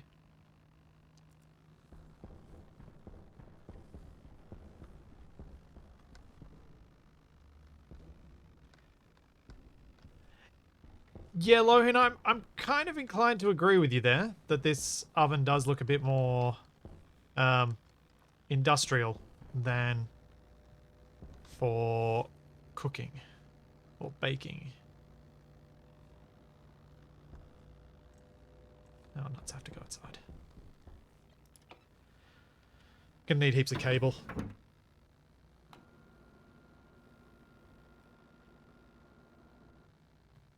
I figure I'll go another, say... I'll get this kitchen wired up and actually use the microwave for something before I wrap up on this for the day.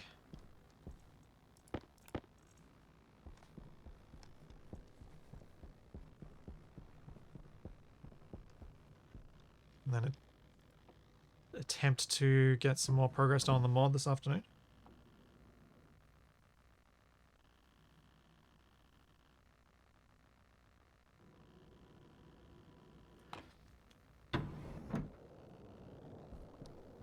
Yeah, Demonworks, that's kind of... Build and repair to me is cheese all the way through, but for other people it's not. And that doesn't mean any of us are wrong, it just means we got different perspectives on what's cheese and what's not.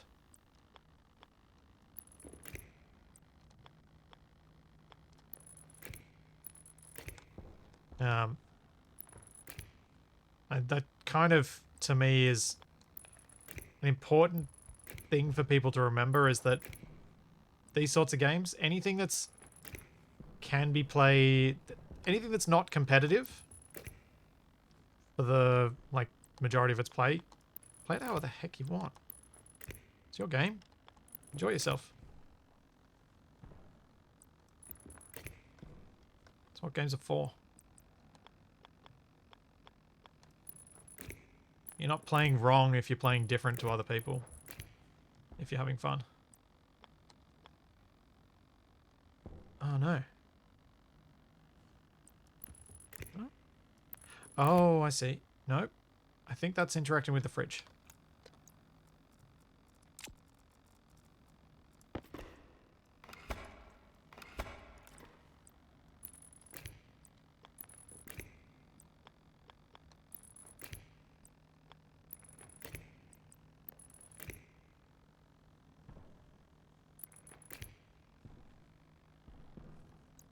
Okay, that's all one network. Now I just need to figure out where I'm going to bring the power up for that. Because what had been planning on doing was bringing up mains power as another connection and then having another transformer.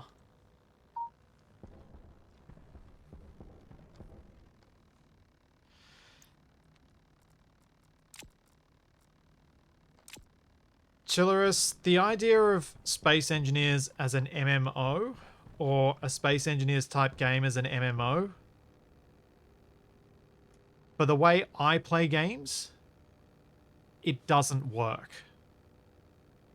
In any of the forms that I've ever seen it, and in any form that I can imagine, it just doesn't work. Because one of the things you need for an MMO Or at least if the construction is the main part of the gameplay as the MMO. What you would need... let me explain the problem as I see it while I'm thinking about what I need to bring up there, which is make another transformer. Hang on, let me just quickly grab the stuff because I won't be able to lay out my thoughts properly if I don't have the stuff already made.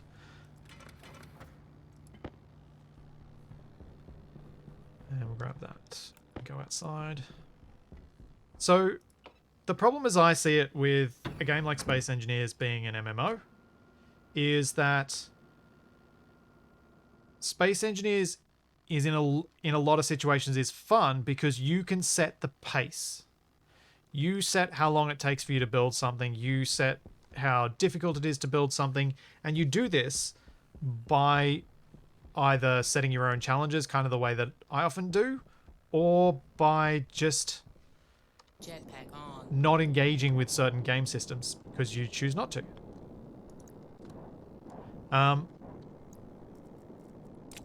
Or modifying the game in some way, or whatever. But basically you get, or changing the settings so that your refining rate is faster, is slower, is whatever. You can set all that. As soon as you make it an MMO, that's gone. You have to play at the rate that the game designers specified. And that one rate that's set across the board, that's not going to work for everyone. In fact, it's not going to work for a lot of people. There are plenty of people who play Space Engineers in between playing other games, in between having a job, having kids, all sorts of other things that take up their time, and you're alienating all those people who want to be able to control the pace of the game for themselves by making it an MMO. And what most MMOs do to try and increase the amount of time you spend playing the game is they make things slow. They make it so you need to work as a team. Trouble is, someone who works a job who has kids really struggles to work as a team on a regular basis.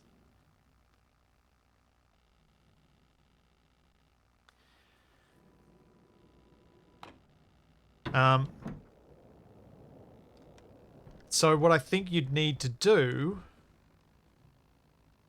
to make it work just isn't really possible with systems as we have it.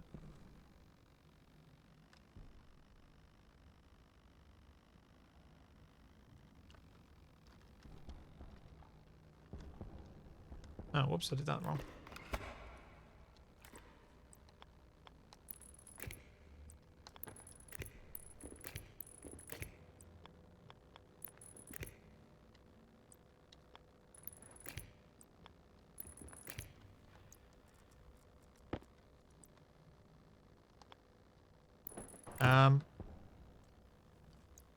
So that's why I think for me it's going to take a fair bit for me to want to look at a construction survival game that's forced multiplayer. Now, would I like to see Space Engineers flesh out its economy gameplay? Yes. Its PvE elements in general? Yeah, of course I would. That's why I make mods to do that. But the only thing, as I see it, that is existing in the game that I'm going to try not to name, so I can avoid comments on the VOD, is that it's intended to be an MMO. It's the only thing, and it doesn't deliver on any of the other stuff that it's promised. So I'm not crediting it for having that stuff yet.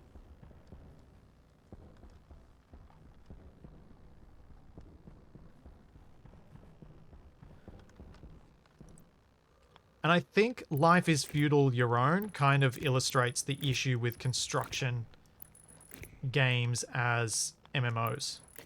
Because to make that an MMO where you felt like you needed, your little specialization was needed, it became real life. Real life sucks. Things are slow, there's no reload states. don't want a game to be real life. You want a game to be fun.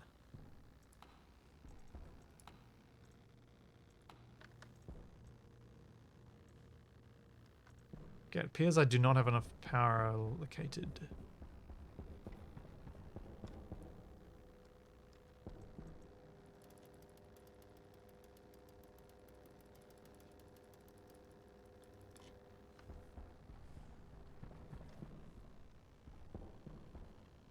God, the flashing has stopped.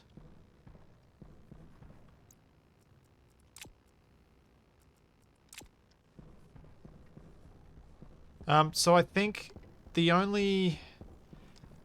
I guess it could be possible to have a game that's an MMO that has construction elements to it, like Space Engineers has, where you design your own ships and you design your own builds. But I think such a game would be better if it wasn't an MMO.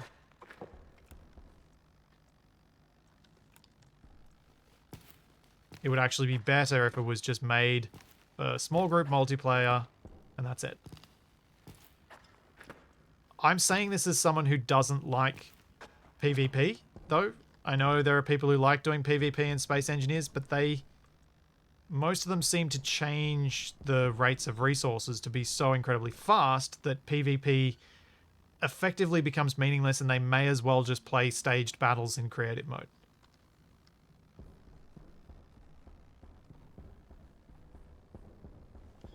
Like, it's really not that different to playing a staged battle, and a staged battle is probably going to be more fun.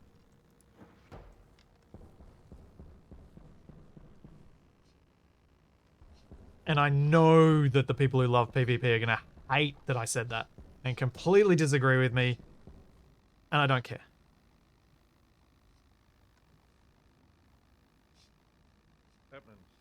Hey, come back. I was just ranting about PvP in games, in construction games.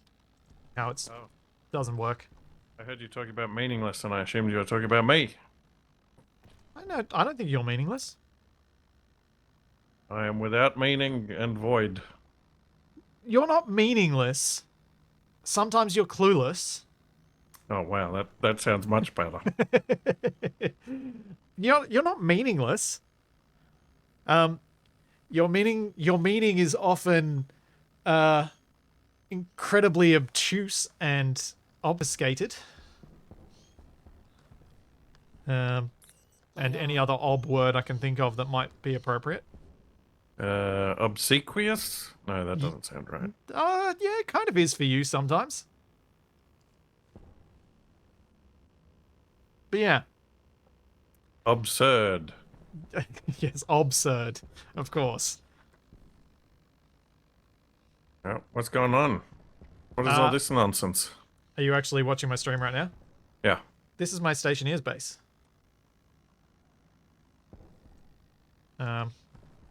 This is my greenhouse that is slowly growing.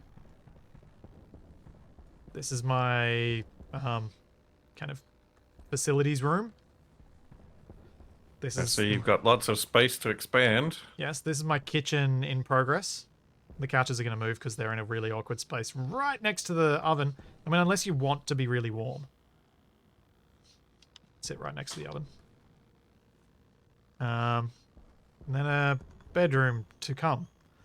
Most of what I spent today doing, though, was trying to understand how to do the switch that just turned those lights on. I see. And understanding how to do I think someone called it a boolean switch or something. What? Like beef stock? No, not boolean. Boolean. Oh, like gold. No, like this. Oh, what? Writing this. This is what I had to understand. Oof. Yeah, those are some numbers. Yeah.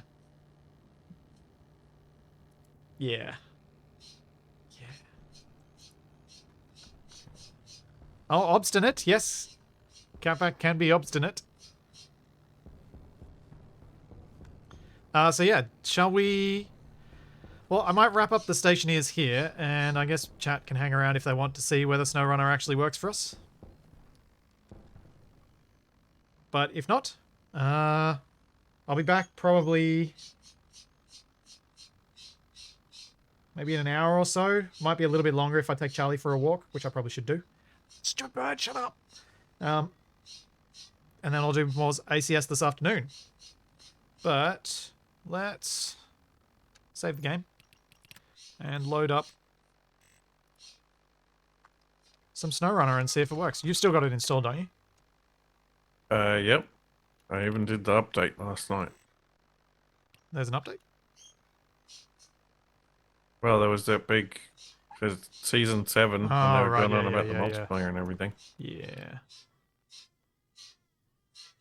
See ya, Chubb. Man, those birds are so annoying. Now there's 2 birds making noise. Different noises. 2 for the price of 1. Yep.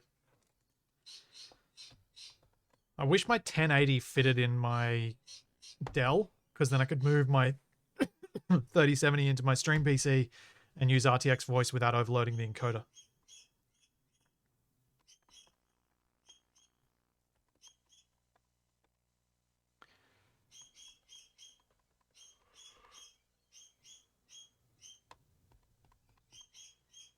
So, have you started a game in hard mode to create your character with a vehicle? Just whatever I did last time to try to connect.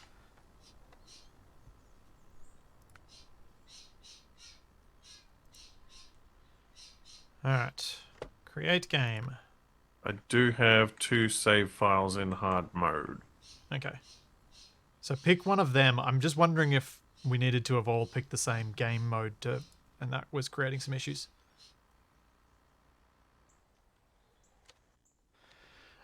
Chillaris, I can't tell you if SnowRun is any good because the multiplayer hasn't worked for us with any degree of consistency or sometimes even at all. All right. So are you ready to type in your crossplay invite code? Yep. It is 4W9GG.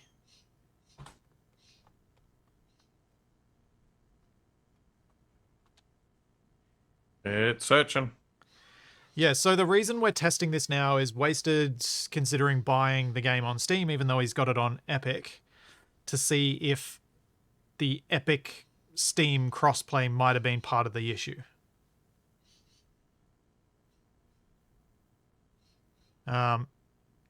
If Capac and I can't connect to each other, then the crossplay is irrelevant because we're both playing on Steam. So we thought we'd test this. I'd let Wasted know, and we'd see. Okay, it shows you as player in garage. Do you Yep, wanna? I'm definitely in a garage. Do you want to leave the garage and see if you can drive? Truck storage. Active truck.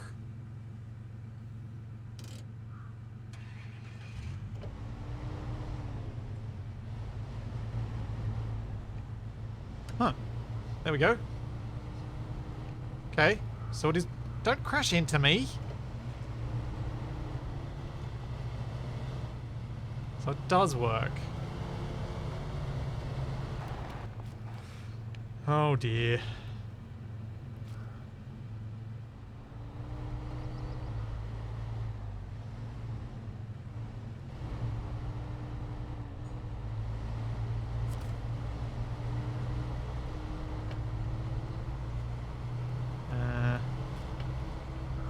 Okay. Are you doing Space Engineers driving to me? What I do to you? Just doing some sweet drifts.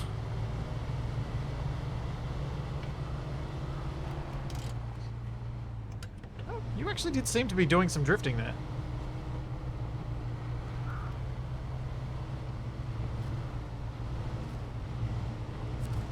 Alright. It's not quite like Euro Truck. There's more that goes on. But I'm just gonna let Wasted know. Just tested with Capac, and we were able to join without issue. Is Wasted streaming at the moment? Yeah, he was doing. Oh, he's doing V Rising. Oh, I think he's playing with Mac, so. Yeah, I gotta. I think a lot of people get into that. I haven't really had a chance to have a look at it yet. Yeah. Yeah, it is a bit like Euro Truck, except the roads themselves are half to all of the challenge. Because the roads themselves are pretty rough and you can get lost and stuck and things. You probably want to put your truck in the garage. So I can exit the game. Okay. Because you don't want to lose your truck.